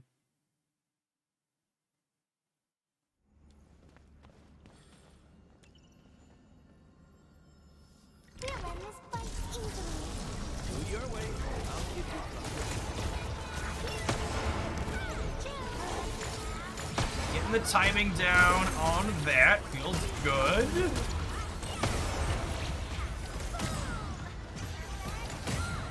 Oh, and what's it called on this team? What's her name? Zyhe's ult, technically gives me extra damage too, right? So like really this is press all of the buttons simultaneously. He was very dead before the end of that, yeah? My prayers have been answered. Best thing I've done today. Okay. Okay, yeah, I'm excited to take that into a boss. Oh, this is my last bit of extra sanity, chat. Mood. 2026 mood. My last bit of extra sanity.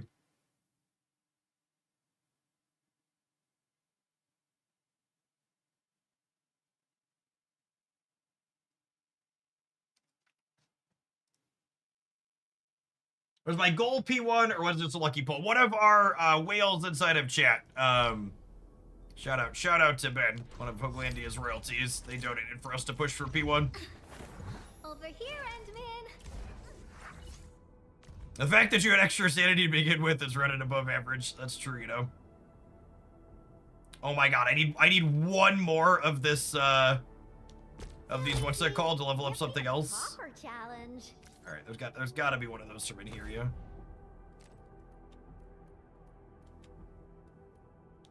Oh, I can get 6 of them? Oh, just you. Oh, I should have checked the credit store. I think the credit store was out.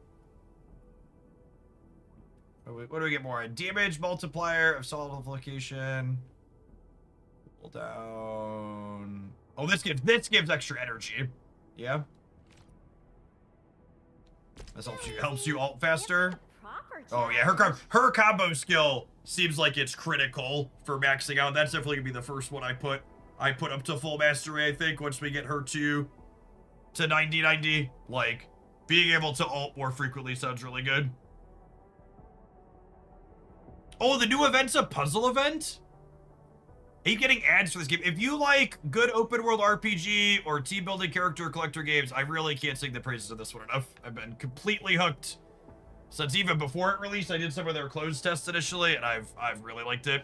I need to run to the restroom. I'm gonna tap an ad roll while we do that. When we get back, we're gonna dive on into some of the Umbral fights with this team and see how it goes in the new endgame content they added, and then maybe we'll check out the puzzle mode if time permits. Curious to see what that looks like. Don't go anywhere, gamers. Thanks for hanging out.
You get 2 polls for completing all the stages. Nice. It's good to see.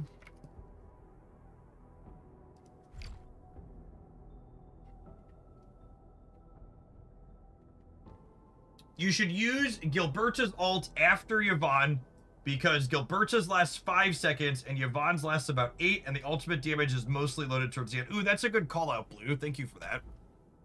It's a good thing to think about from a rotational perspective. How about Zyhe's? How long does Zyhe's boost last? Where does hers fit in? Your terminal, in reverence.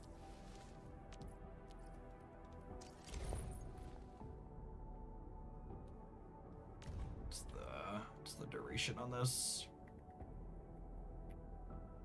This one's 12 seconds. Okay, so if I have all 3, game, what's going on? Thanks for the over 2.5 years.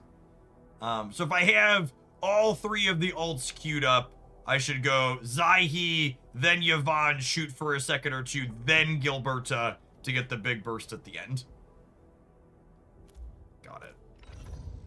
What a beautiful Over here.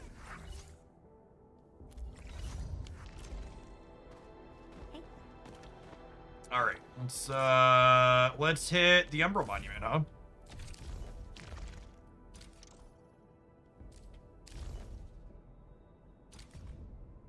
In we go, in we go. I haven't touched these at all yet, so I'm not seeing what these are. Mechanic enemies are stronger, okay. Oh, so these are this back half is just pure combat, no gimmick. The first part of this had 3 different gimmicks in it. Maxon, thank you for the 7 years of support. Consume 1,500 sanity done right at the start of the week. Listen, chat, I burned through sanity at a record pace, okay? I stand here awake. It's just how it as is. the law.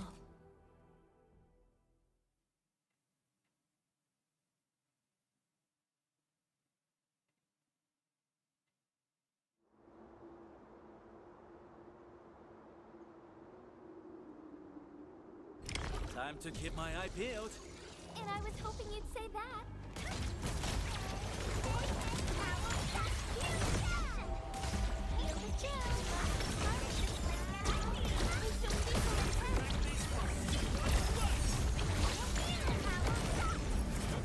Ooh, we're hitting dodges. That's nice.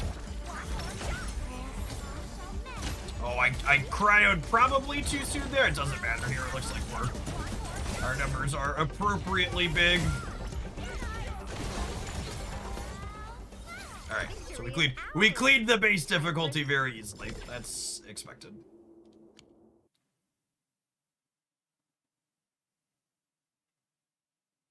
One of the things that's nice, again, someone asked earlier, what does free to play look like in games like this? So their endgame content is structured in a way that's really free to play / low spender friendly.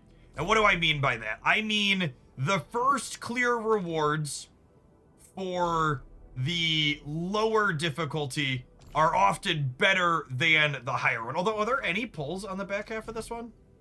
Are they actually identical for this time around? Oh, that's interesting. There's no pull currency on these. So in the first half, there was there not pull currency? Am I completely forgetting? I feel like there were red gems in here last time. Were there not? No, it looks like it's the same. It was the same this time around. Oh, they're on the event page. Oh yeah. Okay. So I am crazy, but so in here. Yes, there's the pull currency. Got it. And this is just challenge. And this is challenge. Okay. And this is complete in normal mode, complete in normal mode. So there's no the red currency here is the most valuable thing because that's what gets you more characters, which is the most valuable thing in these types of games. And none of that is locked behind being able to complete these on the higher difficulty. Data sync complete. Which is why I really think these types of single player games are one of the ones where the free to play model really works the best because like in reality, when you're like spending extra, you're spending to make the content easier for yourself. Yeah, there's not really any pressure. Like you're getting some rewards for finishing it. But it was too far out. I need to.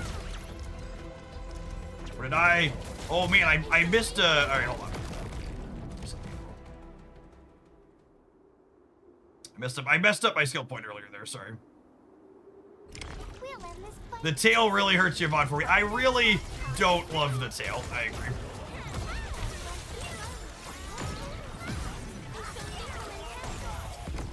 Oh my goodness. Being bad at dodging is more painful in the higher difficulty, believe it or not. Woo, man.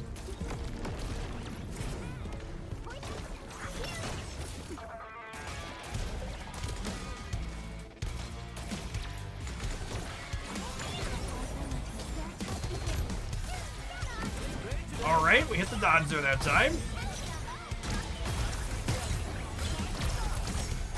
All right, we staggered. Nice.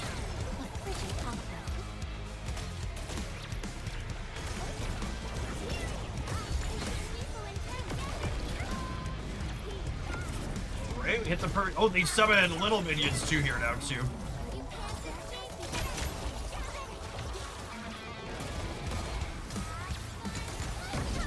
Woo!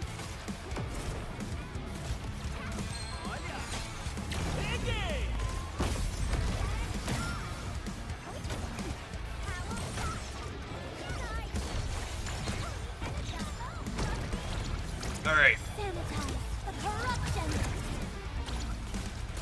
Fireworks for you. Light up the way.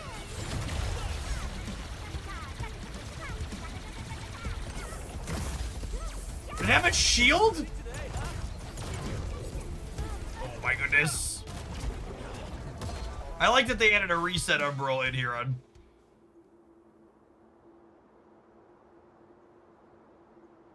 Time to keep my eye peeled.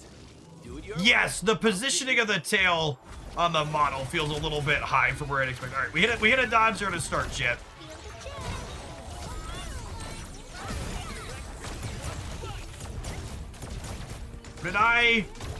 Why didn't her combo skill hit? What did I mess up there? I messed something up for her combo skill not to hit. Did I like dodge my way out of it? Who suffers today is not among us. Get out of the way!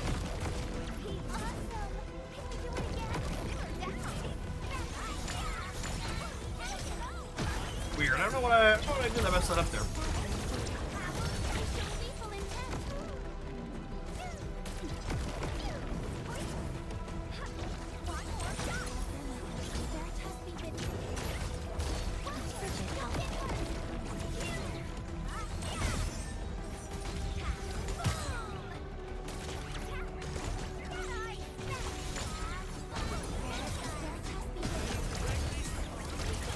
Alright, so we've got all the ultimates almost up here. Right, we're hitting our what's it called here.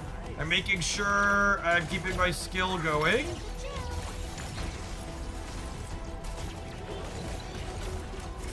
Enjoy your snack! Get out of the way!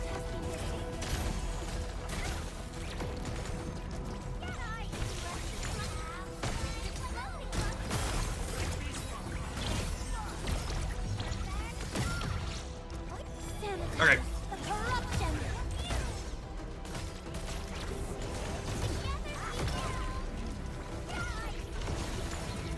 Fireworks for you.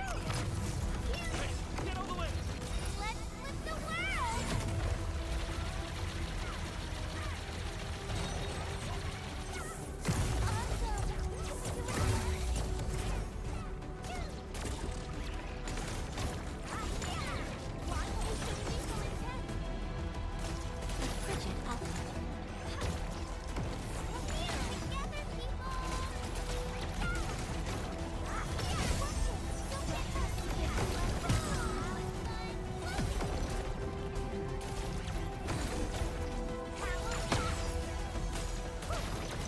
List subject violation.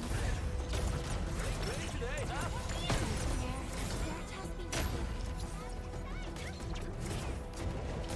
Hey, get out of the way!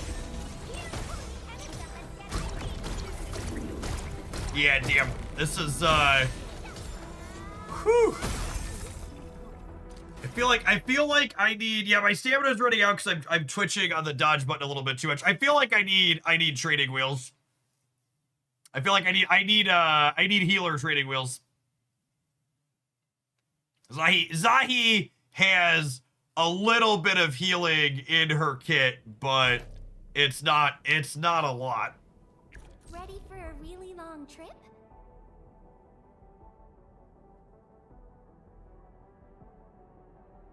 Can I just like sub a Lesh for Snow Point? Like, is that reasonable? A new fields mission. He gives you some skill point cash back in.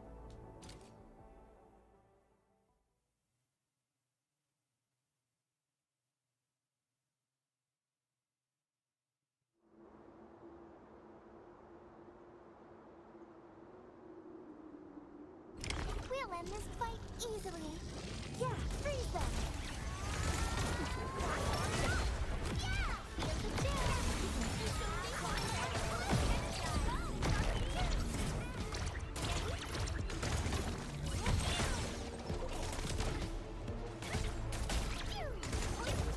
Why didn't Zahi skill fast enough there? Fabulous work.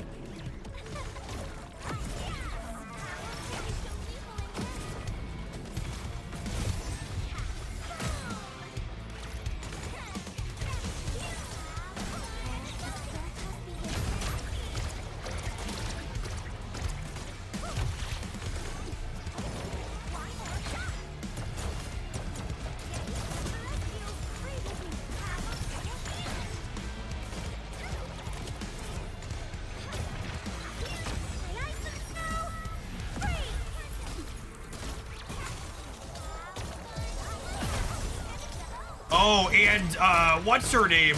Snowpoint can trigger. Fuck me.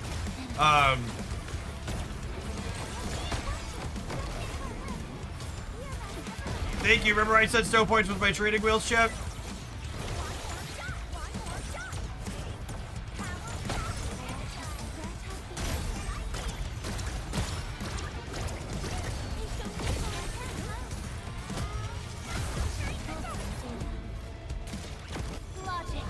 We die again?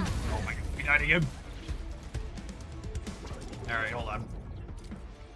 I don't think I have what's her name set up for full treatment mode.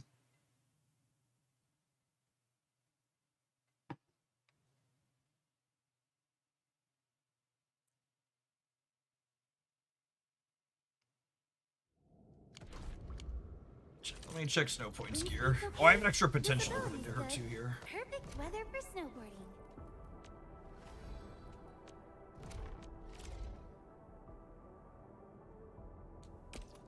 Well, that makes her block a bit better. Okay. I should use her block more while she's on the team. I have skill points to spare.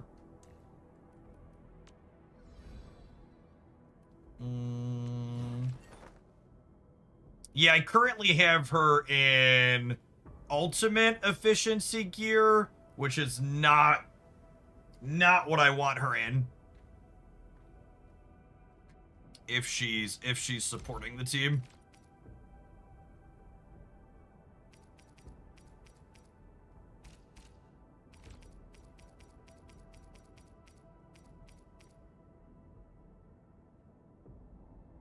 One who made this really gave it a lot of thought.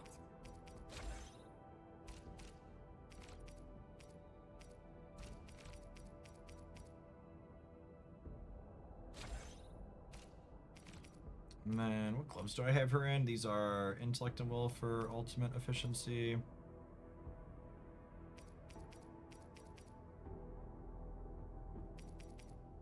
Honestly, a little ultimate efficiency is probably fine. This gives her.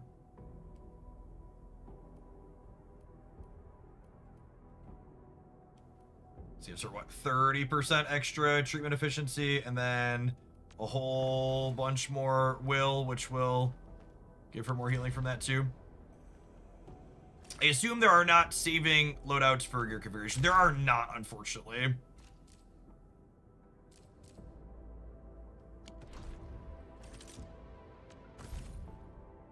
Let's try that now with a little bit more healing on her and maybe marginally better button pressing.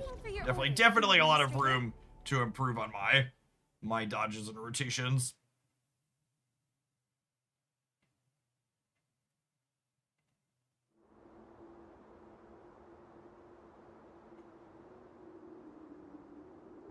All equipment charged and ready. And I was hoping you'd say better luck.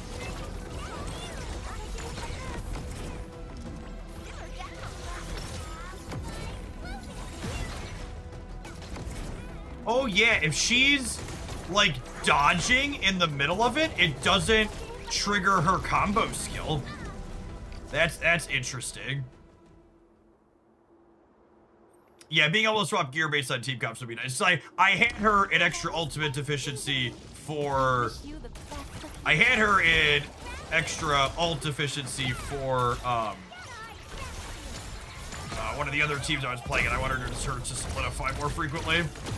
united beyond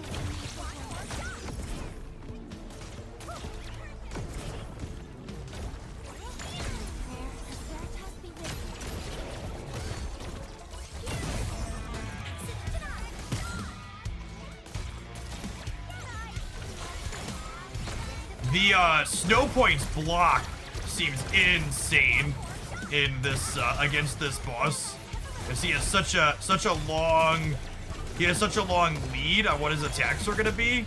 Or like being able to put it up where she counterattacks for you. You have a big window to do it.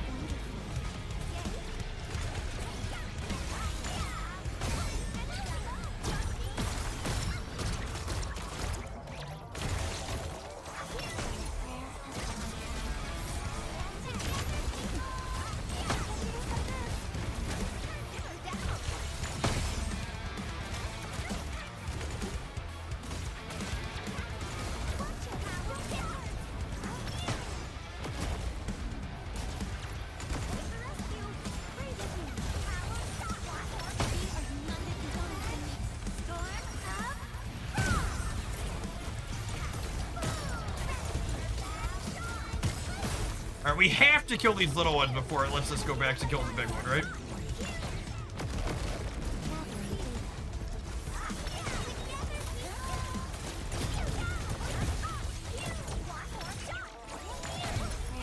list subject violations.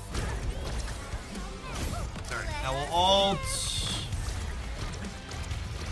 Now we'll ult on her. Yeah, our health total's working significantly better now.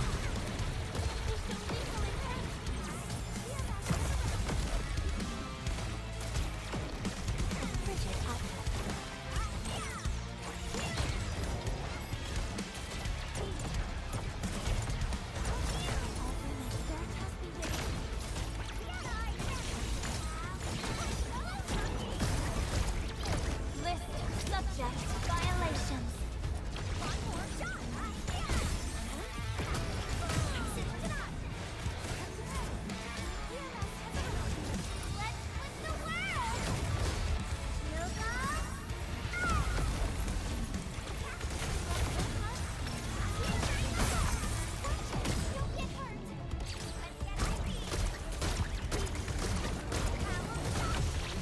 United beyond the need for words. My heart is frigid outline.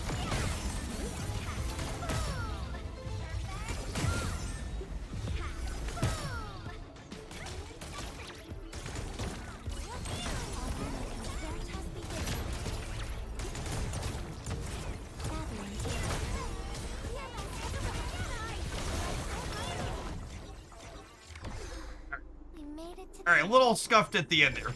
But we cleaned it out. Maybe not quite as clean as it could have been. This team, and it's probably because my rotations aren't particularly clean, but the fact that a lot of your damage is coming from auto attacks makes the team feel a lot less skill point hungry than other ones I've played in the past. I'm sure that'll get less noticeable if I get my rotations a little bit tighter.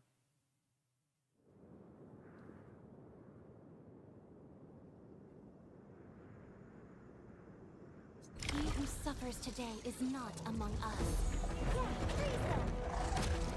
Arts opened my eyes.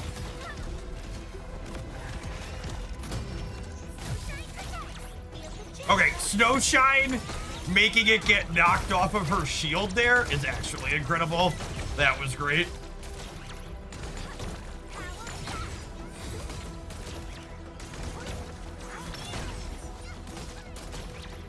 Part of me wonders. Yeah, it's so good. Part of me wonders if Zaihi is the right character to have in here. If I wonder if Zaihi is the right fourth character in here if we're playing Snowpoint.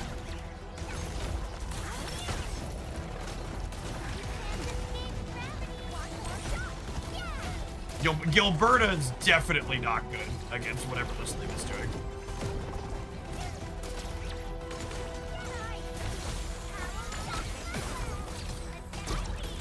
Or at least her skill's not.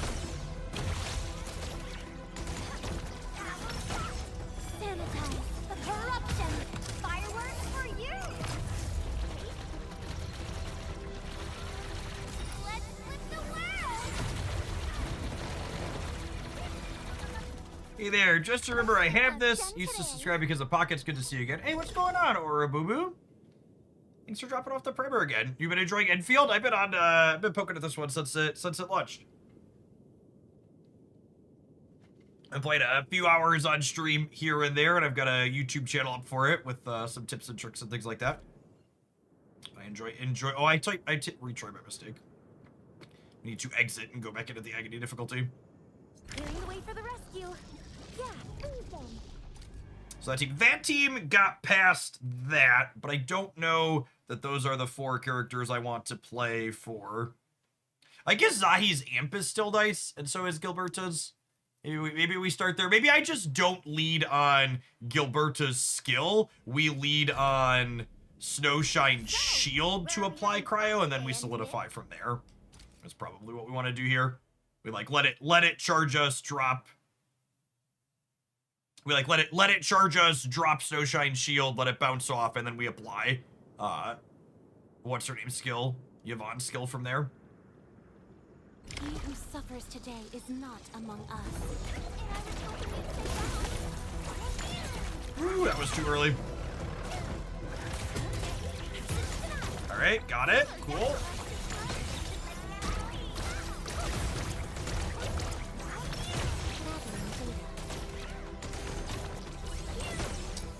Snowshine.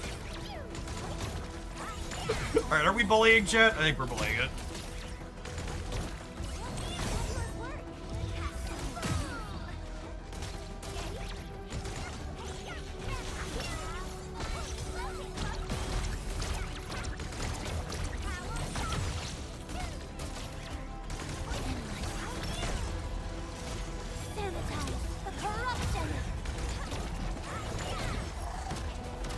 Oh, the second one summons in.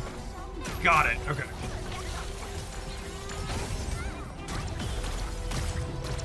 Fireworks for you. Let's flip the world.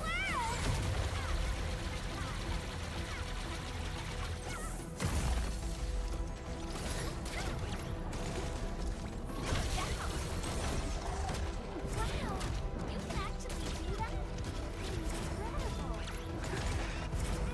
Chat, it's bullying us back. It's bullying us back, chat. Very rude.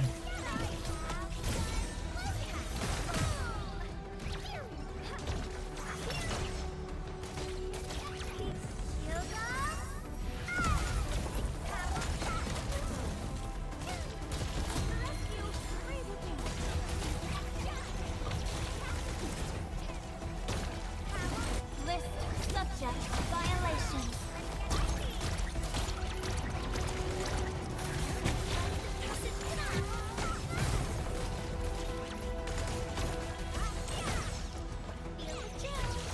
Wow, you can actually do that? A frigid hot.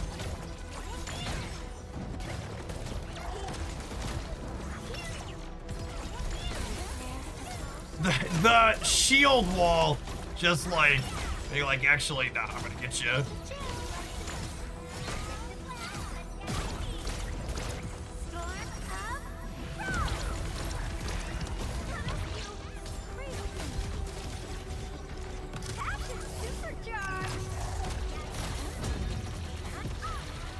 List subject violations. Let's flip the world.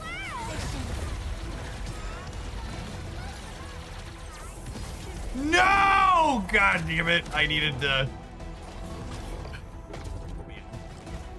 At least you can reset it right from there. Alright. Alright, I needed to dodge. I thought maybe we could just like shoot it down while it charged us. Narrator, we could not. Clearing the way for the rescue. And I was hoping Mistakes were made.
right, we got 6 figures into a 70K at the end there.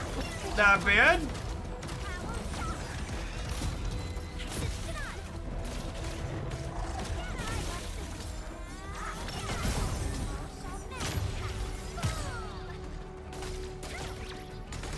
List subject violation.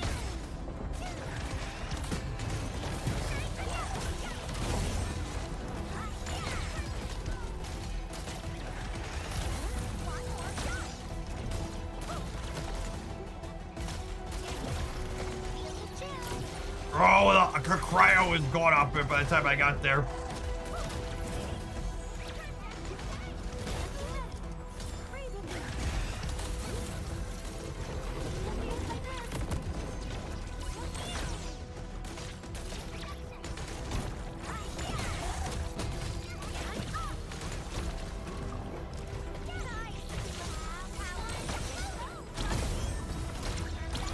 Let us dance. Shield up. Cozy up with gravity.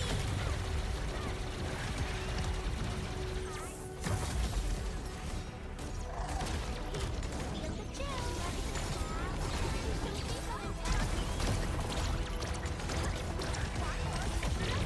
No! God damn it.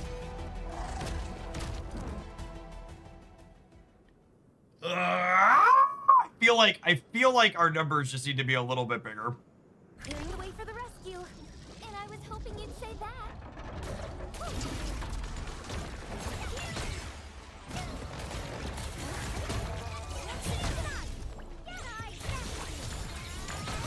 This is probably like mechanically I feel like I understand the fight now, and I bet this is a difference.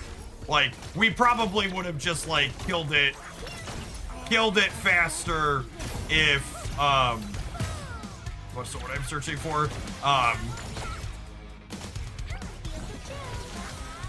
If I just like, if she was 90 or her weapon was 90. We're technically not fully built at the moment, yeah.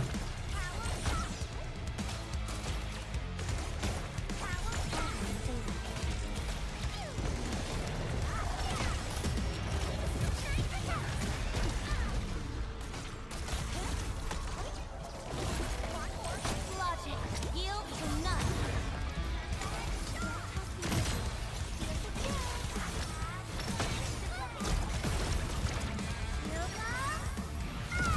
Fireworks for you! Might of the wind!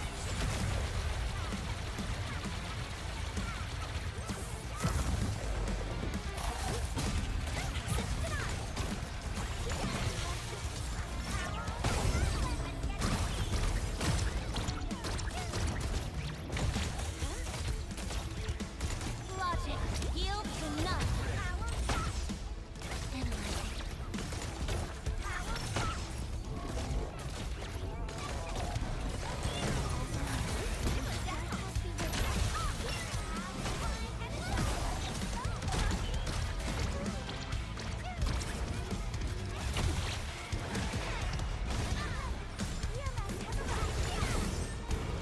List subject violation. Storm up.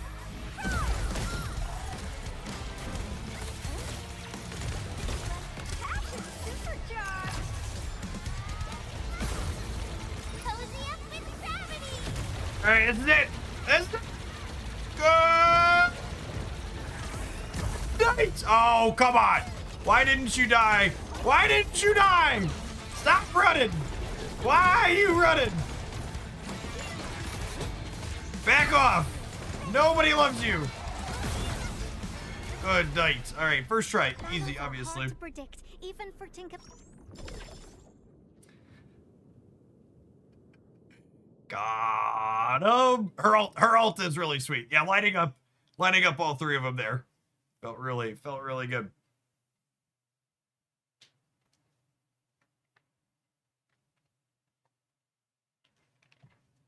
I'm gonna write that down. That was a fun rotation through. Maybe we'll.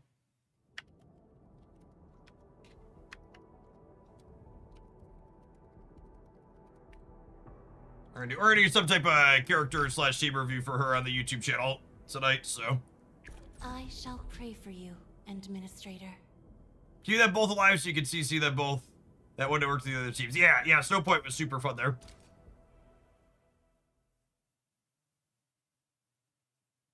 It's magic of video editing, that'll be the first try. Exactly.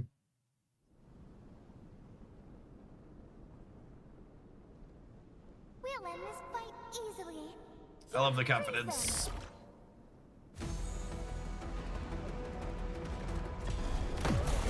All right.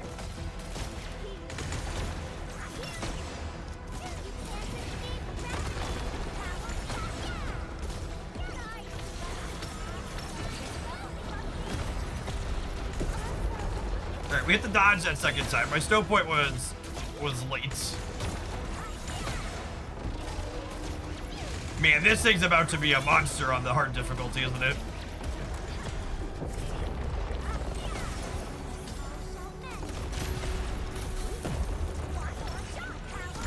Okay, understand though.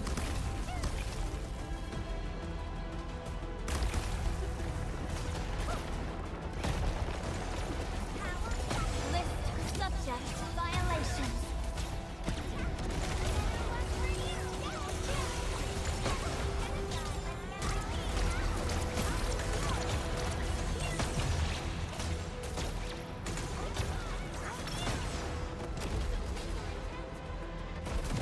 It has lethal intent.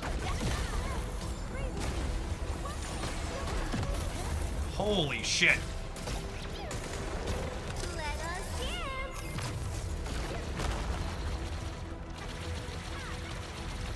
Light of the land.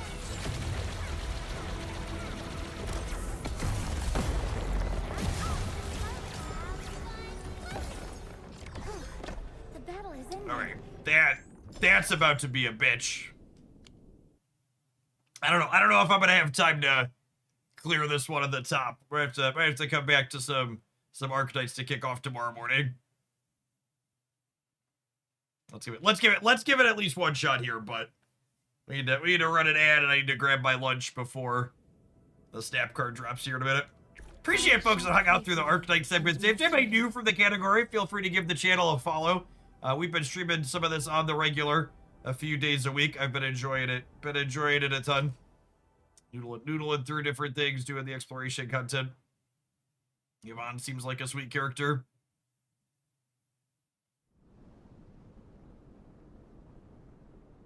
The defensive mechanic on that guy was the numbers are smaller when attacking from the front. Oh, okay, so we gotta noodle around behind it. I'm gonna hit my snow point block this time. All right, hold on.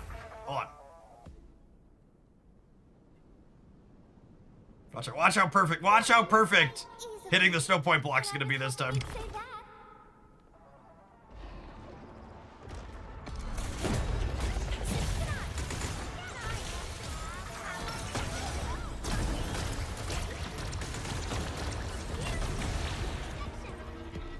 So I gotta get like behind it here then.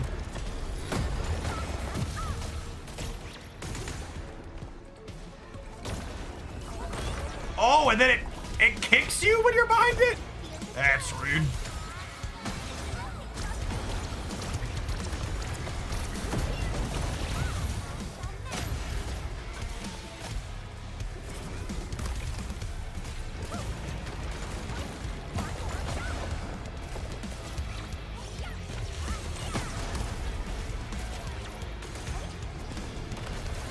Sanitize the corruption.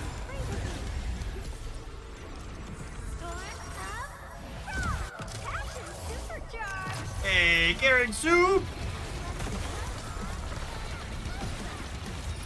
Thank you for always being here. Appreciate it.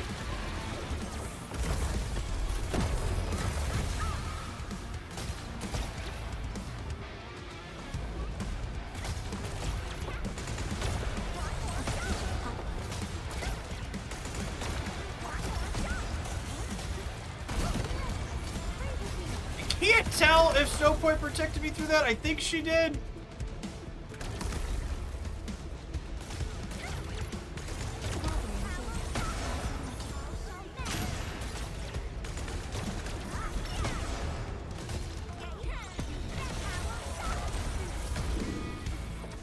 Yeah, I'm gonna have to both figure out mechanically how to fight that one a little bit better and probably roll my numbers up a little bit more. We can, at a minimum, I think we can artifice the crit stat up. The thing gets squishier once you break its weak point for the back. Okay. Yeah, that'll be what we'll have to work up towards. Need a bigger. I mean, to be fair, this team is capable of bursting. I just need to save my ults once we crack the thing from behind. All right, what do I have here?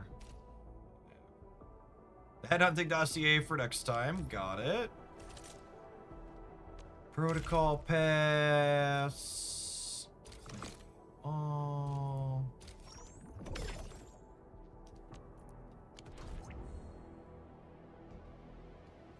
Yeah, save the burst till you break its back. I'm primed for optimal performance. Oh, we maxed Arklight here too. That's sweet. We finished a lot of the 5s today, which is great. Once we finish getting Yvonne built, I really want to finish. I want to finish the electric team for sure. They're super fun. Finish some more of these. Is there a clay mall?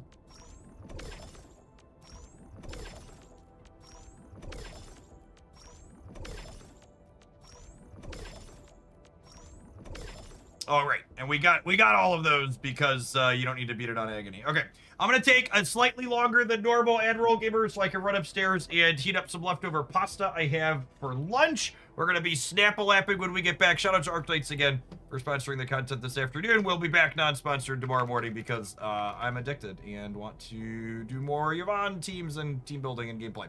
Let's get Jack flagging in Marvel Snap. Be right.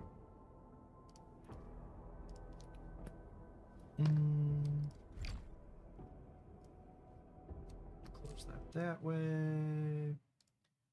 Snap. Let folks know Jackflag's coming.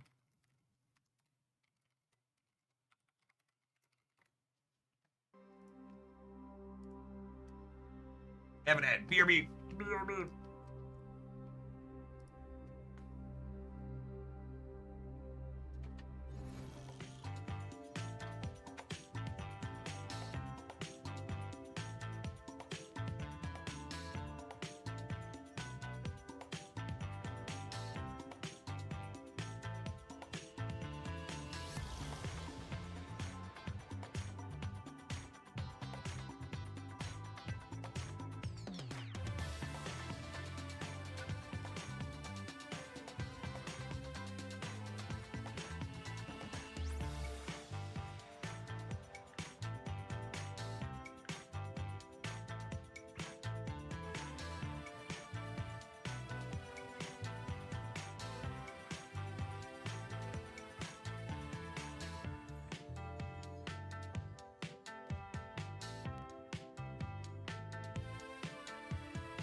Made a big old batch of pasta the other night.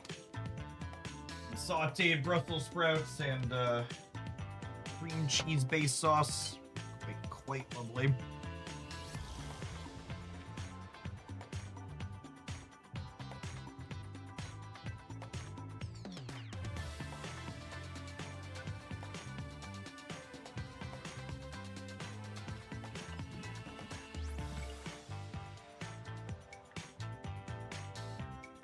Ooh, look at that! We got our extra border. Good job, Alliance.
Is my alliance still full? We can get you in comics, Gabe.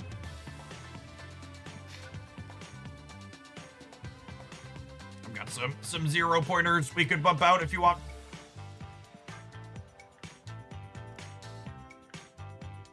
Can always have them back in.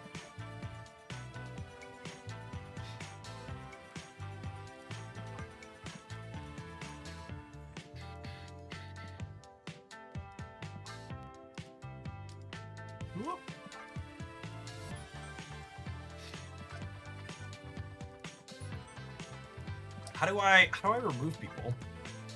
Is my interface busted here? Are these dots supposed to do something when I click on them? I assume these dots are supposed to do something when I click on them.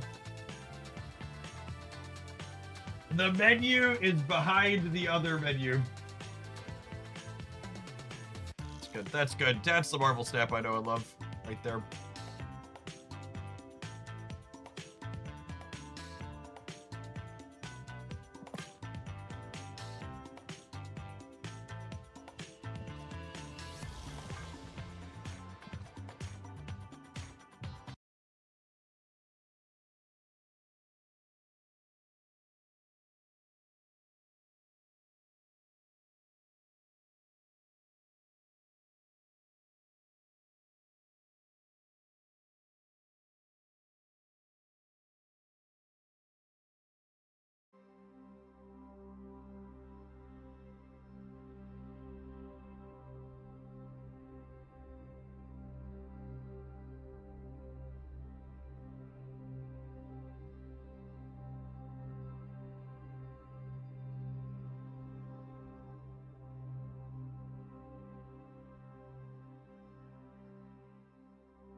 That's a lot of stuff if you're missing these cards. This is 2. If you're missing both of these cards, this is basically 5 cards for $100. Plus some extras. At least 5 cards, because these could be more than 1. No, because this is the 5,000 gold is a card as well. So if you're missing these, this is 1, 2, 3, 4, 5, and then maybe more.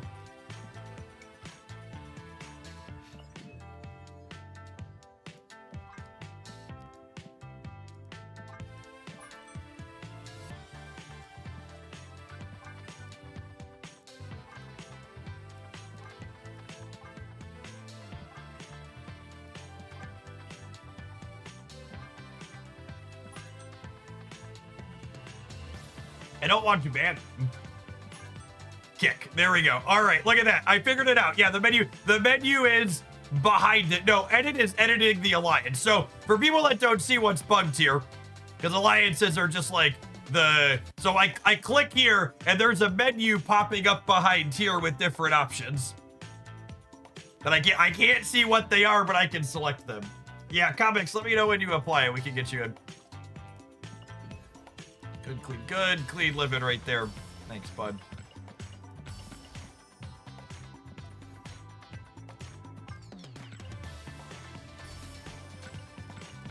I need to go pick up alliance missions. Hey, thanks to all the 90 streak watchers who are always here. I was shoving some of my food in my face and I didn't catch all of those. Thanks for being here. We got those.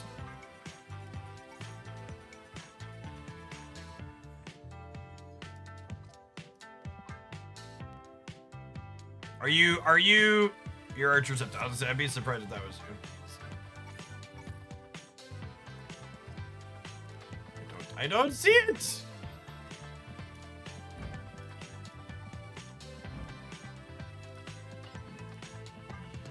There we go.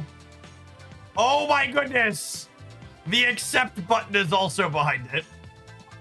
I'm gonna assume it's the top one. Add to alliance. Yes, confirm. All right. Jeff Hogland 2. Jeff Hogland 2 menus being bug 0. Can someone clip that for me so I can send it to second dinner? I bet they don't know that that's bugged.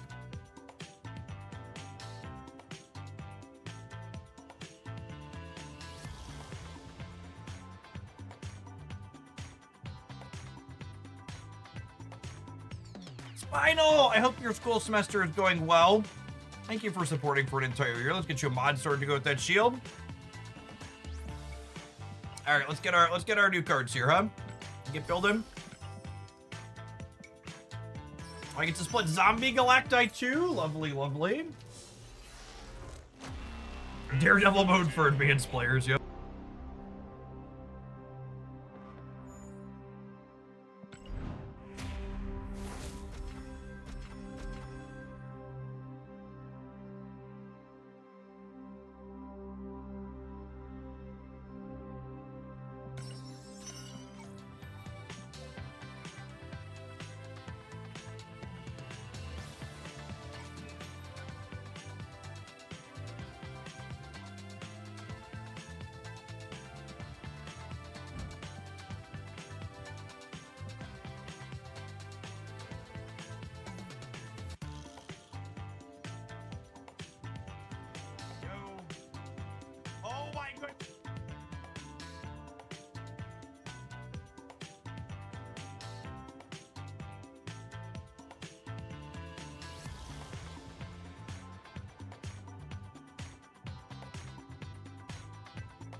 Bill Cosby, thank you for the third of a year. Appreciate that. Welcome back. What's in the Guardians back?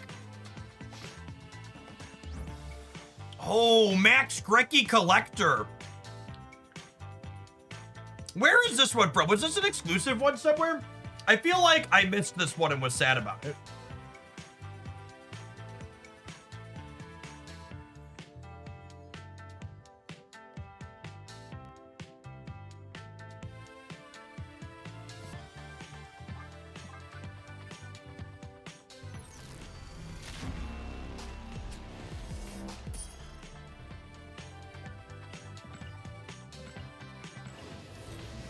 Mastery.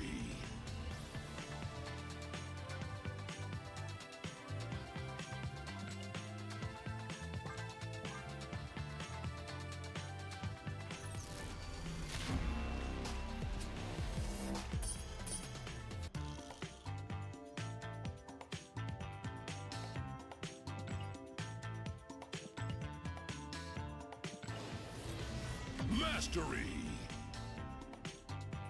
And I got Galactic Storm.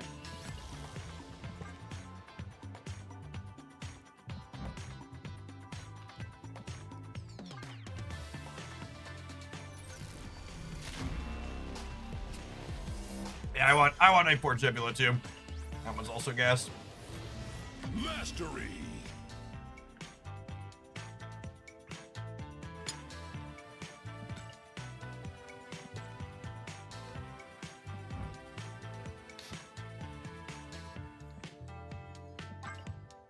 That gladiator might be superior to what I have as well.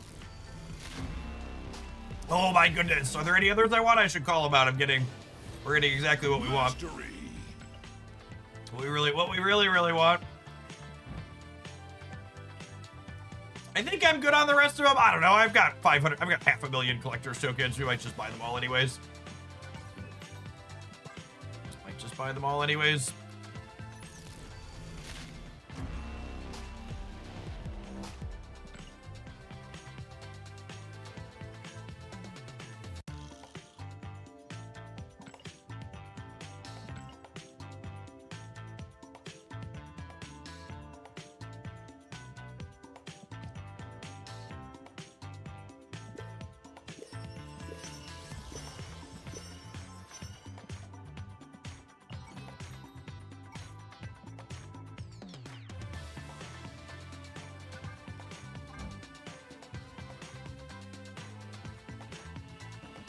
Can someone give me the lore on Jackflag?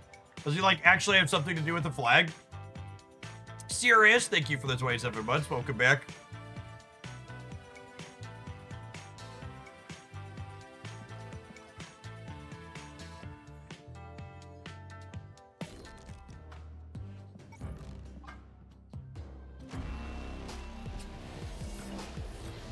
Mastery.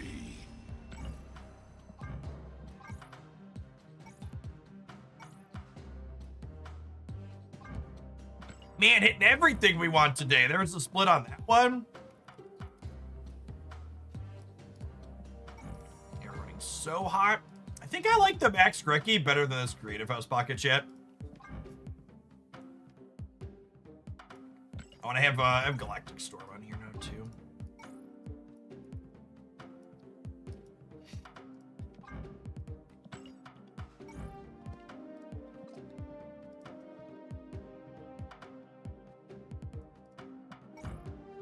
A different gladiator.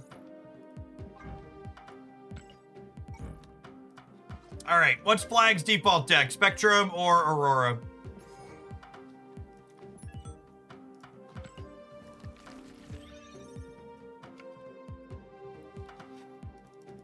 Neither? Neither?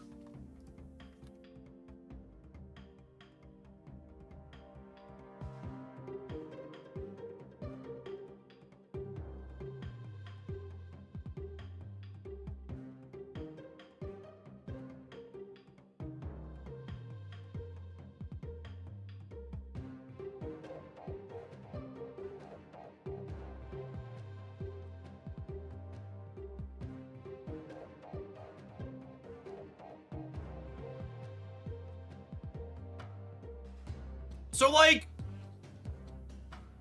is Jack actually good in a deck like this?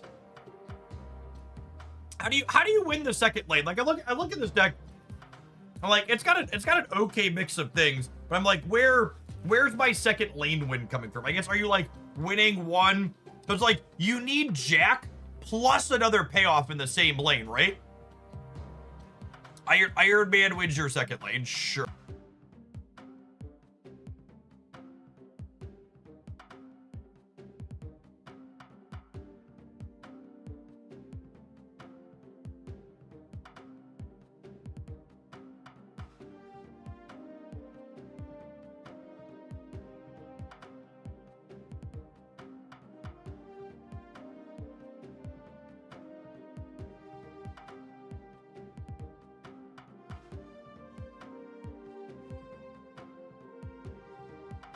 How does Jack and Carter work? Honestly, I kind of want to start here.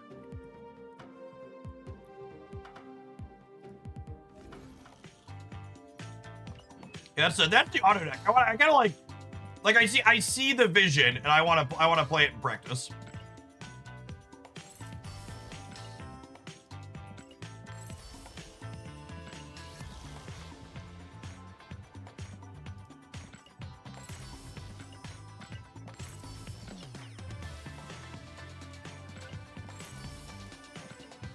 Vision isn't in the deck, though. I see what you did there. Mastery.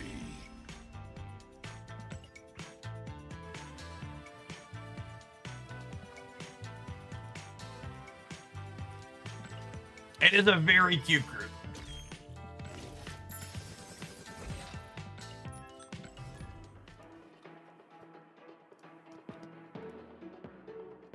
Very, very adorable group.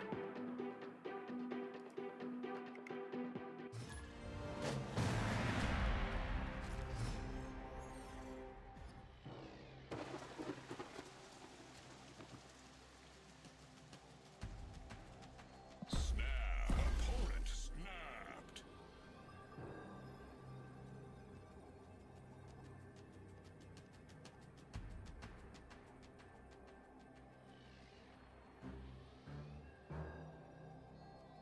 New card in the opener and a favorable turn 1 location. Rigged.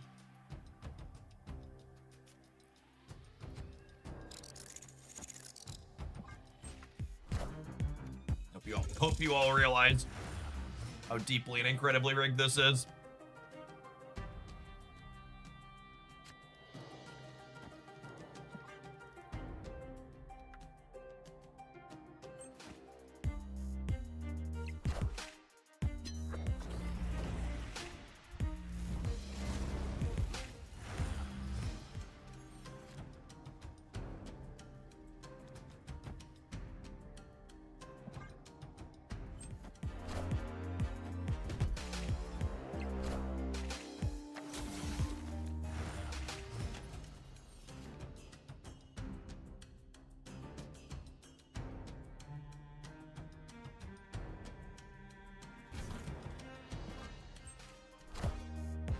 I am Iron Man. All systems go.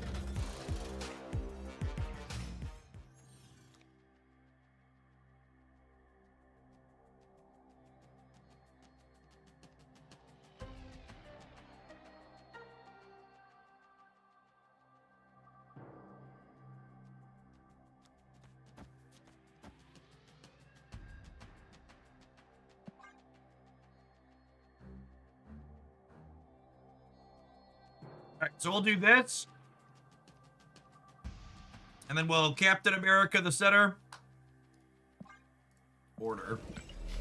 Oh, you think I want to copy Iron Man and not Jackflag?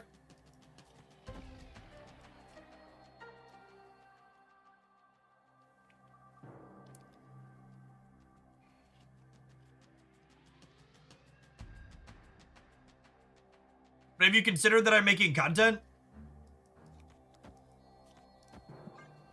2 Iron Man we've seen. 2 Jackflag you have not.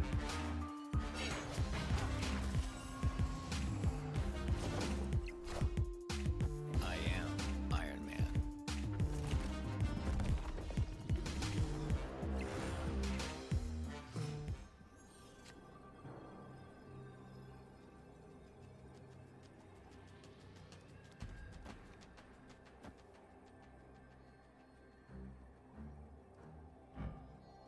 Yeah, I'm only getting +6 from the Carter. So Jackflag does not have synergy with Captain Carter, is said.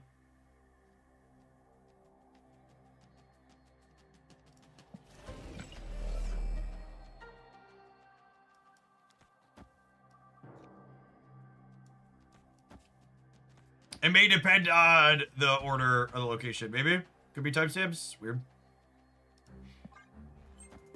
Awkward either way is what it is.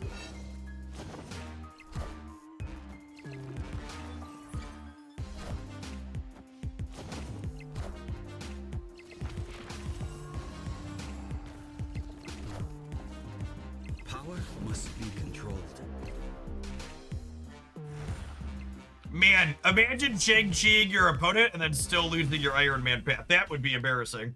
Victory. That would be embarrassing, chat. Where you Shang-Chi your opponent in the Iron Man path, then still lose by double digits. Not just lose by double digits. Praise be to Brode for the Shang nerf, chat. This video game brought to you by the Shang-Chi nerf.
I just want you to know, McVoid, double Jack off the bat.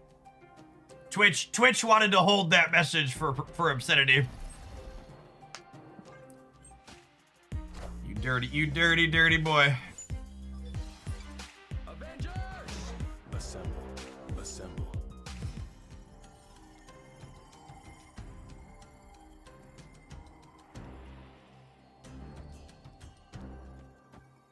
I mean, this is the only place I can play this, right? So we'll attempt to save it.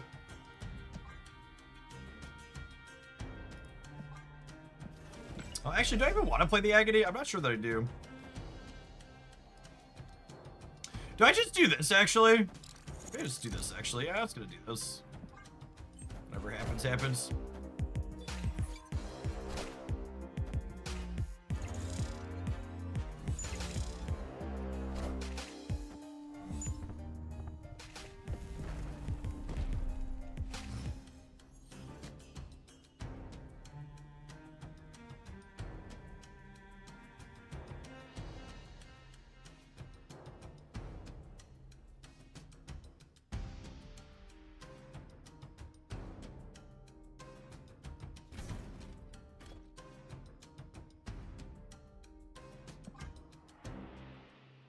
Oh, wait.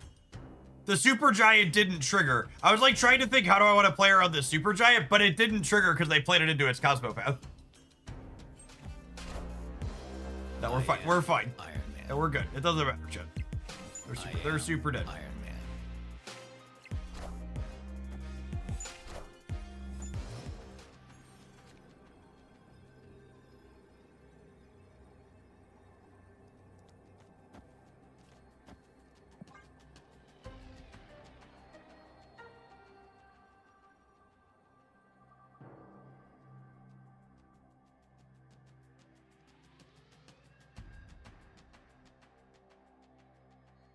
Jack being a big 3-drop that you don't have to draw early to have him scale up has a lot of value.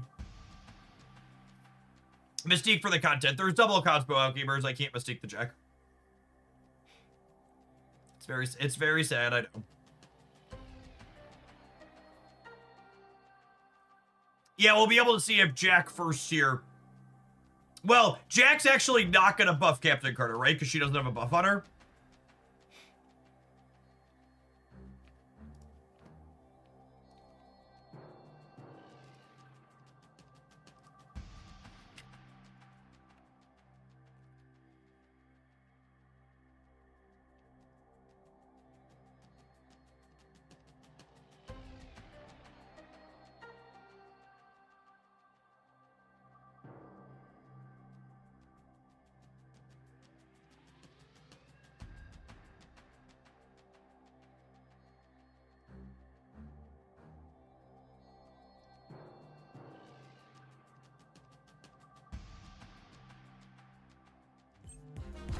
I think our opponent didn't realize that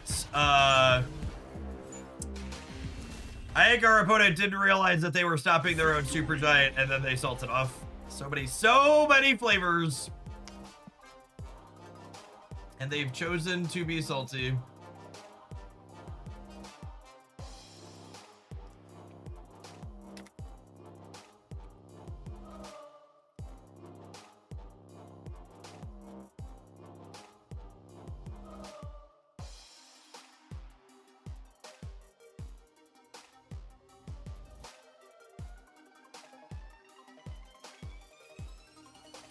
Oh my goodness. Phone in toilet instructions unclear. Yep.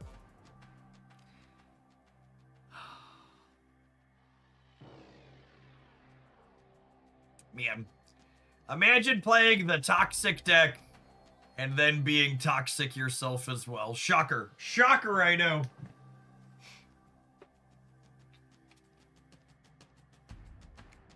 Who could have possibly foreseen this?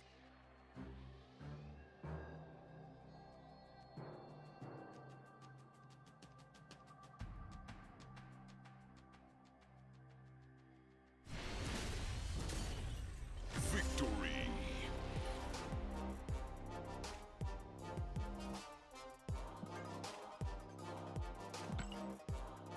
Yeah, I would assume Jackflag's a new Aurora staple.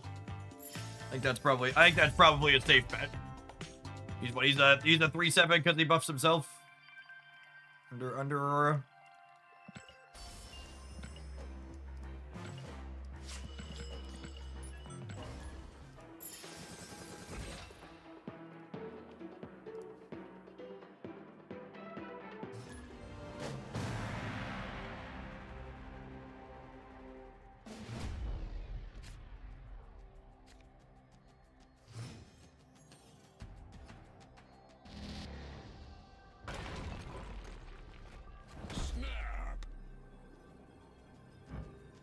I accept, humbly and graciously.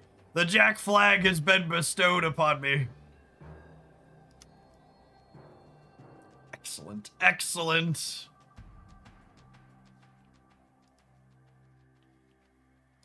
Things you love to see. It.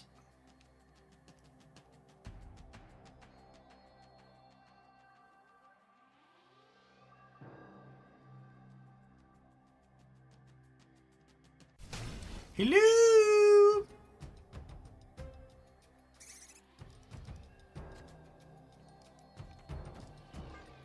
Second must finally realize I'm trying to sell cards for them. So they've rigged our draws to make sure we can feature Jackflag today. Sales must be down this month.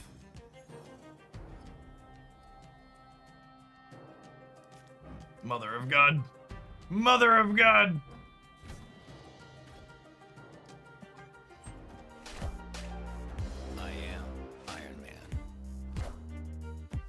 I already bought the $20 variant for my Aura decks. I'm excited to get a variant for him at some point, but if I'm being honest, I don't really love the art style on the variants for this month.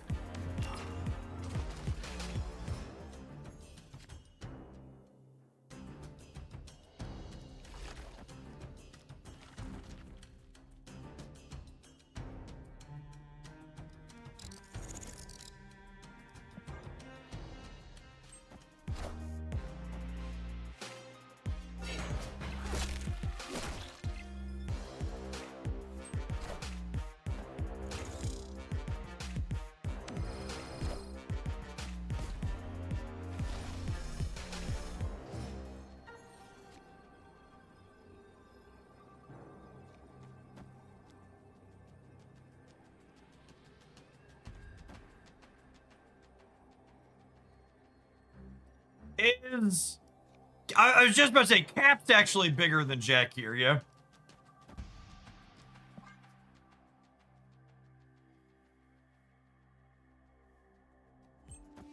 Jeez, Ben, how am I supposed to sell cards under these conditions?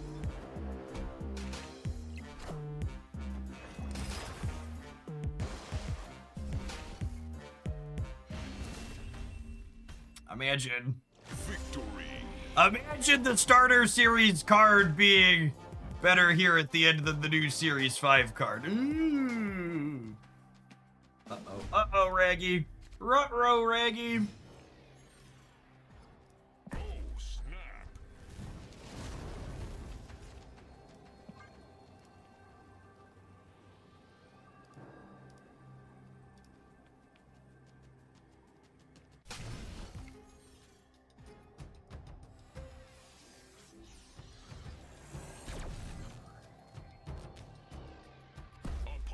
We do be tinkering, though. Avengers! Assemble.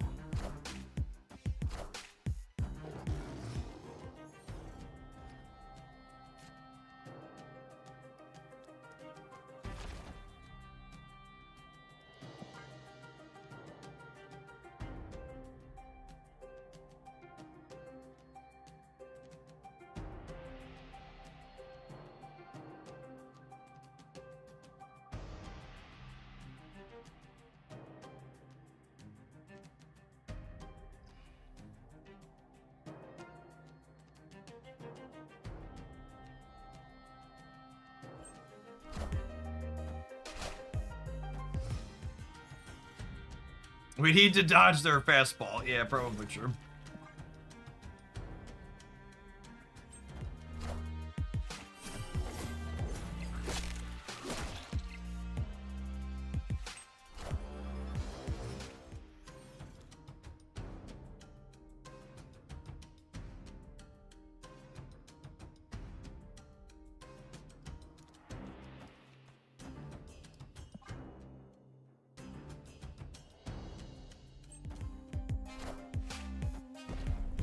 We did not nearly. They're a Galactus deck too? I guess they could be. I feel like the way they spread out Zabu and Kid Omega makes Galactus unlikely, but I could be wrong.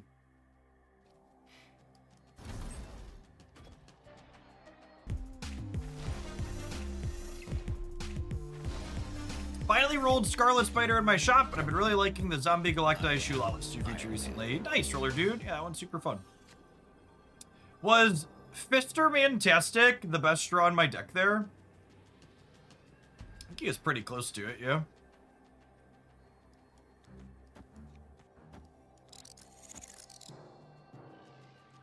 Is this good enough? I don't actually know if this is good enough. So, Fister gives me 6, 12. Oh, was it actually the worst? It might have been the worst. Yeah, I guess we had Carter and Jackflag left.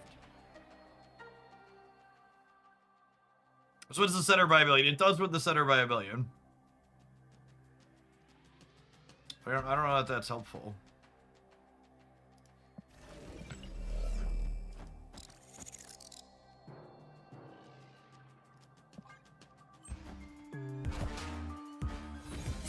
Oh no! Oh no! Wakanda forever!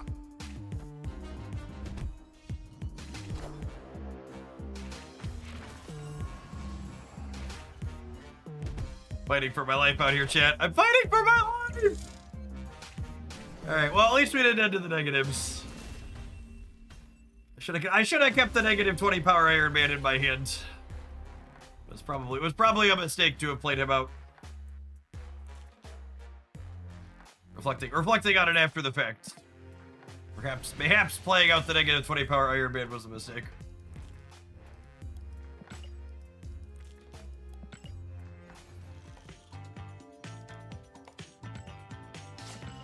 Obviously, we should be playing Luke Cage, mood.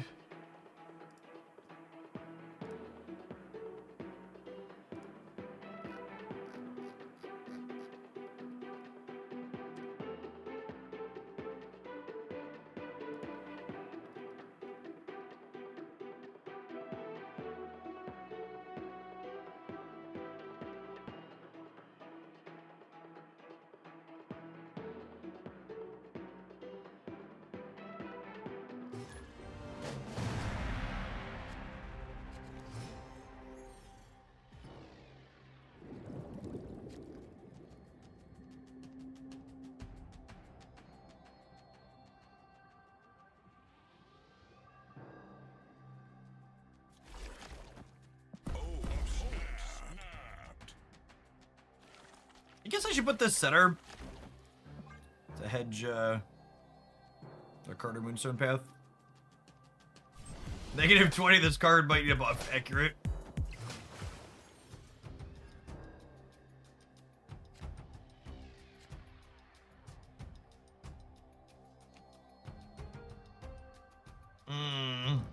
Awkward.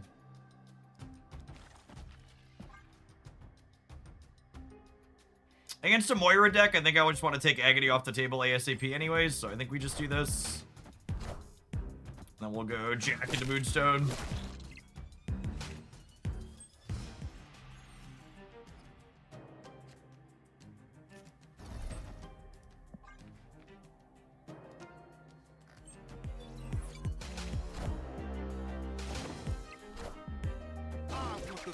Yep, rewarded for doing what we do. That being said, there's a chance they triple one drop the center here, which should be real bad for the home team.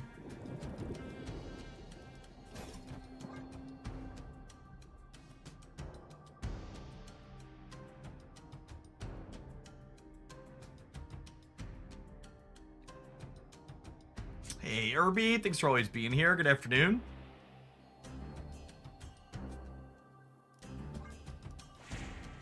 Can we afford to fill the center with Ravonna plus Goliath?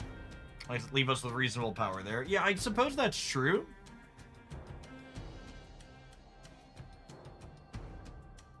I don't hate it.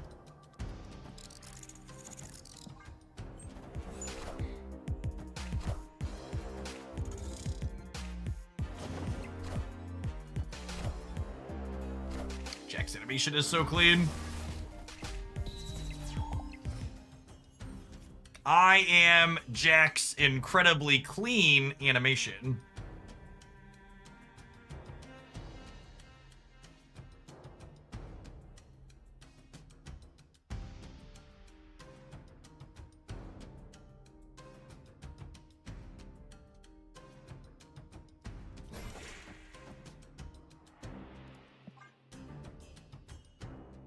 Well, you know, they both were saying their hand was full, so Moira couldn't make something.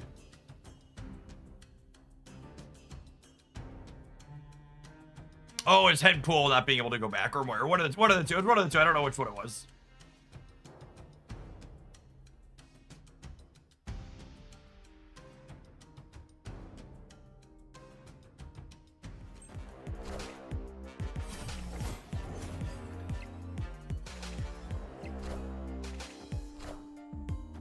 Oh, you know what? I should have done this in the other order to be able to mystique the Moonstone.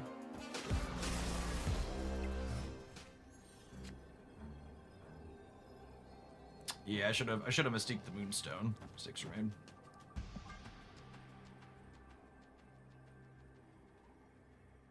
Cook to null, but they only have 5 cards. I guess they can have more than one death as well. This is more. Oh yeah, that was created by Moira. Okay, so we're probably just dead to like Death Center. Needed the top deck Mr. Fantastic there, so we could add points middle.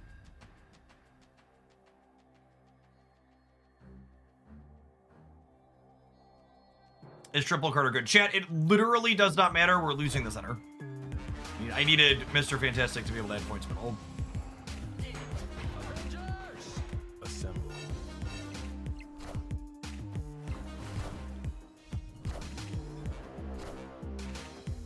Oh, yeah. Oh, yeah. Well, we won the right.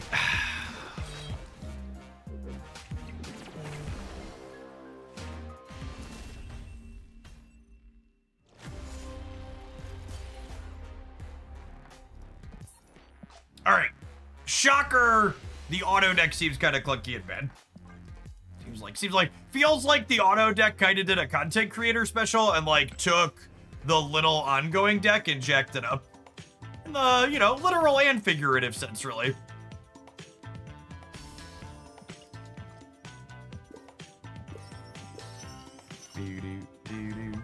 All right, we need to take a pause for the cause to let some adverts roll.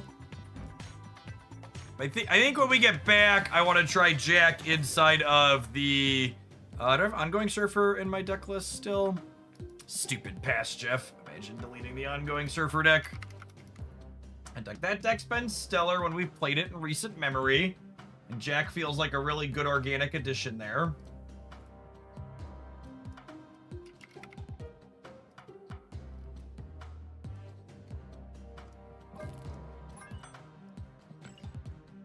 It's probably just cut Gorgon.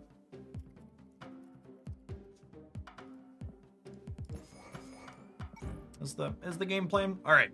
We'll see you in 120 seconds, gamers, for some of this. I'm going to go throw my leftover salsa back upstairs for my lunch. Don't go anywhere. BRB. Watch it on the YouTube side here. Enjoy the new card day stream. Don't forget to tap the like button while you're here.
do this one for a little bit, and I think we'll dive on into some Aurora.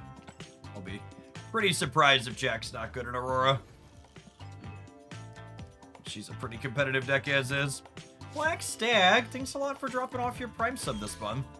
There's a ton of great people on Twitch you can send that to. That direct support's a big part of why this is able to be my job. Thanks for keeping me around.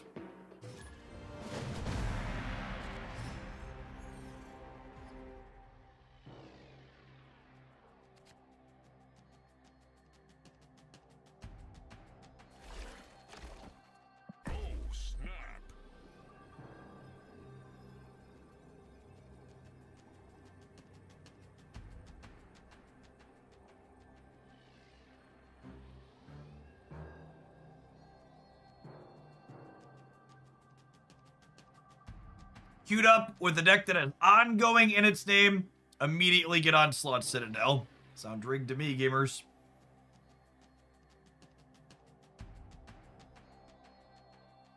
Aha! A fellow comrade. Good to have you along, Black Stag. Jeffrey Bezos won't even notice the $2 missing that you sent to me.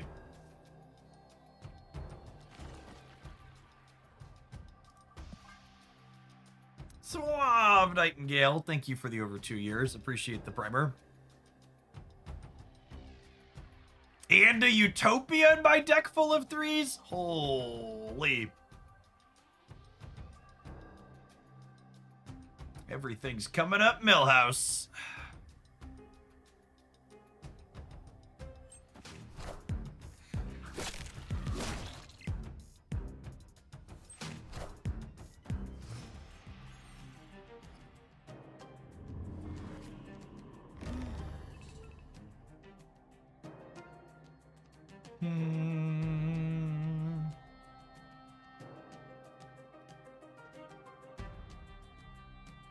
Well, so I have to play center.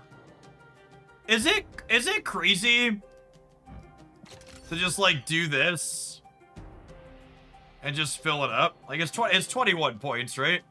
I could get more later, but this seems fine. Especially if, like, a lot of these Jean Grey decks right now are Cosmo decks, so that could bite me in the long run too. Alright, probably not a Cosmo deck. Oh, are they a War Machine deck? I bet they're a War Machine deck.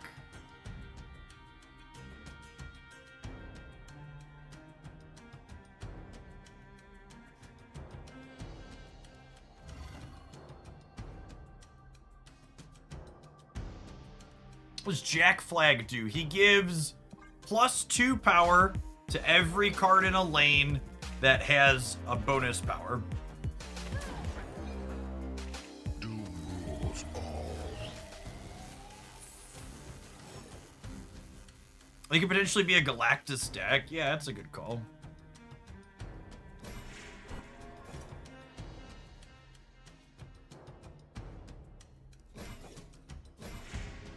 Where's Moonstone going? Do we think they can keep up in the center? Probably not. And then whatever I draw costs 2 next turn.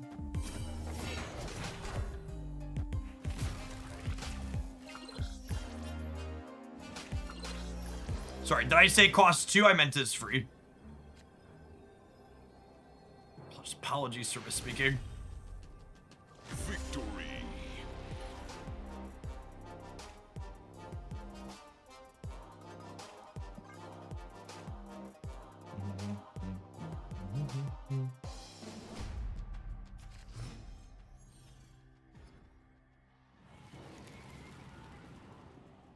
Live from the Daily Bugle. They are a War Machine deck as expected.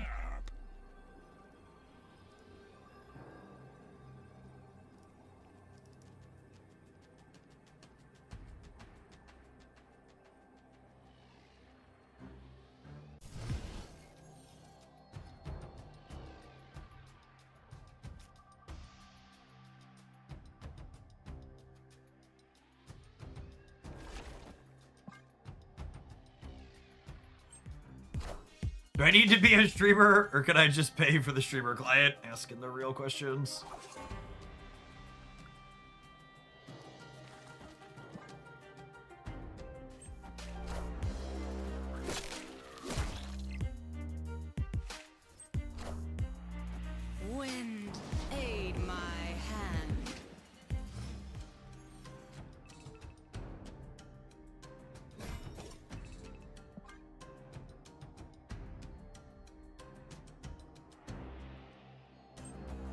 All right, so we're hoping to top kick a copy of Jackflag here, yeah?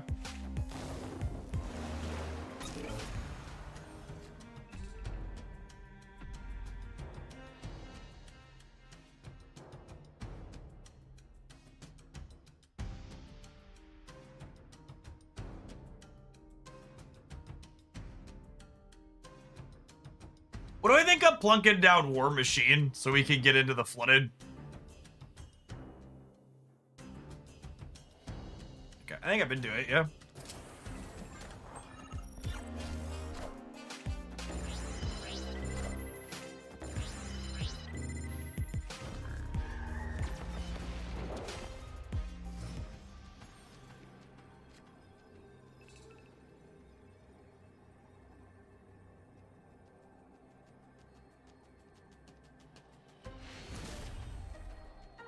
Victory.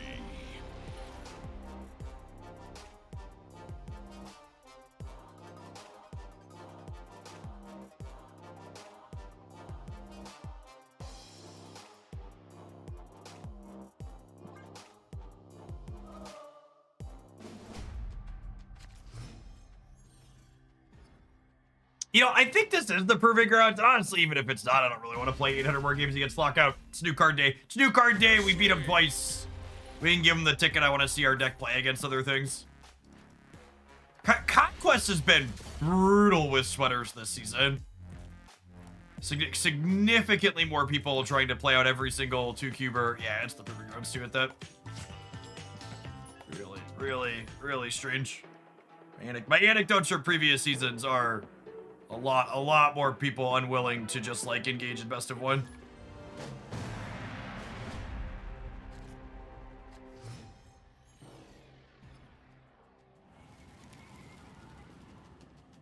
Parker! The latter being stinky has moved more competitive people into Conquest. You know, that honestly might be it.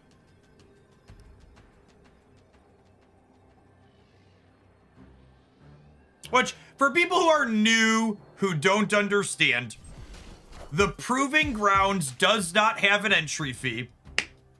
So if you are willing to play the Proving Grounds as effectively best of one, you're pumping way more tickets and conquest medals and prizes into the system for everyone.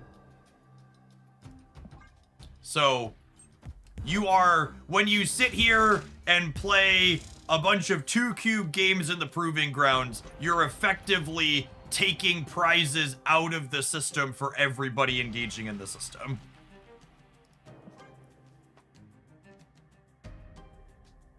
You're making things worse for everyone involved, including yourself. Avengers! Assemble.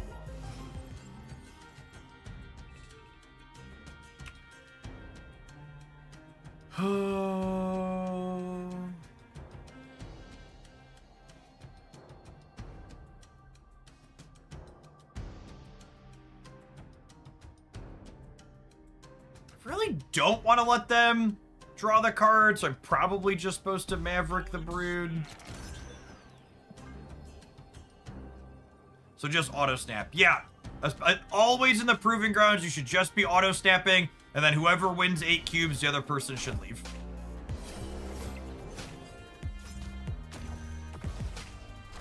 That's funny, we actually tied here. Yes, I snap before the first location is up. Mood.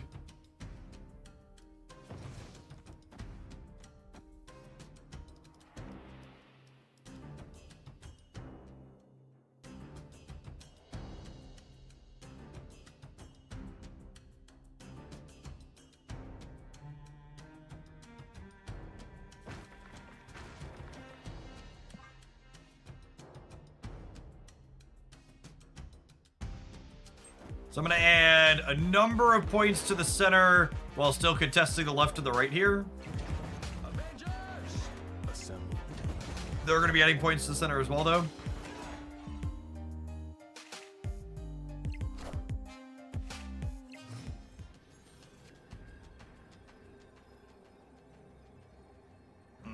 That's unfortunate. I wanted to do this on the last turn. I'll do this now, but probably dead left and center.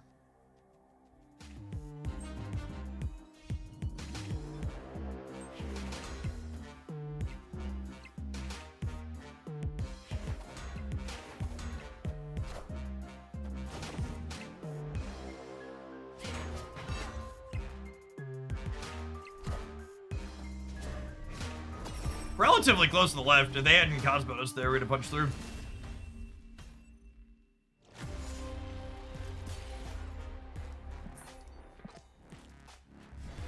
Conquest communism, yes, exactly that.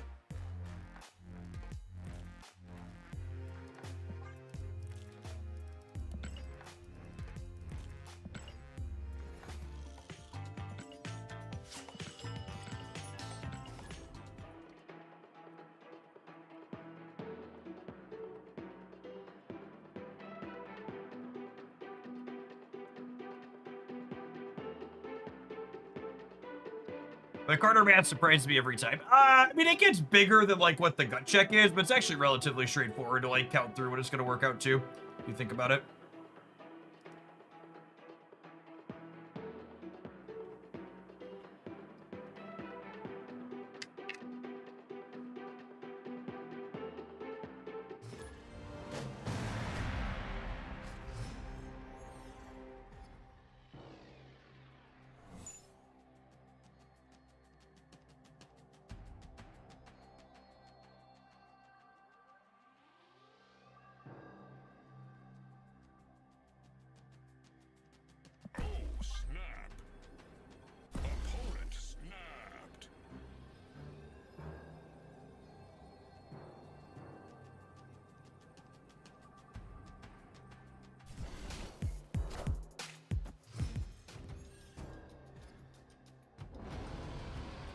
Ooh.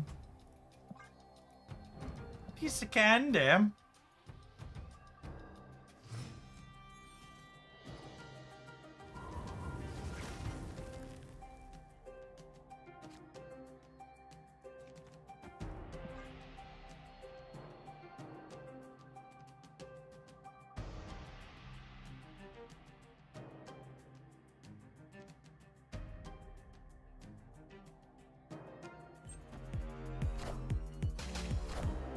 The real question is, do they have a 4 here as well? If they don't, this is pretty good in the center for us.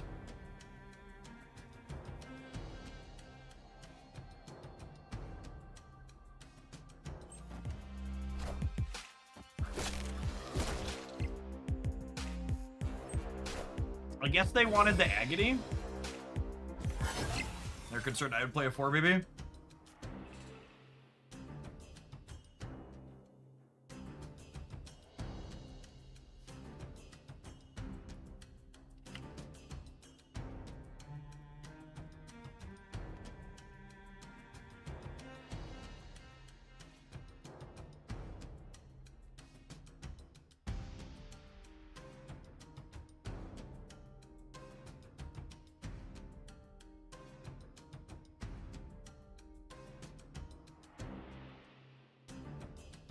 No, Saku. Thank you for the 16 months. Welcome back.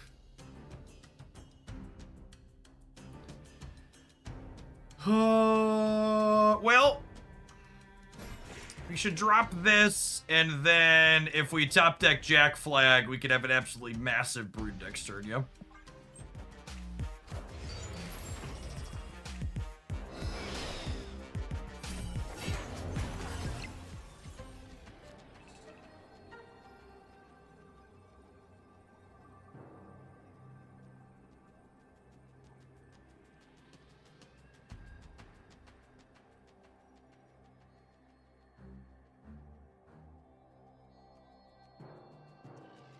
Yeah, I mean, +6 Brood is still pretty big, all things considered.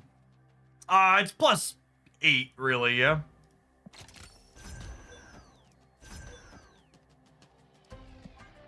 Because Surfer's gonna pump it as well.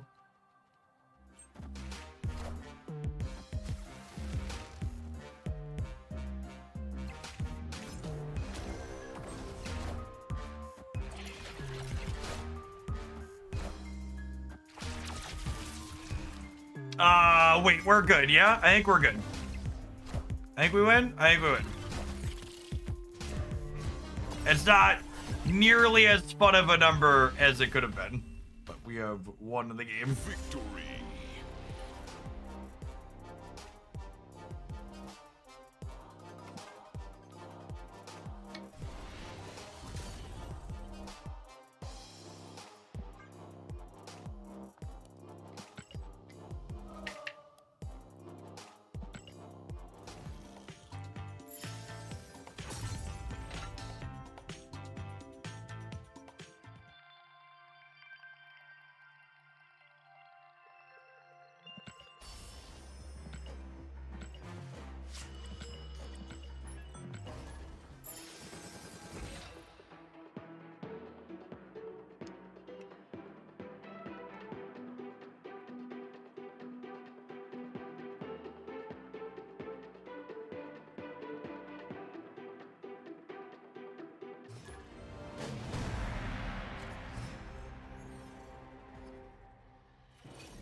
Opponent snapped.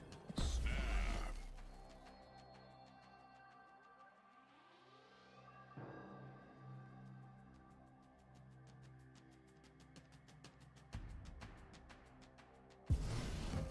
Look at our 3-7 chat. Isn't he a lovely lad? Oh my. Oh me, oh my.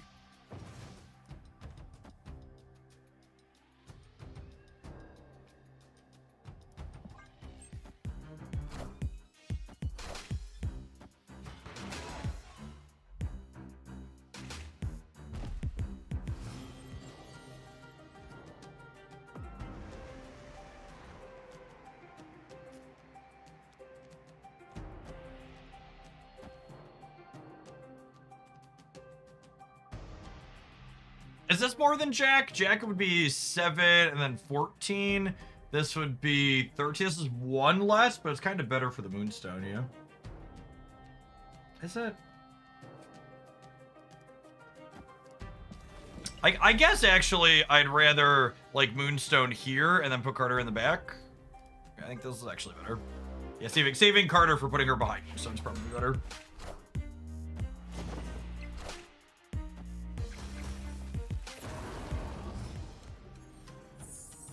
You know what? Honestly, harsh but fair.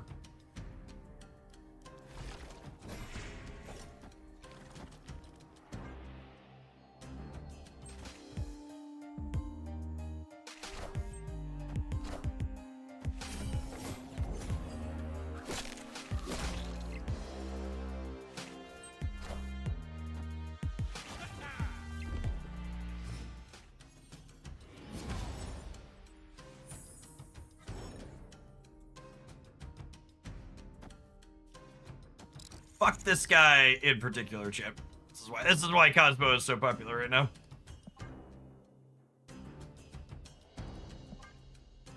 Oh, I can put the shield right to save Cosmo. Yeah, I guess that's reasonable.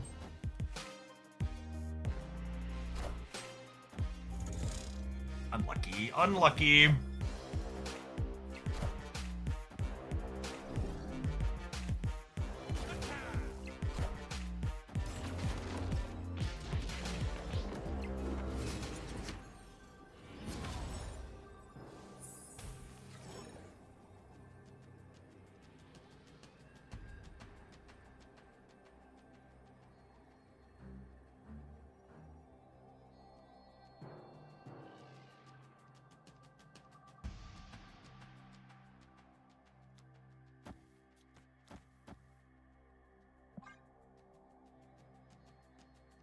Overkill on the left and not enough in the center, probably.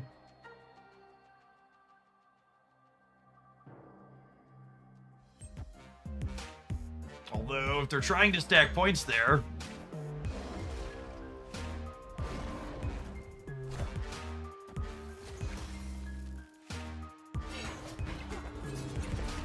I'm so sick. Order on the left. Okay, so for people who aren't familiar, when you are playing Moonstone and Captain Carter in the same path, You want them one in front and one in back, and ideally the higher power one in front.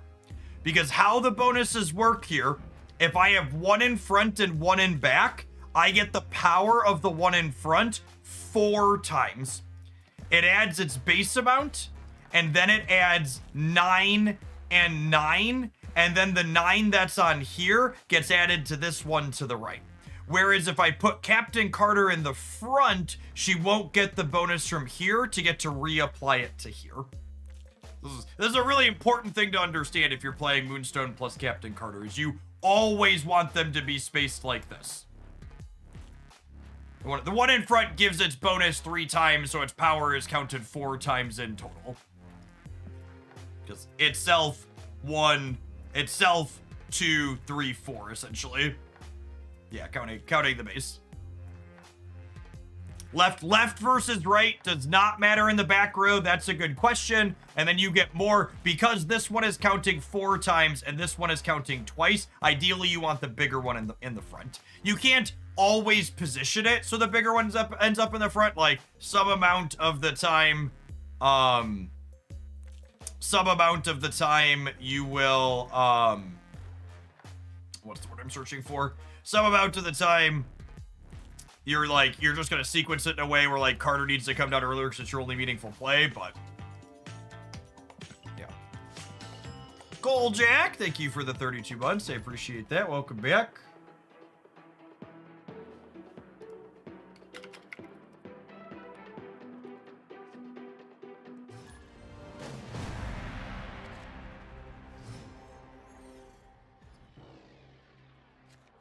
You don't need to understand the details. Just put one in the front and one in the back, and ideally put the bigger one in the front. That'll give you the most numbers.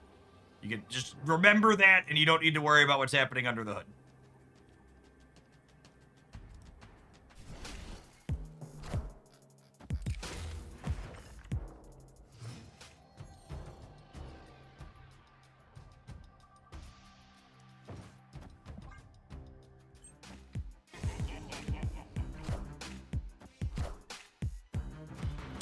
Dragon. Well, thankfully, Jackflag's gonna contest this center really nicely for both Galactus and Asgard purposes.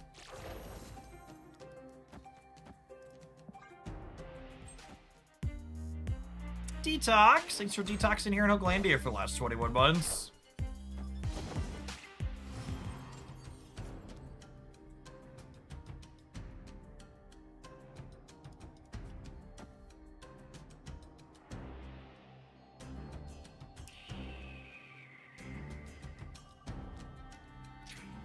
Man, I really don't have any great plays here. I think it's this.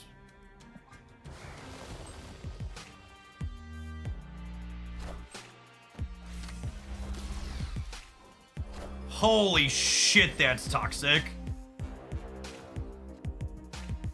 I'm choking on poisonous gas over here.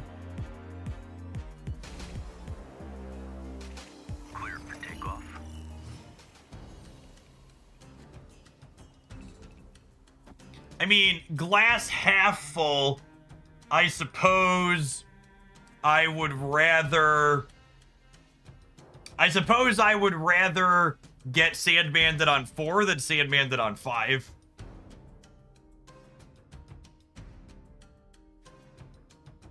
Luna Snow probably screws with their Moondragon here, so I think she's the play.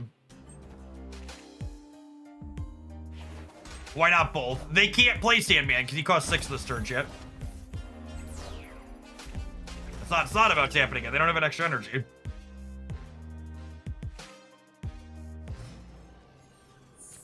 Silly gamers being bad at math.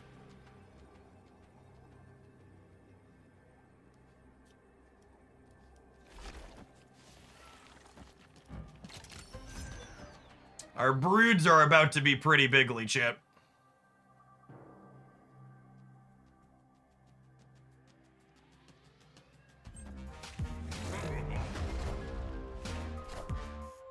Order! Again, this order is correct because when I Silver Surfer the Maverick, it goes up to 6. So This actually gets me more points here. And with Jack and surfering before I Maverick is larger. This set's definitely gonna be a highlight, even if this deck's only okay. There's been a lot of good sequencing fundamentals here that I think they're not intuitive, right? Like,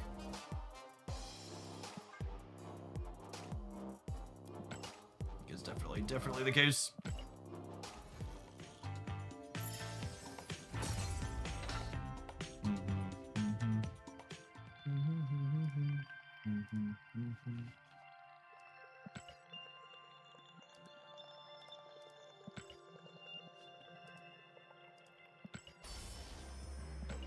Go home, Marvel Snap, you're drunk. You're drunk, Marvel Snap. All right, I need to... All right, we've got time. I've got one more. We're gonna probably fit another game before our next ad roll. Got it. All right, let's hit it.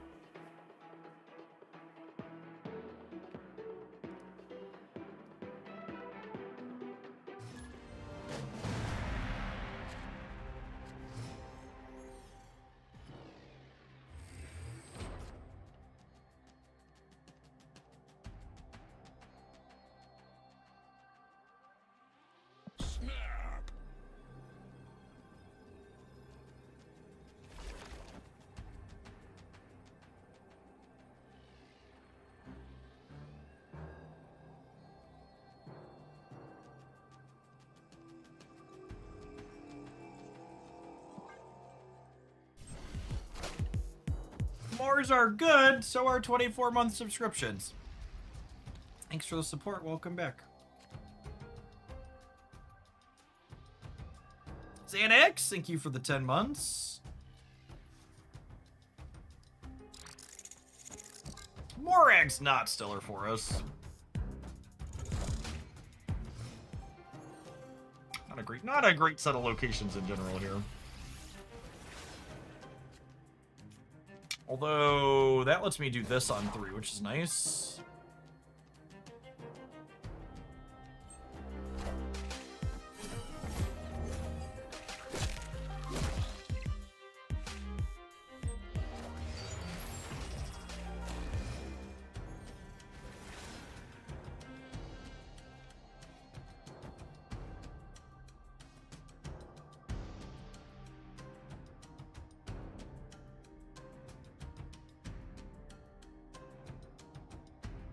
The problem here is I need to draw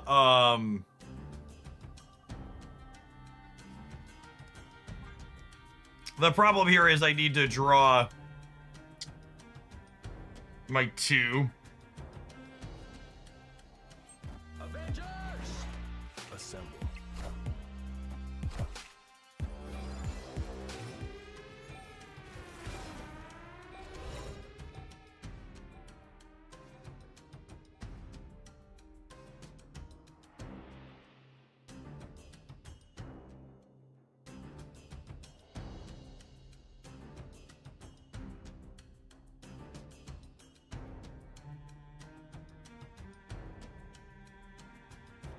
All right, this wins the left. How do we win one of the other locations?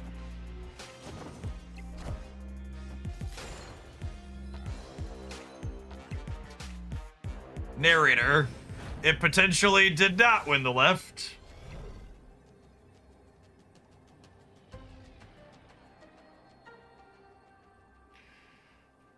Do do do do do do do do do do. Do do do do do do do do do do.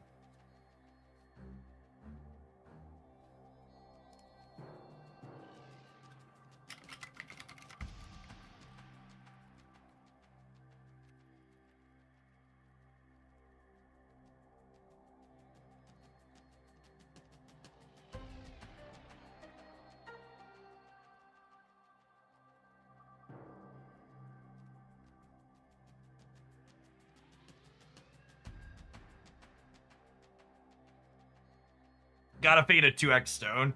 Yeah. They could also just beat me on the right. Like, I don't have that many points here.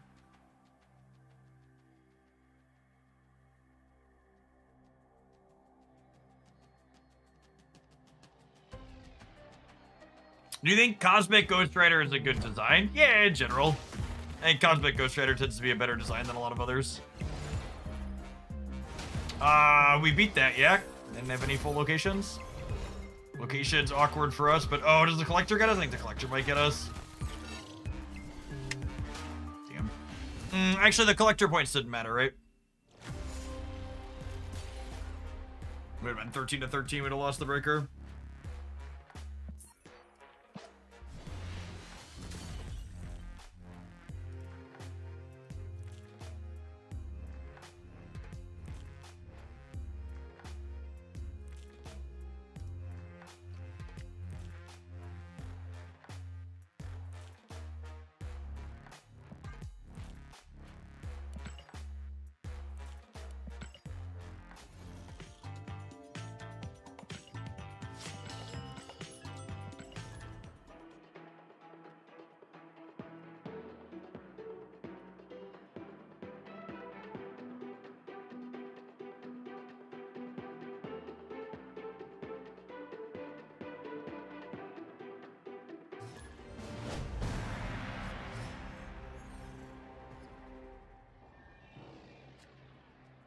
Opponent snap.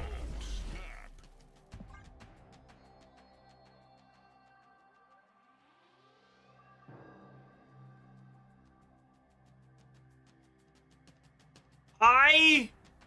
I don't like to be a downer on a new card, especially given the month that we've had so far. Being honest with you, chat, the more we've played Jackflag so far today, the more awkward triggering his condition has felt.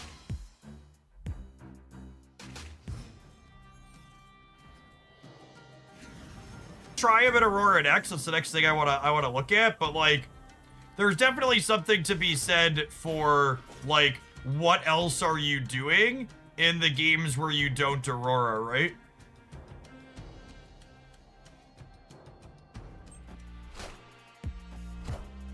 Well, okay, so like, let's take another one from chat. I think his house is less ongoing and more buff decks like Maverick Shoe Kitty. Maverick Shoe Kitty style decks typically don't have everything in their lane buffed. They're like one big buff on one thing typically. In my experience, at least.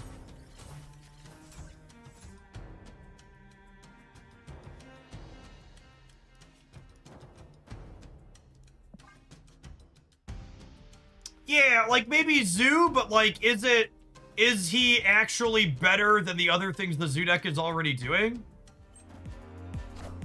Is the question you gotta ask from that perspective there.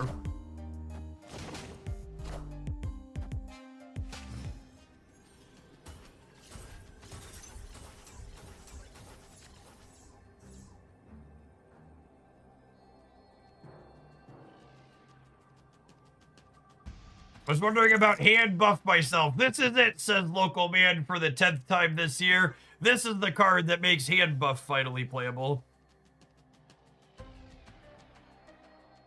Yeah, that's the thing about him and Aurora. Like, if you don't draw your namesake, he's literally a 3/3 in most Aurora decks, yeah?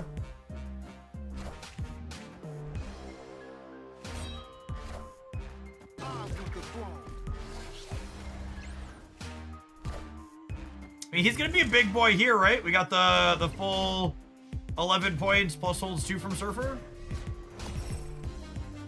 Like, I don't know, it's still early. And for the record, I don't know that I want to say I think he's bad for my initial impressions, but I was expecting him to feel really good, and so far he's just been kind of okay. There's been situations like this where he's been reasonable and put points out, but there's also been a number of spots so far where like I can play him and other things, and like doing the other things are clearly better.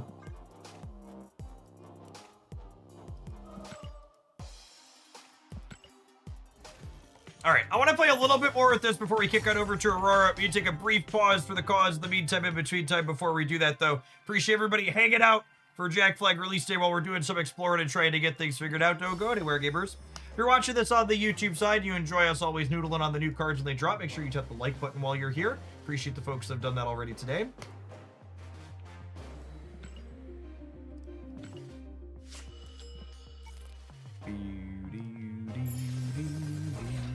Are there any Aurora decks that... Are there any Aurora decks that... What's the best way to put it? Are there any Aurora decks that could incidentally trigger Jack without Aurora? So like he's not just useless. Okay, like maybe he's good in the Doom 99 Aurora build because Doom 99 bots. Okay. I mean, it's not a low bar. That build was less boring than I was expecting. You could play Aurora with Marvel Boy. Marvel Boy's a good call out. I don't hate that.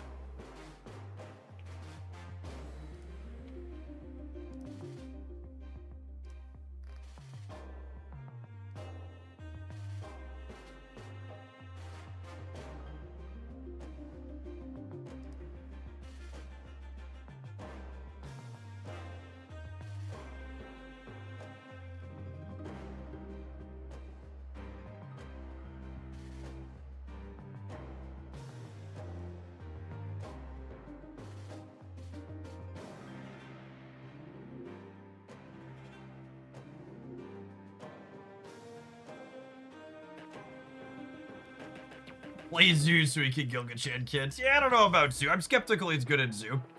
A one-drop splash at Aurora is different than playing dedicated Zoo.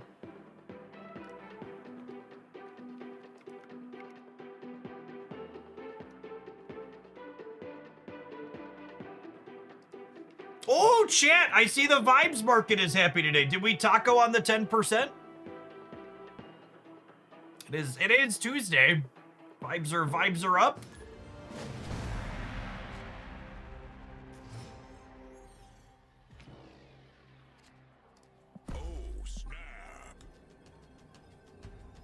Vibes Market feeling itself out. Love a good vibe.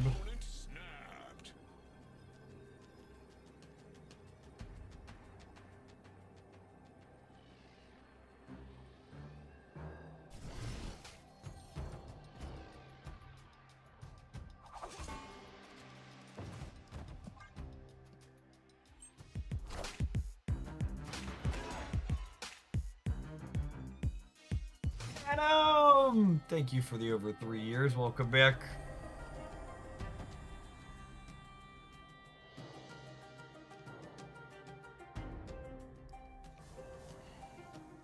Is that crazy to just throw Luna to the wolves? Call me, baby.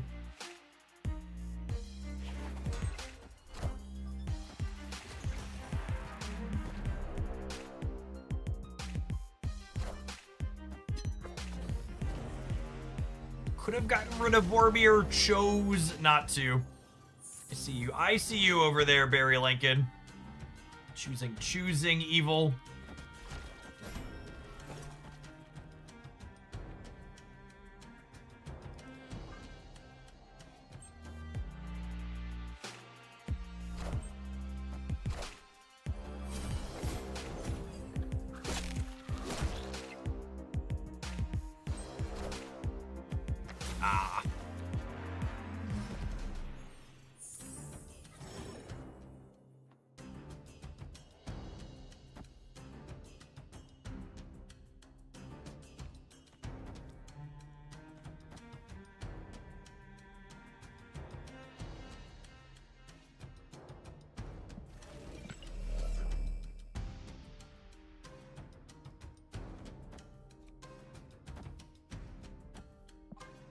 No time. Maybe? Jane? Show me Jane.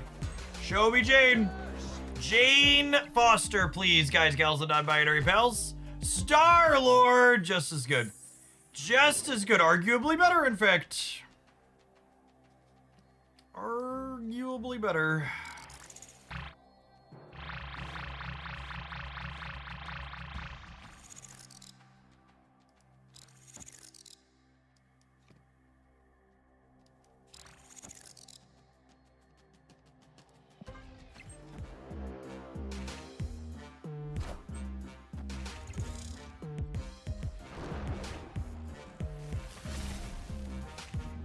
You have all the same background for your cards, they match. Which one did you pick? I like this this Cosmic Storm one. I have that on a handful of my cards. Man, Moonstone with the no text. Awkward. I assume we're cooked.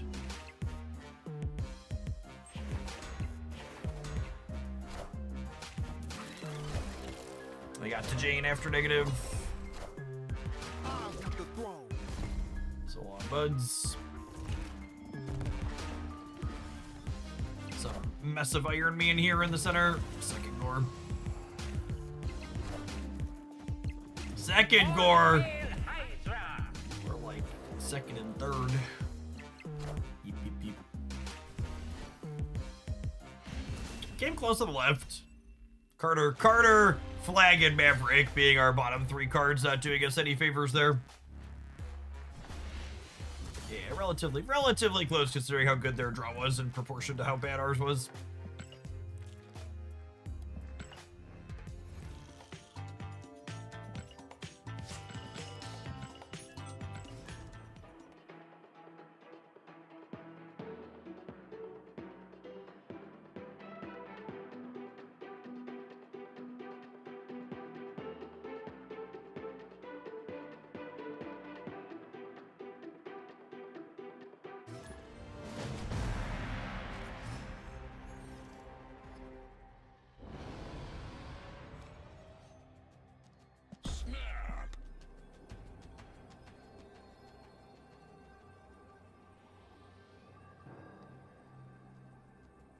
Chat, I have some absolutely heartbreaking and devastating news. Bitcoin has lost so much value recently, and the cost of hardware has increased so much, it appears to no longer be profitable to have your computers mining Bitcoin for most people. It's just a damn shame. I don't know how we'll ever manage to recover as a society from this. Oh no! So anyways. Things you love to see. It.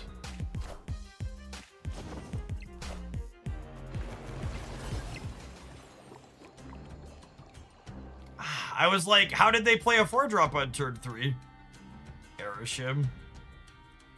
Ha, Erishim.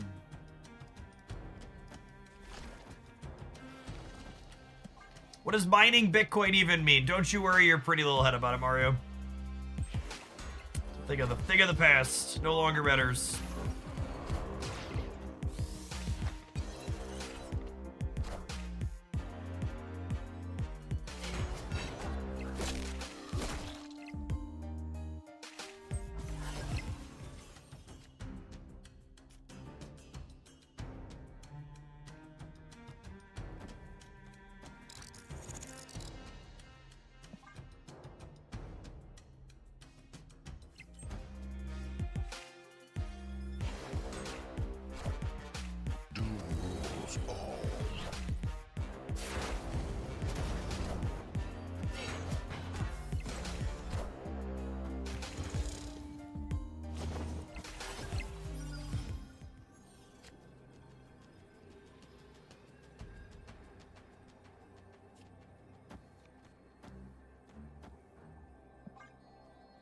We might actually win this? Question mark.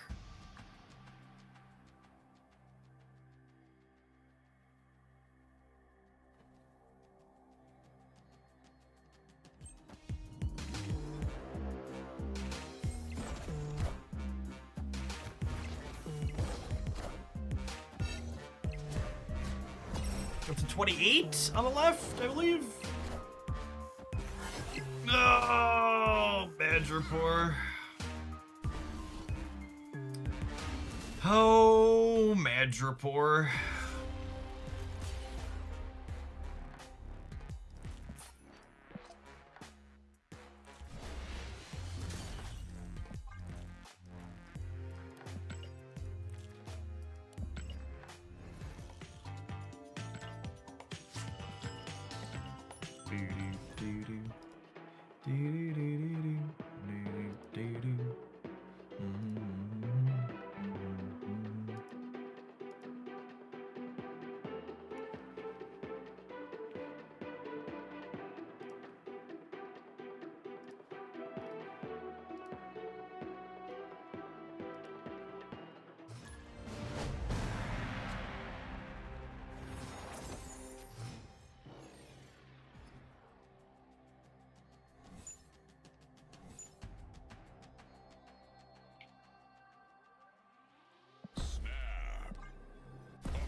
All right, I'm gonna go out on a limb and wager that we're likely not playing Brood this game.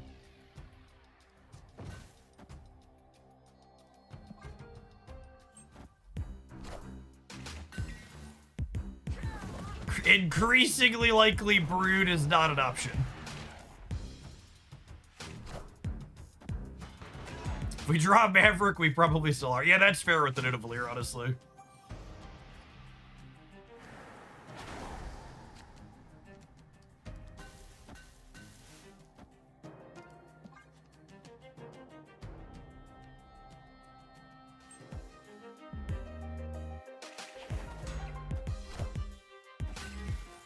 Avengers!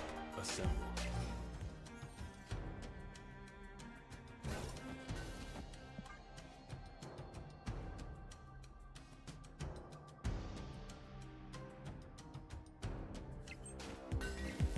The Broods have one power in the middle. They do, don't they?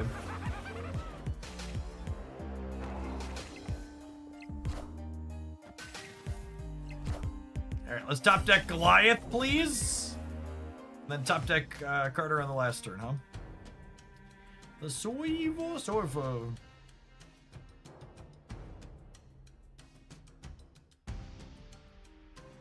They're probably not Galactus in their werewolf deck, right? Right! Tell me I'm right! Alright, if I do this and don't move the shield, I can top deck Captain Carter and still go insane.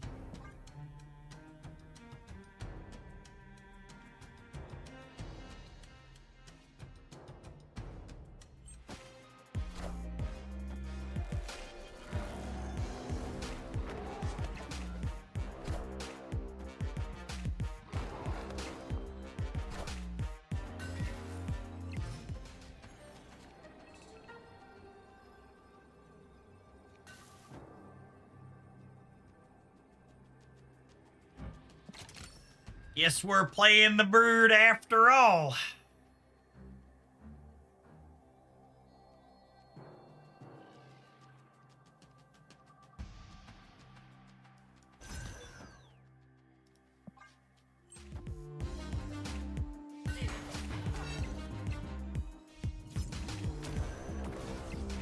Oh me, oh my!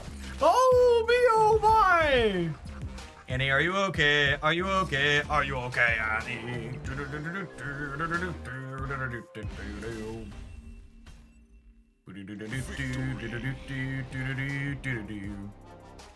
What an excellent Jackflag highlight, if I do say so myself. From zero to hero. If you haven't seen this particular deck list before, that means you're not following the daily deck upload 7 days a week at 7 a.m. Central, youtube.com/Jeff Hoagland. We upload the best and most interesting Marvel Snap decks that are fun and competitive. Make sure you give it a subscription over there.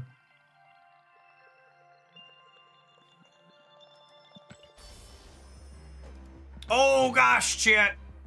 When I ran that command, I just noticed my Twitch channel has now been partnered for 126 months. Pardon me while I crumble to dust. The 126 month badge is on my account.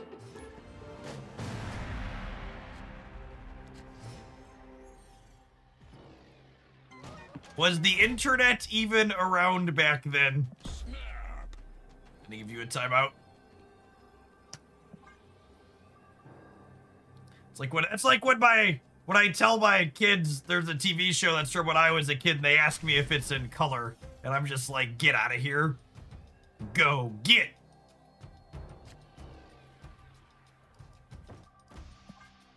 Opponent snapped. Do your kids know what a VHS is? Absolutely not. I think there's a chance Haley doesn't even know what a DVD is.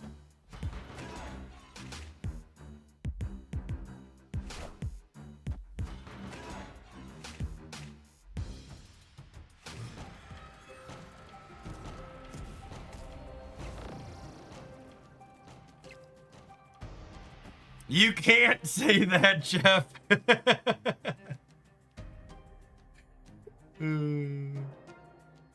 Our Blu-ray still a thing. Oh, you know what? She might. We get Paw Patrol and other kids show discs from the library, where literally the only thing in my home that can play them was one of the PS5s. And the only reason I have a PS5 with a disc drive is because it was a launch day PS5 and the digital only version sold out faster. So I couldn't get one. Oh man.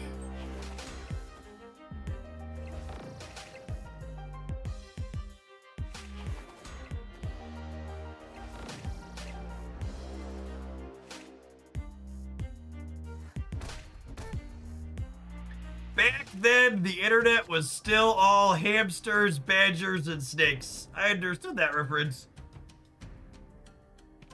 Snake, a snake. Oh, it's a snake.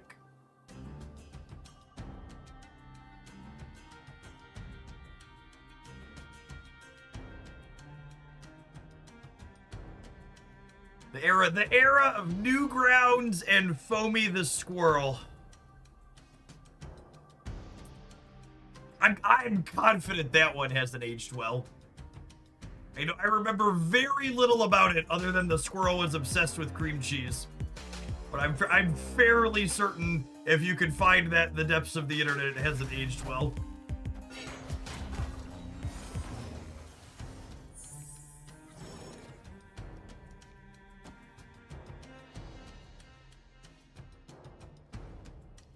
Alright, so I'm gonna do this, and then I'm gonna have 7 energy on the last turn, which will let us Moonstone here, and then Maverick the Brood.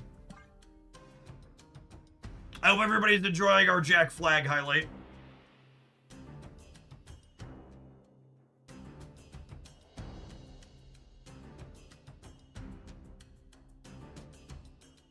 Happy Tree Friends! I remember that one too.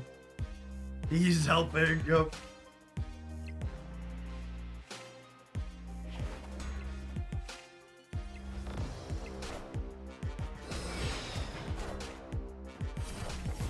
How big is Maverick going to be, Chip?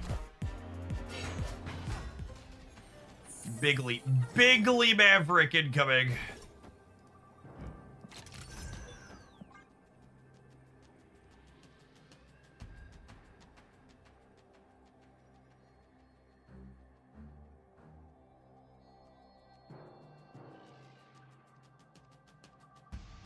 Moonstone's got so many good pieces of art in this game. Who is Moonstone as a character, by the way? I don't think I'm familiar with her from the Marvel IP at all. What does she do? What groups or teams is she associated with?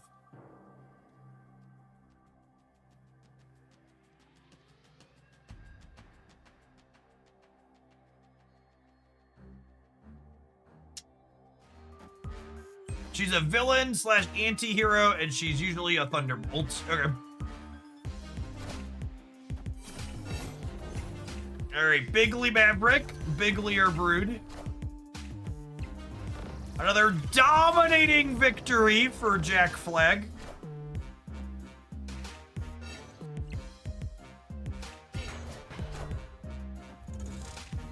Close game, really. Anybody could have won it.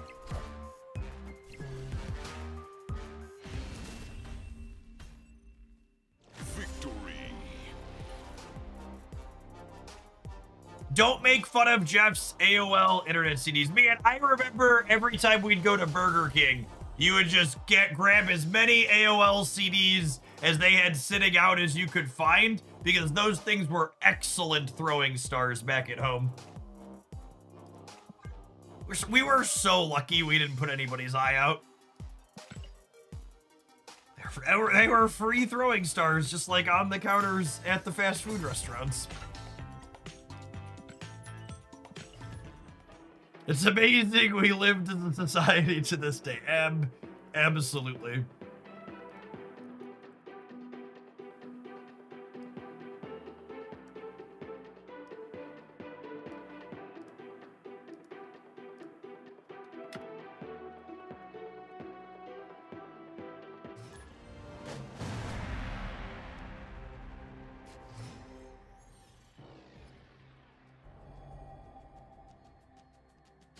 You went to Burger King to get them. They showed up in the mailbox. So, well, you'd get like 1 or maybe 2 in the mailbox if you were lucky, Marty. Burger King had them like, you could grab like 10 of them. So you could have lots of ammunition to throw at each other.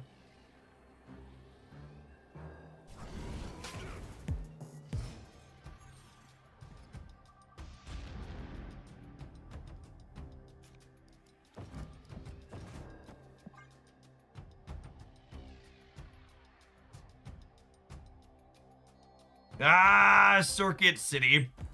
Does anybody know, did Circuit City die a natural death, or were they another victim of venture capital?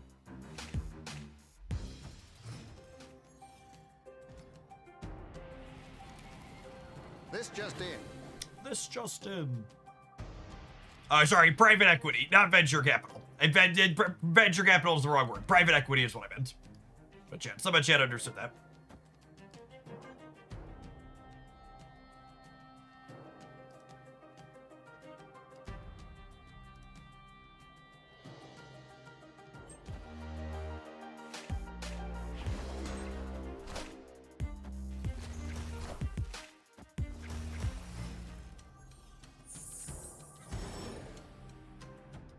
Oh, we both looted. Well.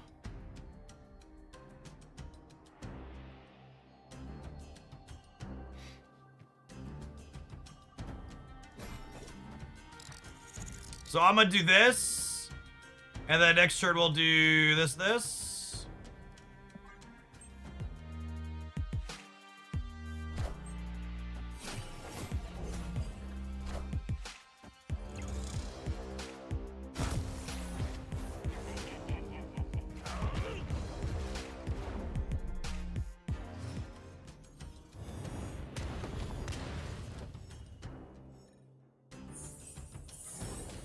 Rest in peace.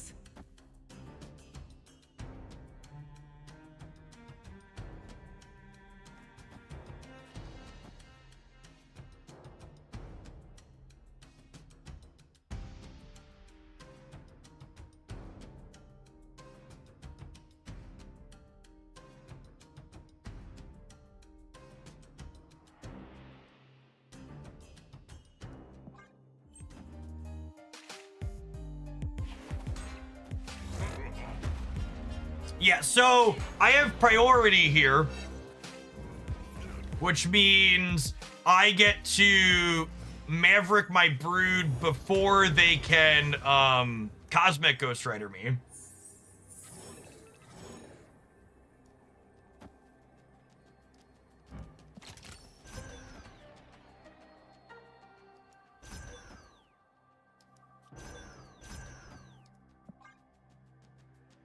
Yeah, I can't get Goliath either. Oh yeah, they should be cooked. They just didn't play for the right? So we're just like way bigger than them on the left. I'd really like to shout out Jackflag once again, without whom this victory would not be possible.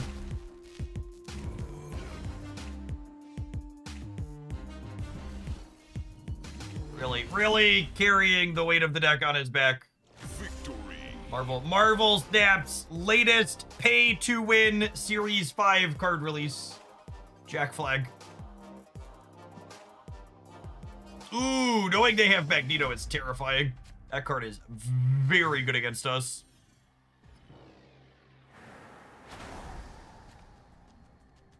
Especially into Isle of Silence. I'm out one. Escaped.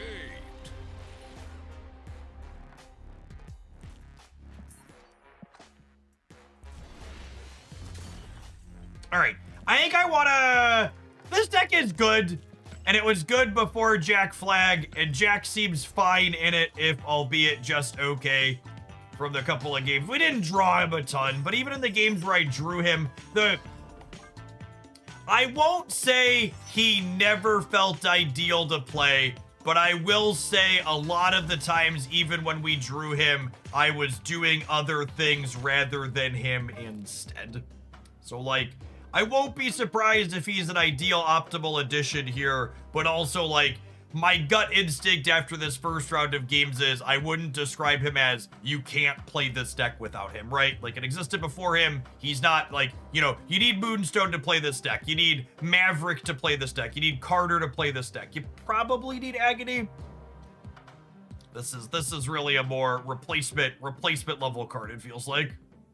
Yeah, the next place I want to go, let's build Aurora. I think the challenge with Jack in Aurora is like how your Aurora deck often wins the game when you draw and play Aurora. So like you're already winning a lot of those games where you do that. So like how am I constructing the rest of this deck so Jack isn't just shit when I don't draw Aurora? Yeah, Zombie Fantastic's a good call out. He has the ability to put a lot of green numbers on things. Someone called out Marvel Boy earlier. I think has some potential. Kate's pretty decent in Aurora, and she's good with Marvel Boy and this. I probably what are the ones I want with Marvel Boy?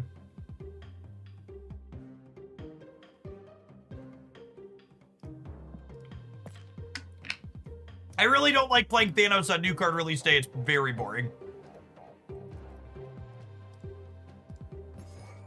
Yeah, the disruptive ones, Iceman, him.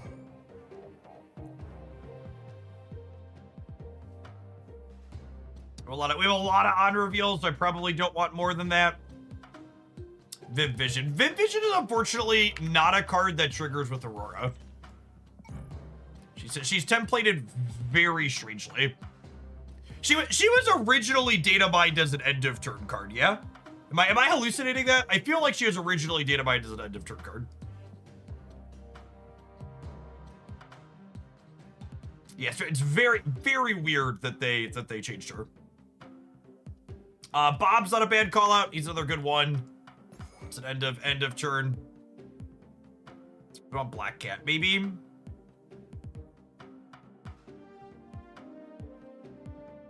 Is Sam a playable card? Yeah, I mean, I guess Sam is another green number for Jack to improve, yeah?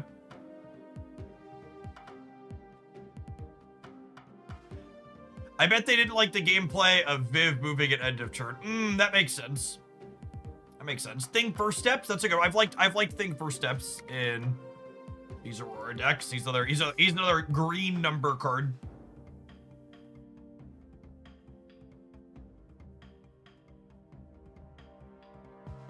Human Torch. I feel like I'm gonna really struggle to fill too many lanes. He says as he added Thing first steps to his deck.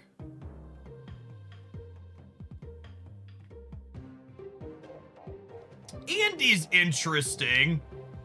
Oh, you know who I don't want Andy. I want Herbie, because Herbie can give +1 to 2 things in a lane.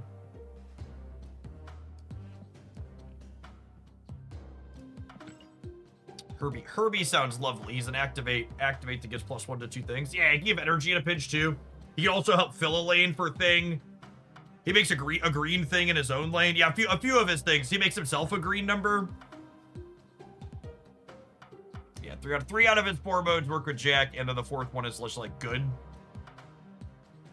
We are kind of light on ongoing things, aren't we? Which probably means Sam Wilson. Sam Wilson's good with Thing first steps.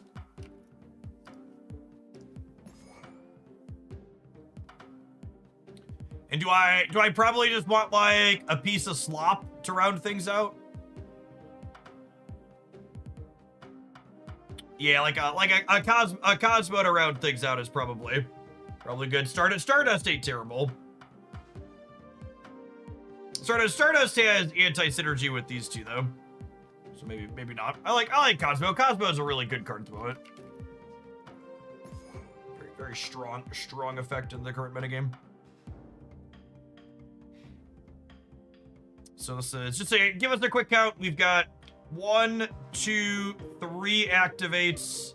We've got 1, 2, 3 on reveals. I've got 1, 2, 3 end of turns. I've got 1, 2, 3 ongoings, 3.5 kind of. That's a pretty good mix. Oh, Mr. Fantastic is also an unreveal as well. Yeah. He covers too. Yeah, it seems like a good spread.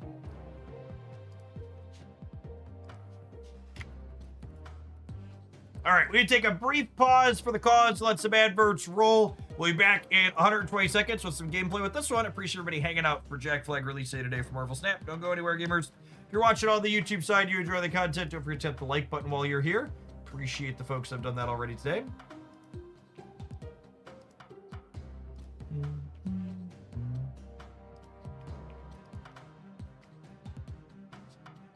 Jackflag essentially replacing Drax here. Yeah, to a degree. And that's something that's like worth keeping track of, right? Like, is Jackflag meaningfully better than like what Drax is doing in that same spot?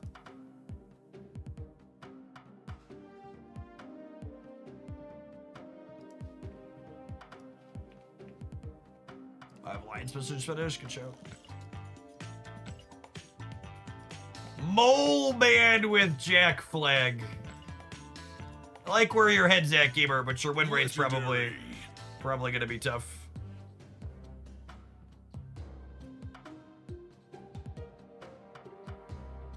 That's some cope right there. Jeff's #1 deck building tip: playing fewer bad cards will improve your win rate.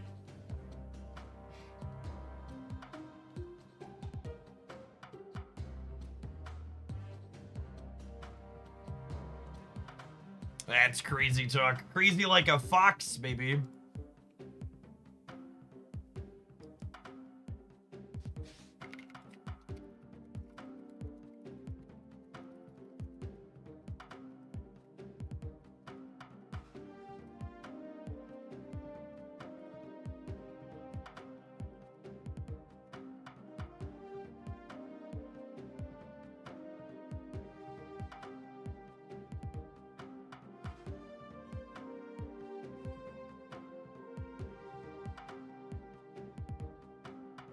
So, and this is part of figuring out, is Jackflag worthwhile? Is like, someone asked, how about Victoria Hand? So the question you really got to ask yourself is, how often am I winning lanes with Jackflag that I wasn't already winning? How often am I buffing every card in a lane and still need more points in that lane? It's kind of what it comes down to, right?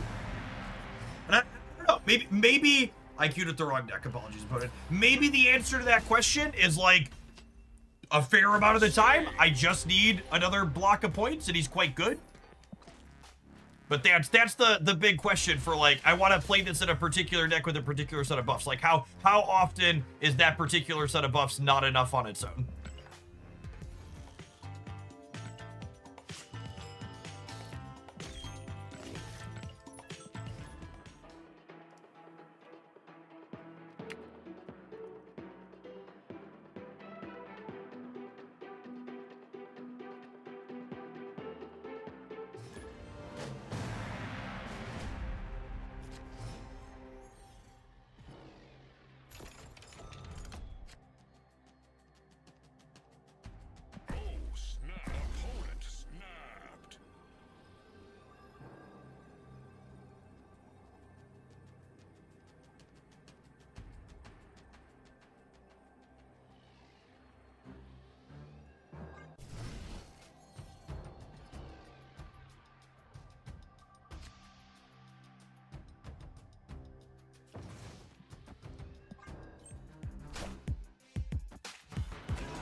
I'm doing this, sort of him rotating through his bits.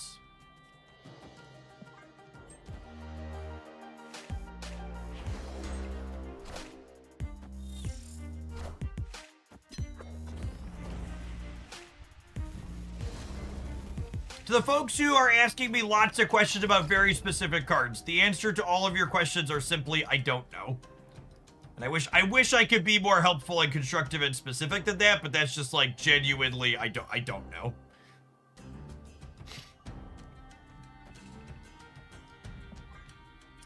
Need to play some games, to get a feel for things.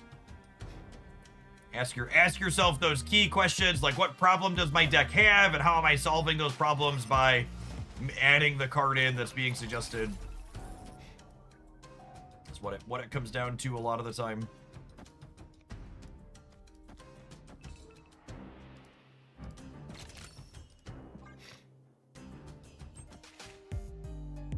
Negative, yeah, maybe.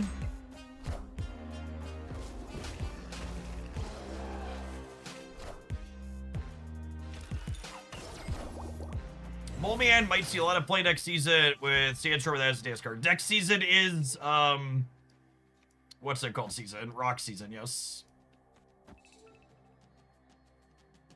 Absolutely. I would like to try and murder Sarah here. Looks like they're probably Surfer. This is going to be an onslaught. So it'll be 2/3 to break him up here. Or sorry, 50-50 to break them up. I forgot he's 8 now. Thanks, Thing First Steps. Appreciate you, bud. Excellent, excellent competitive card. Thing First Steps.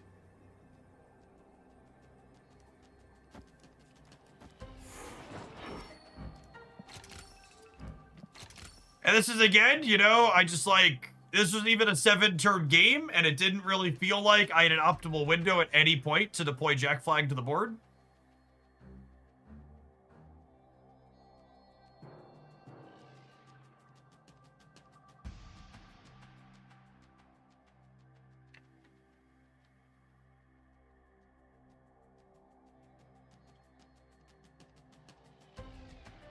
Three is an incredibly competitive cost, agree. It's a lot of energy.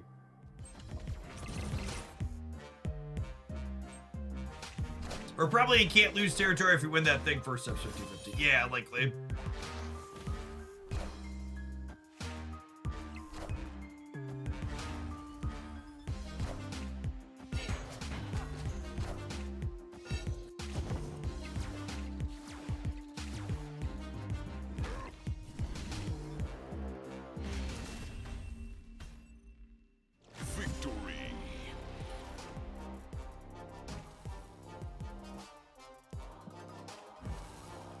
I mean, he was a 3/7, but that's just like not something worth writing home about, right?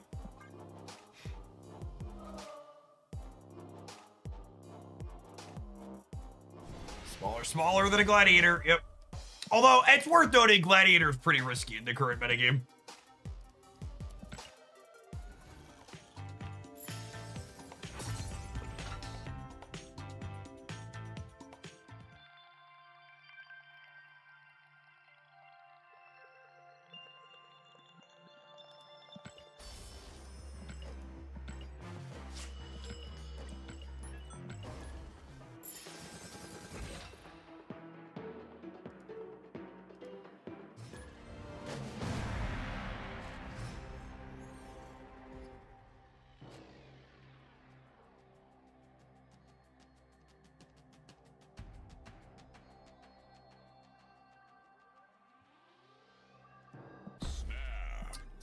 For us. Wasn't he a 3/9 because he gave Luna +2 as well? Yeah, but 2 of his points were being provided by Captain Carter, so any card there. He was really only a 3/5, right? So he wasn't a 3/7. He was a 3/5.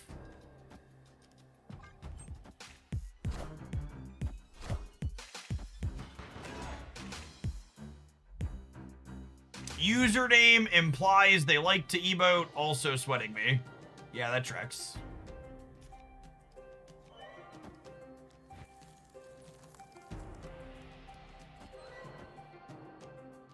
Hey, Zeebs. Good luck at the rest of your conquesting today. We tried any of their Jack Shells. Yeah, we played the auto deck for a little bit, and we played some ongoing Surfer.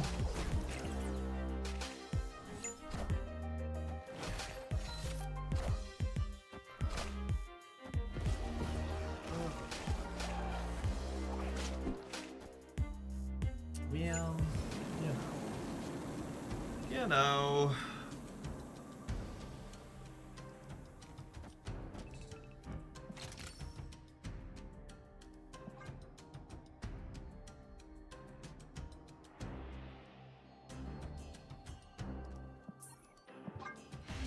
That's gonna go ahead and move on. Conan sweating us, playing a counter card, and running the rope down every turn.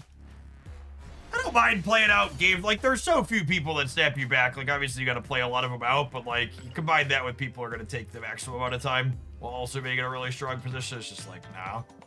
Next. How did you feel about ongoing Surfer? I didn't get to see much of it. The ongoing Surfer deck is still really good. Jackflag inside of it was both shy and felt kind of medium even when we drew it.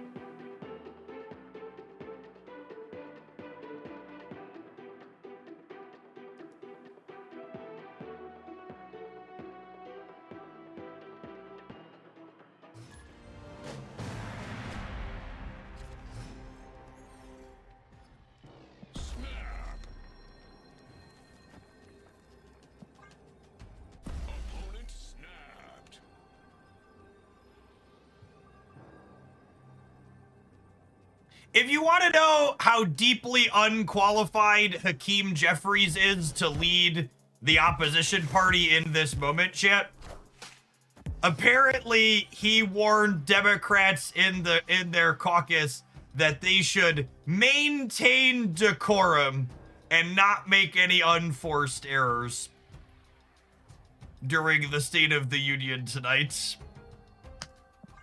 Which I'm gonna be honest, being drug out of the State of a Union address where the fascist is talking probably makes you the 2028 frontrunner, yeah?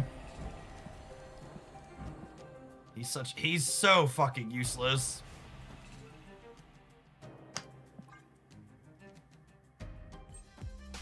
Him and Schumer both need to fucking go.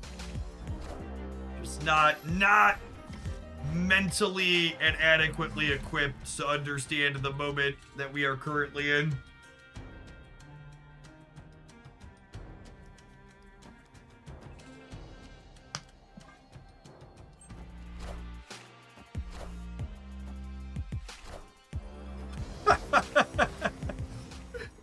Oh man, I was feeling kind of behind in this game, chat.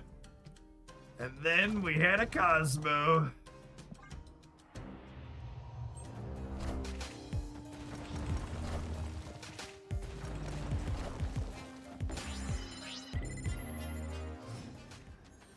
Infinite War Machine? Interesting.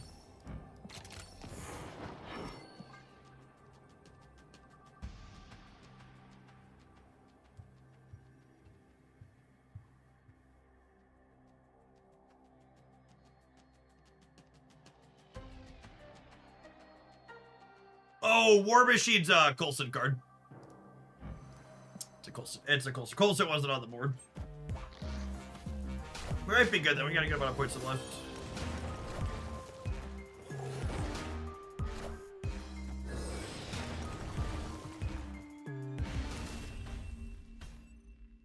Victory.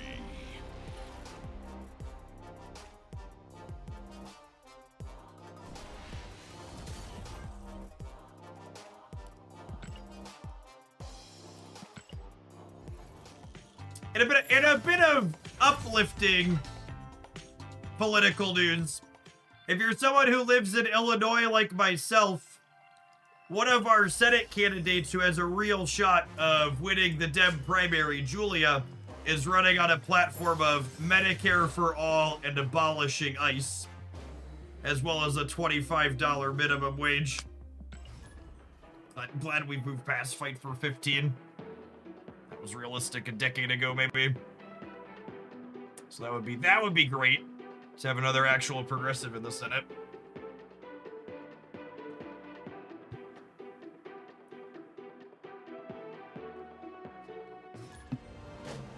And she's currently the lieutenant governor here. So I think she's got a real shot. My biggest concern among potential Democratic presidential candidates for 2028 is that we're going to end up with someone who's not committing to prosecuting everyone under the current regime for crimes they've committed.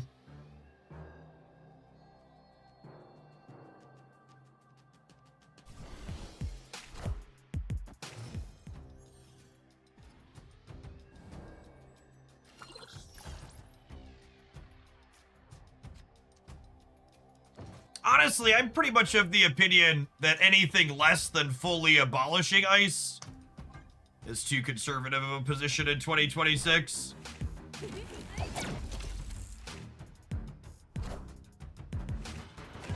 It's an agency we do not need and clearly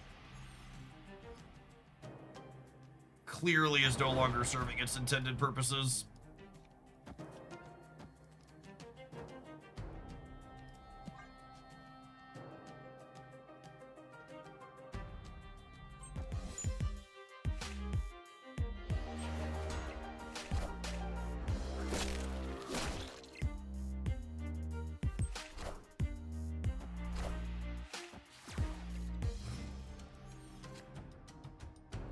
Alright.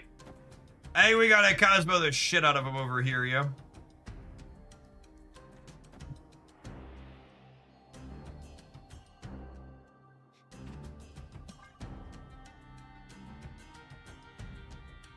Oh wait, I don't have priority.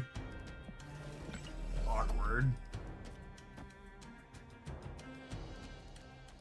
Okay, without priority, I'm doing this. Then we're hoping we have priority if we can catch them.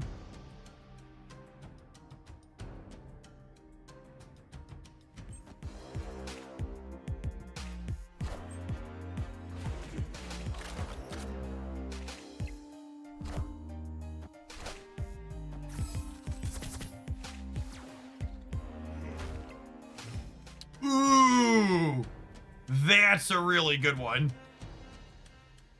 Because it lets me go acid arrow here, Cosmo here, cover my bases.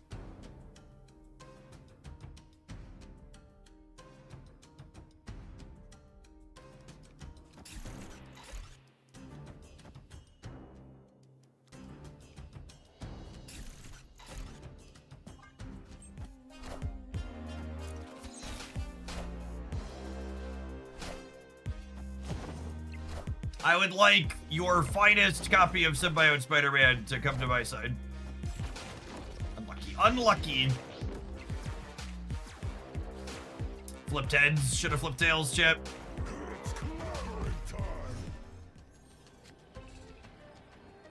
Now, the good news is they are 50-50 on the what's it called? Arnimzola. However, what's her name is gonna be a hard time for me. Or are we beating Taskmaster? I'm bigger than Taskmaster here, yeah? Is actually the case?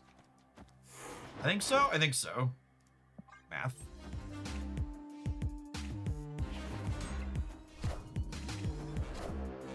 They can't Taskmaster right because of Cosmo. Nice! Jackflag did a thing! Look at oh! Who's a good little Marvel stamp card? Yes, you are. Yes, you are.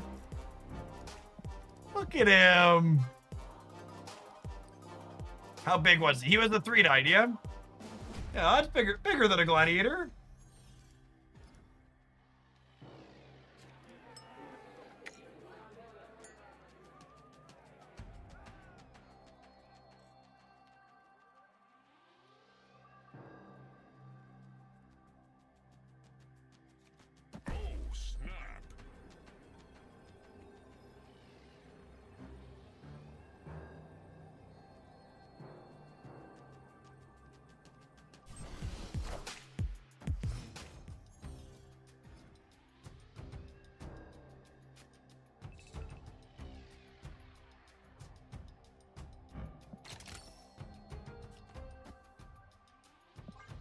Zombie Mr. Fantastic never screws me, chat.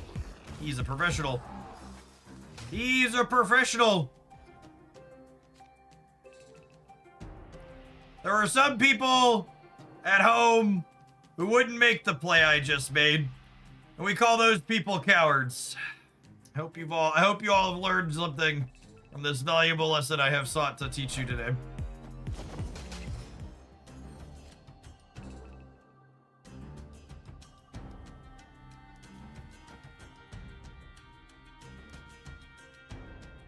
Oh my goodness. Sam lets us win the bar. That's so hilarious. That's actually deeply funny.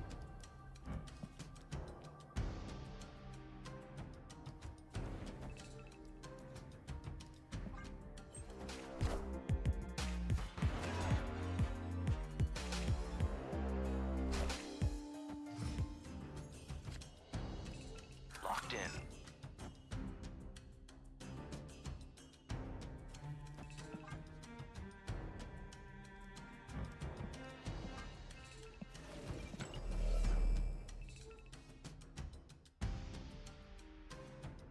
Target locked. It's hammed, but like at the same time, I think I'm still supposed to Cosmo here because they could be in Spider either of these.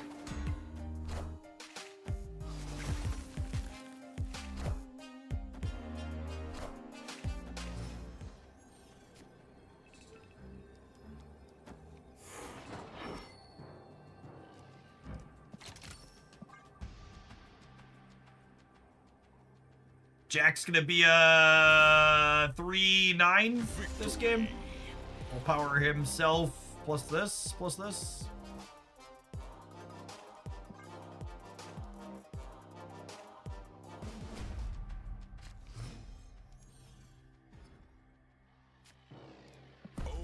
Uncle Dev, more like Uncle Sweats, am I right?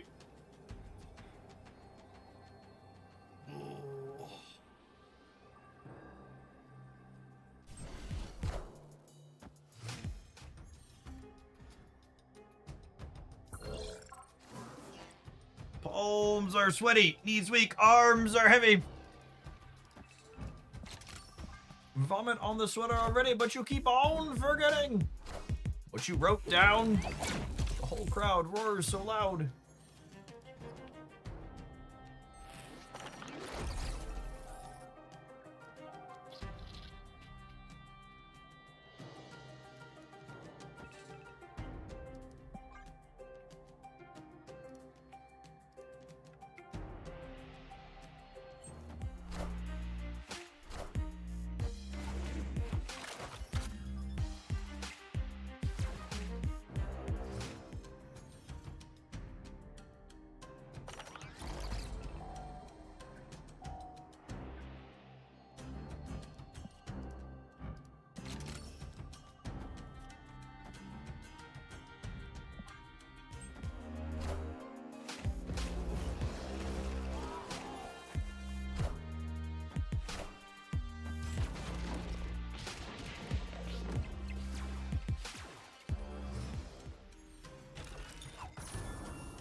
Escaped.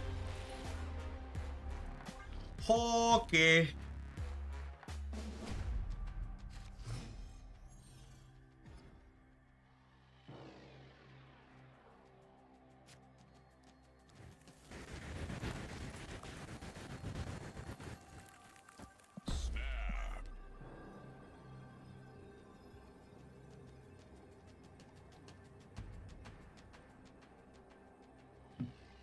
Never before in the history of Marvel snapping has such a clean and excellent snap been made.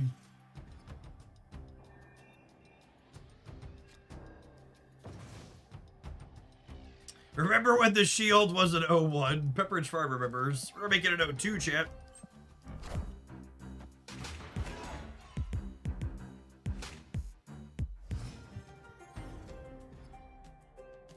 Oh yeah, that's true. It wasn't even 01. It launched as a 1-1. Yeah, I legit forgot about that.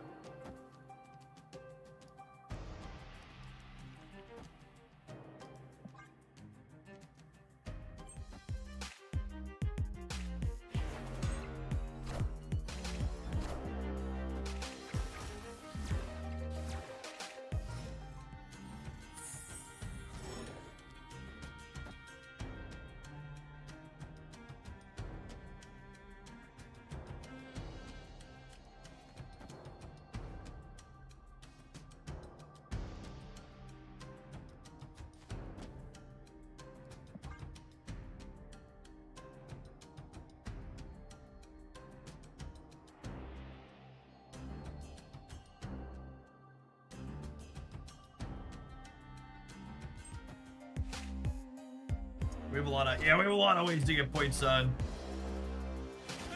Get points on the shield here.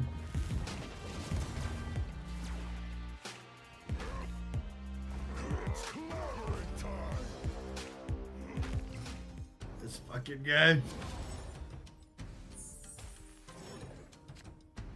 This fucking guy, chat.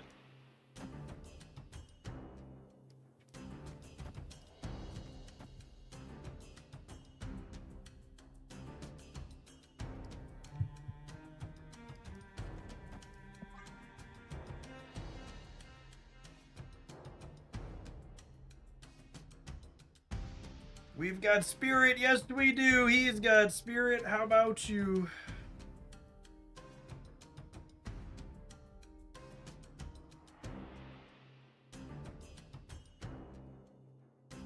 Jackflag, potentially on track to be worth, like 13 points on the rate.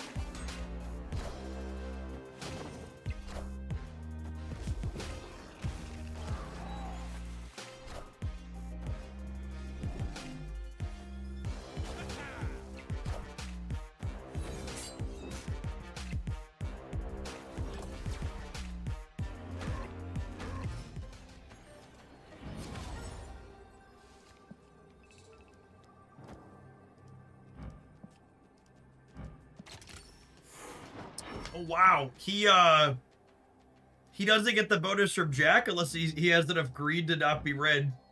That's so sad. That's so sad for him. He's gonna make it there though, right? He's gonna get plus Spore and then Jack will power him up.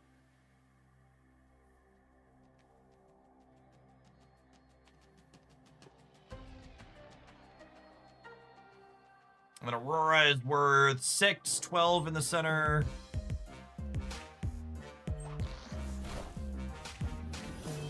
And we're also winning the left. Cut off one head, 2 more shall take its place. Losing all 3, eh? It's a bold strategy, Cotton. Let's see how it pays off for him here.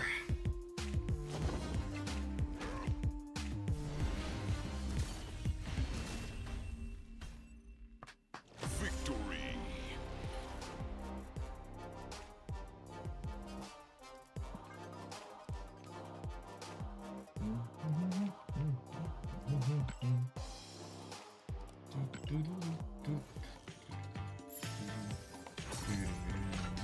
Star-Lord, totally unbeatable. You know, honestly, Star-Lord's another one of those cards, like, the more I experience playing against it, the more I'm like, yeah, really seems fine. Epic. Epic. The really greedy Star-Lord stuff with things like Absorbing Man and Grandmaster seem pretty mid. Yeah, that's been my experience too.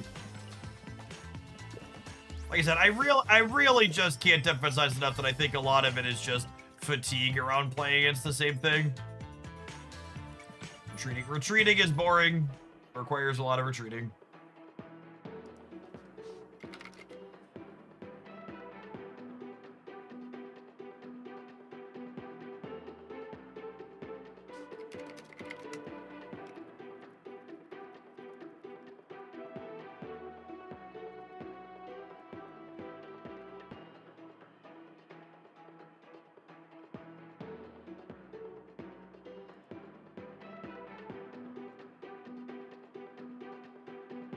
right, chat. It's a touch early for this ad break, but I need to run upstairs and close my garage door for my wife as she leaves the house. So I'm going to tap the ad roll a second early here. We'll be back in 120 seconds with my garage door appropriately closed. Don't go anywhere, BRB.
Also, I realized as I was walking upstairs, I probably need to clarify for the sickos in the audience.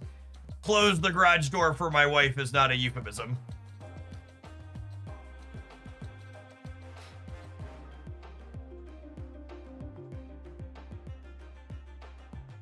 I have one of those newer garage doors that I can close my phone. So even if I had one of the remote, and so one of the issues with the garage door closer, and I would bet this safety feature exists in those remote ones. The problem is that when it gets really cold out, the sensors that tell the garage door nothing's under it, so it's safe to close, contract because they're metal and they misalign. And if I manually realign them, they get misaligned again in a few days when it warms back up. So she has a button, she has a garage door opener and closer in the car, but the only way to close it without manually realigning them when they like expand and contract is pushing and holding the button that's attached with a wire. You can override the sensor with the button on the wall, but not the button in the car.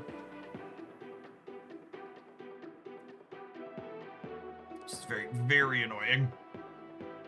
Yeah, it's a giant pain in the ass. So like, if I don't run up and close it, she has to like pull out of the garage, get out of the car, go inside, push and hold the button, and then walk out the front door and get back in the car.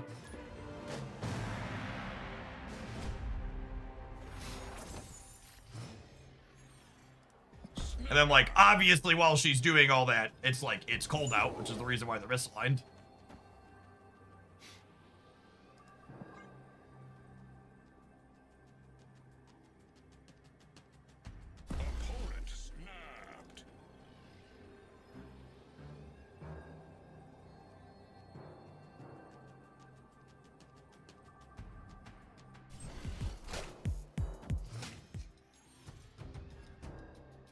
Very annoying.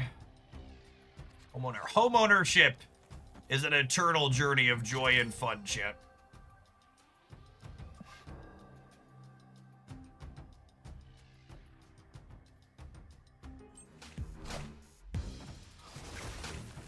Oh! Ice manning the 10 rings. That's fucking rude.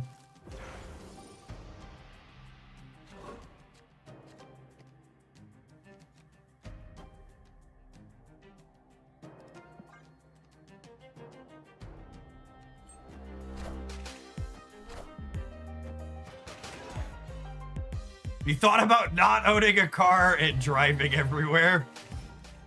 Or walking everywhere? Chat, you can't even walk to my kid's school. Like it's that far away. It takes close to 10 minutes to drive there.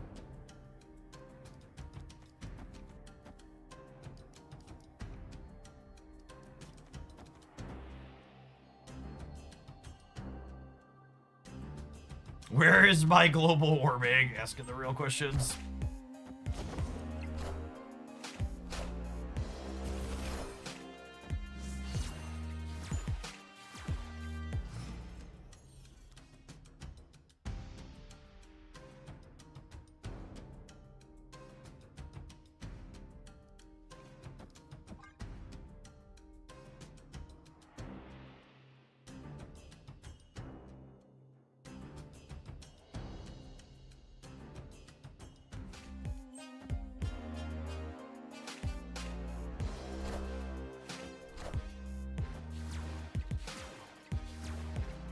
Please kill the cat. Please kill the cat.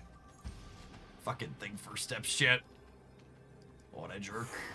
What a jerk. He was pigged, I assume. Oh, yeah.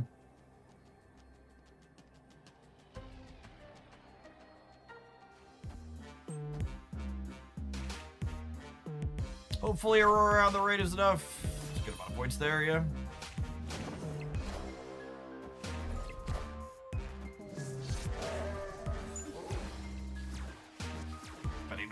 Very nice. Jackflag, what, 3-9 here? Not terrible. Victory.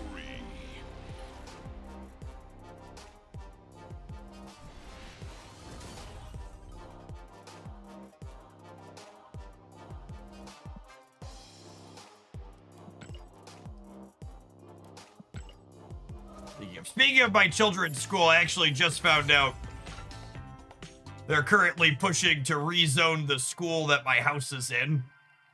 Would require my kids to go to a different elementary school than they currently go to.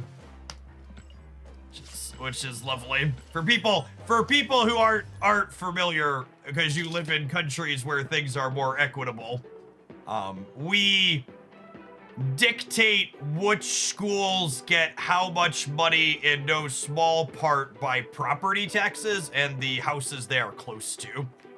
So schools that have more expensive houses in proportion to them tend to have more funding.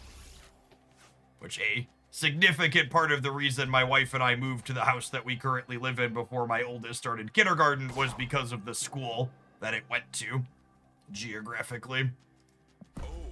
That take effect immediately over the course of the next couple of years. It's probably like 2 years out at a minimum, because the proposal they put forward would require them building an expansion to the school that they would be moving them to.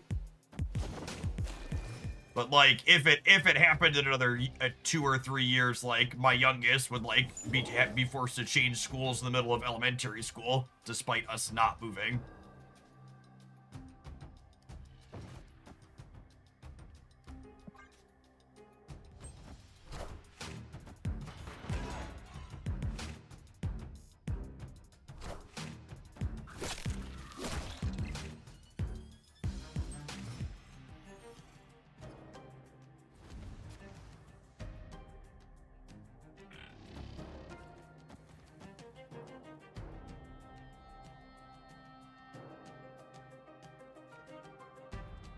I probably want the Jin here, actually. I'm gonna get Killmongered off the 1-drop anyways.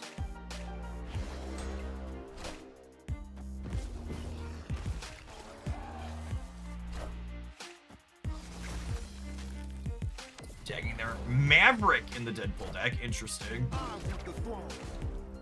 I definitely need to change my underwear. You get a variance. I have no idea. They still have to like get the plan approved, and like they have to get the plan approved, and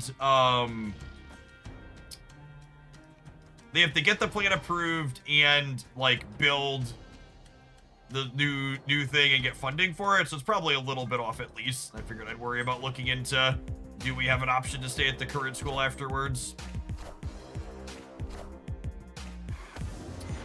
Once it's more finalized.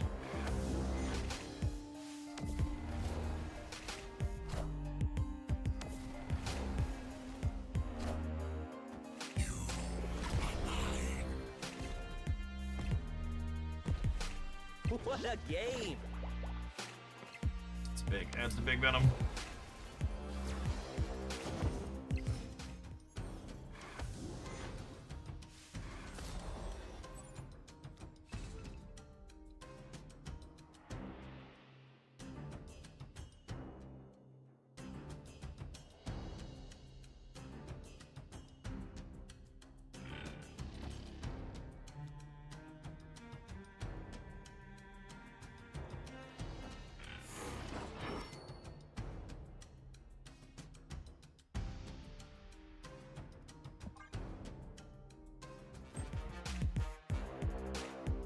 I assume they're gonna outscale us with the Deadpool going here.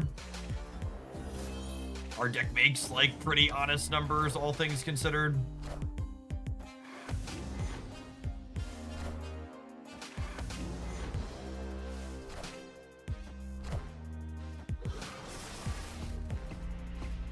What a game!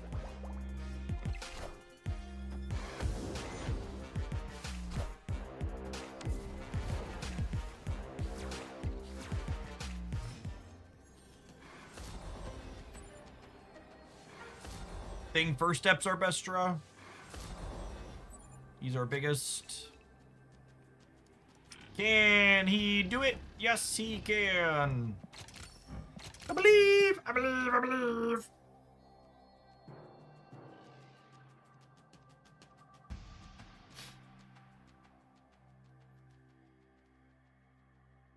Yeah, I mean, losing busing wouldn't be the end of the world, though.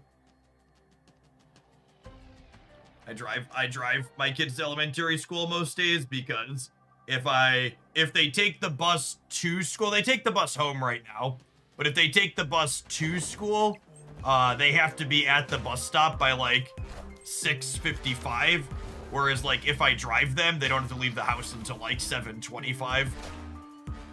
So giving them that extra half hour in the morning lets them sleep a good bit more.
Yeah, Driddle. There's actually some of the schools will have people that like go and verify that people actually live at the places where they say they live.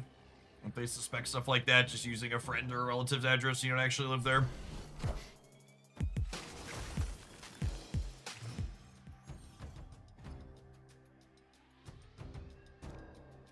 Man, I'm really looking forward to next season. This is you know, it's funny. I've actually, my break from Snap ended at the end of February last year, after I took all of January and the start of February off, and I think it's definitely the case that this has been the worst month of Marvel Snap releases in the last calendar year. Yeah, next month is the Apocalypse season. The data mines say we're supposed to be getting a new mechanic, so a lot of sweet stuff coming. We got that going for us at least.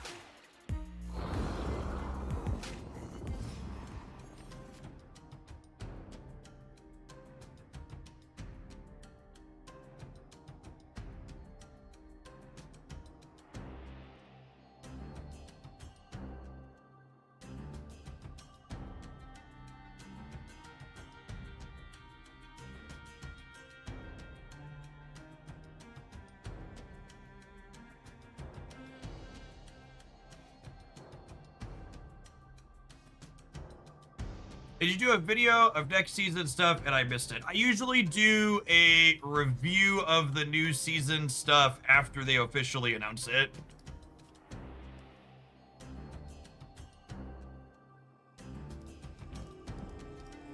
Because in my experience, doing data mined review videos tends to be like 2, 3, or even 4 months out, and people tend to be less invested in content that they're not actually going to get to experience for a long time.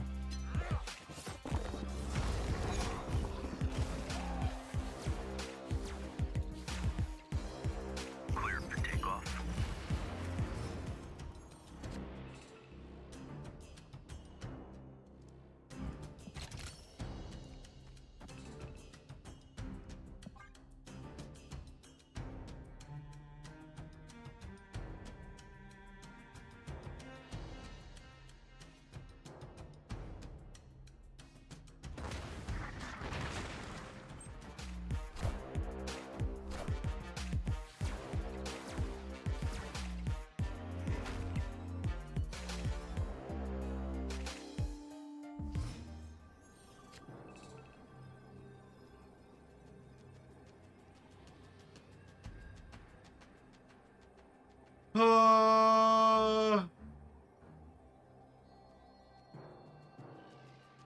I'm just not supposed to play Jackflag, right? I'm just supposed to play Aurora.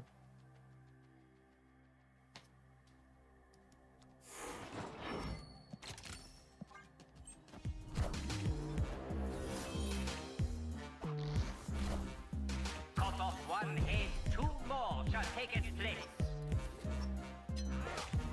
Oh yeah, Bullseye would wipe Jack's text anyways. Good call. Alright, we're cooked here, right? They have 3 deck shards.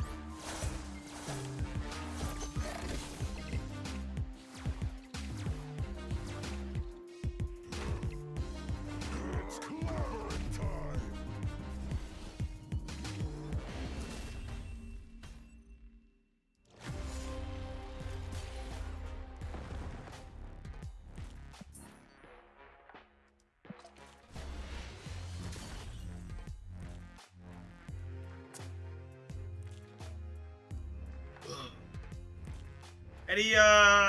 Anybody have any Jackflag ideas that could be worth playing? I'm gonna be honest, the more I play this card, the less I like it. It's kind of just feeling like, when's next season start? I guess we have Sanctum Showdown. Sanctum Showdown starts here soon, right? We've got that to get us through the last week. So that's nice.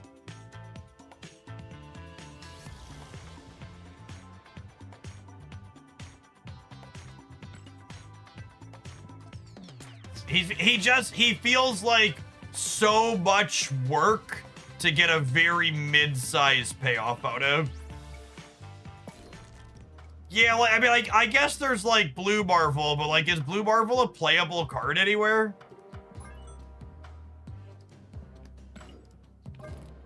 I think he's actually gonna end up being worse than Drax, is my day one impression.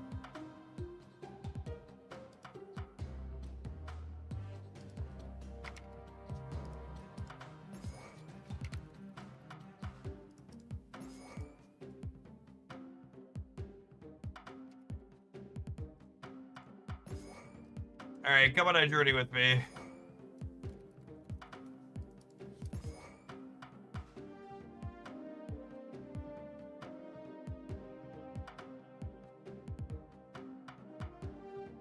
Oh, we were gonna do Doom 2099. Yeah, let's do that. Let's do that build of Aurora.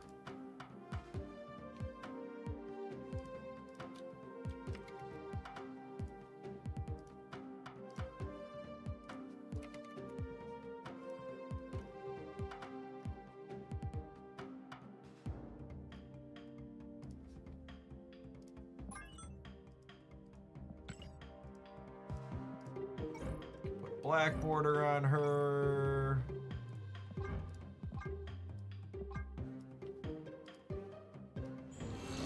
Border unlock.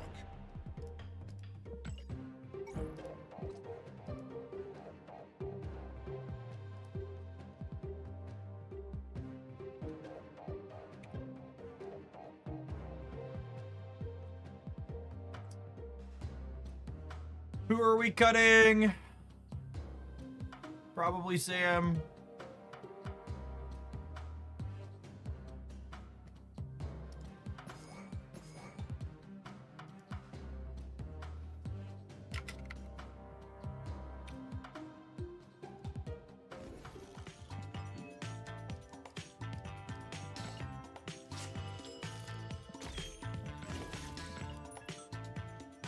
All right, I have a very random question, but I need the astronaut doctor programmers in Twitch chat to help me understand something. Is it possible for something to utilize an NFT without being crypto? Because my understanding is an NFT is something that's written on blockchain, right? By definition? Or is that incorrect? Can something use an NFT and not be crypto? My understanding is the answer is no, but maybe there's some part of that whole ecosystem that I don't understand.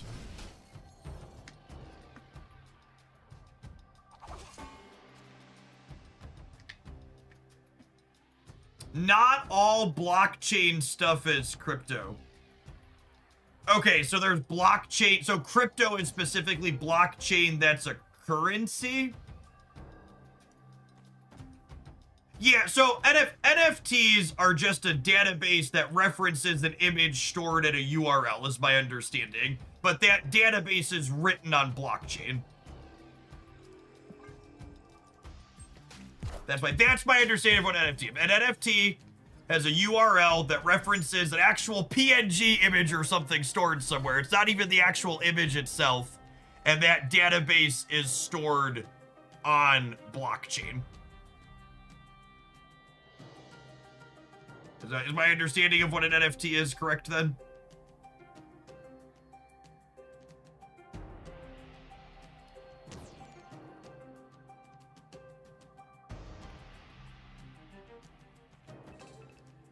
How's Jackflag feeling? Terrible, unfortunately.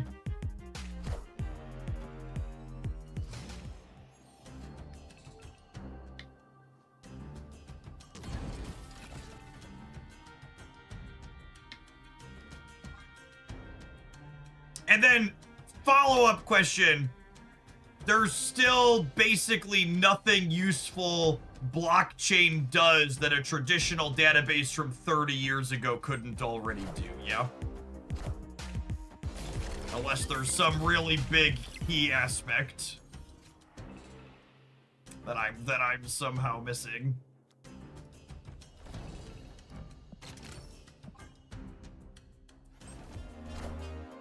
There's a few uses, but they're all pretty incredibly narrow. Okay.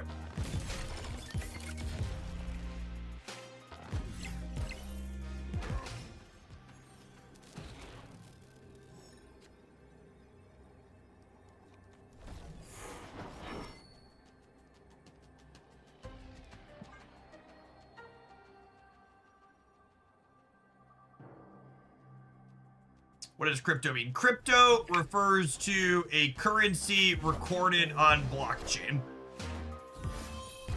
This is the typical meaning for how it is.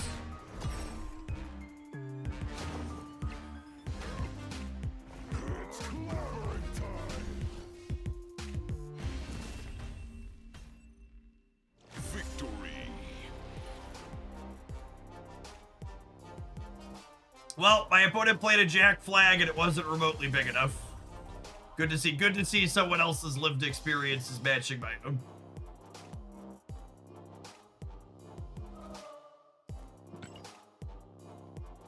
The promise of decentralization is one of the purported benefits. Yeah, but a lot of most modern cryptocurrency and blockchains aren't decentralized, right?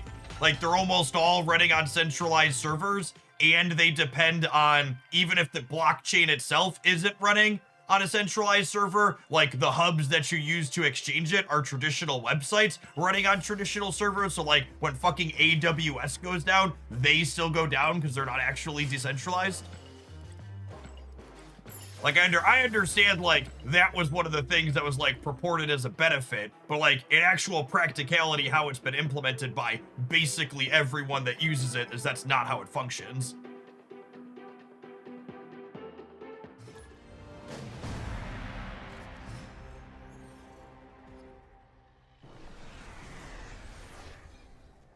Opponent snapped. Oh, snap. Yes, that is also correct. All right. Final question. Are games that have cryptocurrency and blockchain components allowed to be on Steam? Or are those not allowed?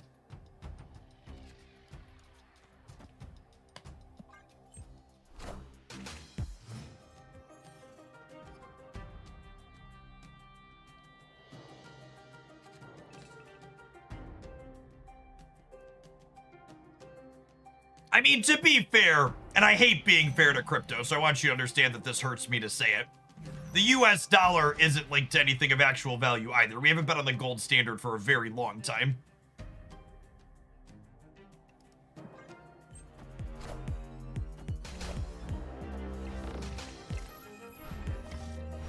Have you played Frankie Nova since she released? There was a deck highlight with Frankie Nova in it on the YouTube channel that you're currently commenting on right now.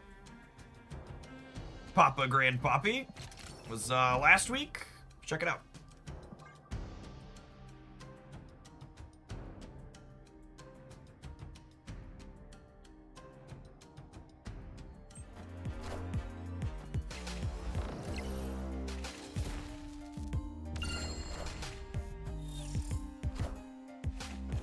Super rewarded for pulling the trigger on both of these proactively. Holy.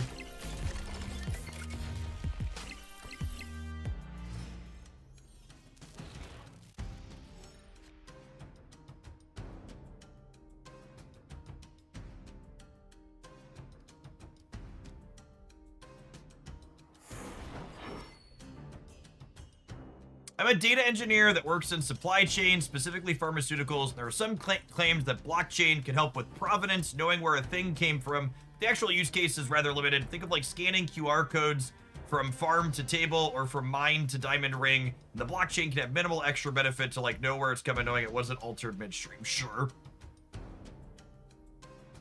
That makes sense.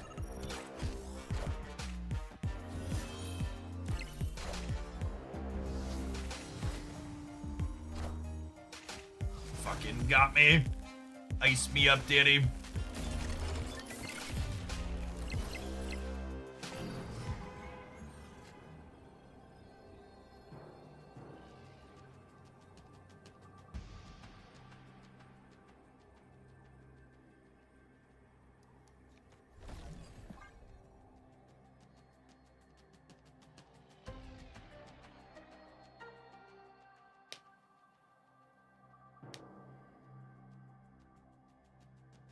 I'm not sure how blockchain solves a problem that database would. I mean, the base premise is that the blockchain can't be edited, basically. Is the thing it does different. Like, that's pretty narrow and specific.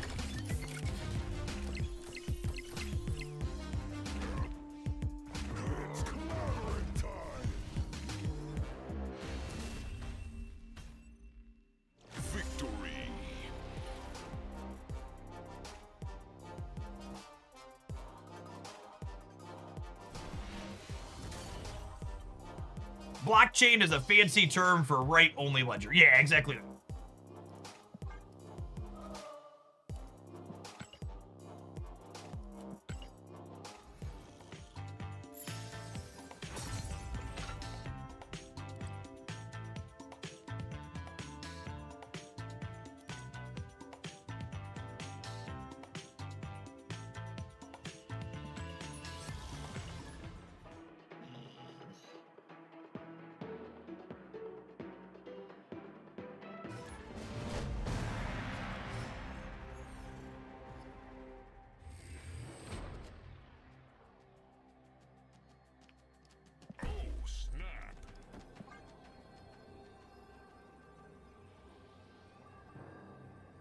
There's a big difference between a cryptographic distributed ledger and a simple trusted distributed ledger. We have been doing simple trusted distributed ledgers for centuries. It can speed up processing times and validation accuracy. You only need cryptography when you are dealing with distributed ledgers to non-trusted parties. Oh, so like that's what the mining is, right? When it's actually decentralized, you're like having people like put it back together to validate what's going on between them because it's all spread out, as opposed to like having a centralized source being able to validate the transactions. Yeah, that makes sense from a what's happening mechanically perspective. My poor Doom 99 ship. He is pigged.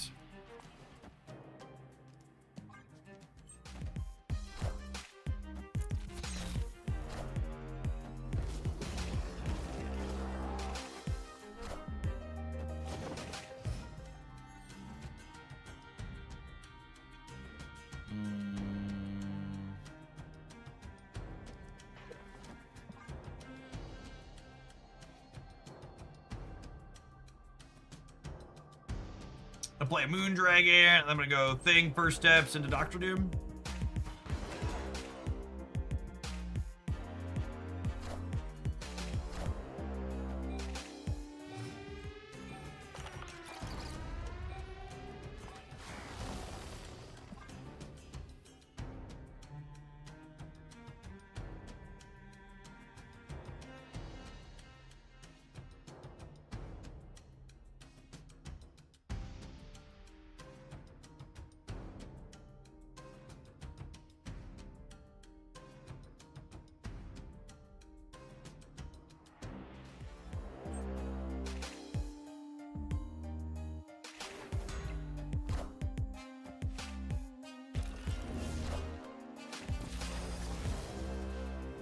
And then this is probably just a mirror match, yeah?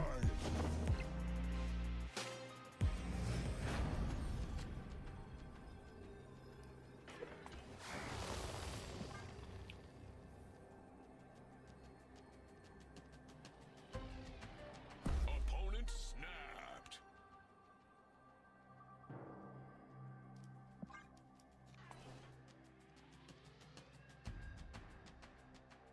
The Hydra bombs jumping around our complication.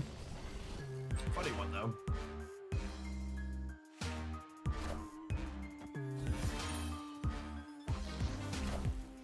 Doom rules all.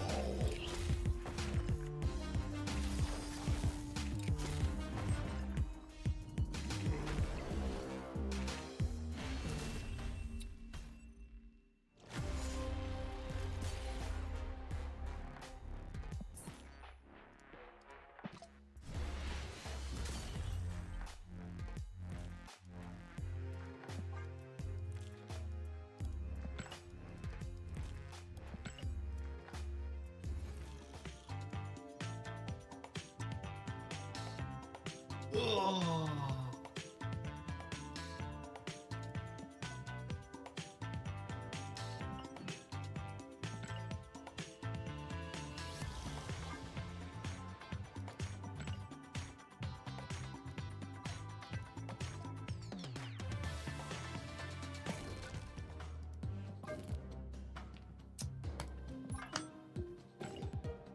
For those of you just coming in at the end here, I'm gonna throw a highlight up this evening of the ongoing Surfer deck that's like, you know, it's fine, but Jackflag was really only okay in it, and a lot of our best wins came on the back of like what this deck was doing with Maverick and stuff before Jackflag existed. Well, I'm not gonna tell you this card is unplayable. My current gut instinct is I expect he's replacement level at the absolute best inside of any deck that could possibly want to play him. So I think it's just like, if you're not someone who's collection complete and you have limited resources and you skip cards, I think this entire month is just a skip for you. Like, I don't think there was a single card worth getting this month if you're someone who's picking and choosing which cards you're getting. Like, obviously Star-Lord, Master of the Sun, playable and good, will remain playable and good. Moondragon and Drax, like, they have their places. Like, there's chamber decks that have good stats with Moondragon, there's aura builds with Doom 99. Aura decks with Doom 99 that play her, but she's pretty replaceable. Like, Drax, I think this is actually kind of surprising to me. I think Drax is actually better in Aurora likely than Jackflag is. I like Drax a lot inside of Aurora, and he just felt kind of okay. I suppose Starhawk releasing in 2 days with Sanctum Showdown potentially makes Jackflag better. Like, Starhawk is I play this card and give everything in one of my locations +1, which lets Jackflag give all of them +2. Maybe that makes him feel better. So, like, small asterisk next to my early day 1 review. Maybe Starhawk moves the needle on Jackflag. Last month was kind of Sleepers too, was it? I've changed my scene by mistake here. What's it? The Snap.fan has cards sorted by release date. What's last month? No, last month was fine. Finfang Foom's the new format staple. Majestic Wingbeat is a very good new card. Dragon Lord is seeing consistent play in ramp decks. Heck, I even think Lin Lee is pretty reasonable. We've had a few Lin Lee highlights, and even if he's not the strongest card in the room, he's a really fun design. And even Lockheed. Now, like, Lockheed could probably stand to be a 2/2 and get a little bit of a buff, but at least, like, a neat card that serves a purpose. Like, honestly, I think the only card I would describe as a complete stinker from last month is Dragon of the Moon. Still just, like, kinda poopy-doo-doo, even after they gave it 2 points. But, like, even Shang-Chi, like, has a pretty unique role in what he does, and, like, Finfang, Shu Lao, I honestly think last month is, like, kind of what they should shoot for from a power level perspective, right? Like, we had 1-2 cards that are, like, easy, obviously pushed, good utility card that sees a lot of play in a lot of places, like fun, very clean build-arounds that, like, aren't overtly strong but also aren't unplayable, and, like, they're not gonna get it right on everything. Like, we had one miss out of 1, 2, 3, 4, 5, 6, 7 out of 8 cards. Like, that's a pretty good hit rate. This month is just tough. Like, it's literally like Star-Lord as a good hit, and then, like, Magus is underpowered. These 2 are kind of uninteresting, and these 3 seem like they're kind of just bad. Like, Jackflag is not Kraglin level bad, but he's, like, really not particularly good, I don't think. And we'll see. Like I said, small asterisk there with our Starhawk, or whatever its name is. Starhawk releasing in 2 days via the limited time game mode. Has very obvious, explicit, direct synergy with Jackflag. Maybe that's gonna move the needle and make me feel differently. Excited to see if that's the case. All right, it's 4 o'clock Central here, gamers. I think I'm gonna go ahead and call it an afternoon. We've been live for almost 8 hours. As always, there's deck upload 7 days a week at youtube.com/Jeff Hoagland. We'll have an OTA review on Thursday on the Hoaglandia Snap channel. I'll be here snapping every single day. I think tomorrow's stream, we're going to kick off with some Arknights Endfield in the morning, dorking around with Yvonne some more after she dropped. She was really fun this afternoon, and then we'll do a Jackflag data dive and some more games with him or something else after for Snap Lab. Everybody enjoy the rest of your Monday wherever you're at in the world. Hopefully we'll see you back again later this week.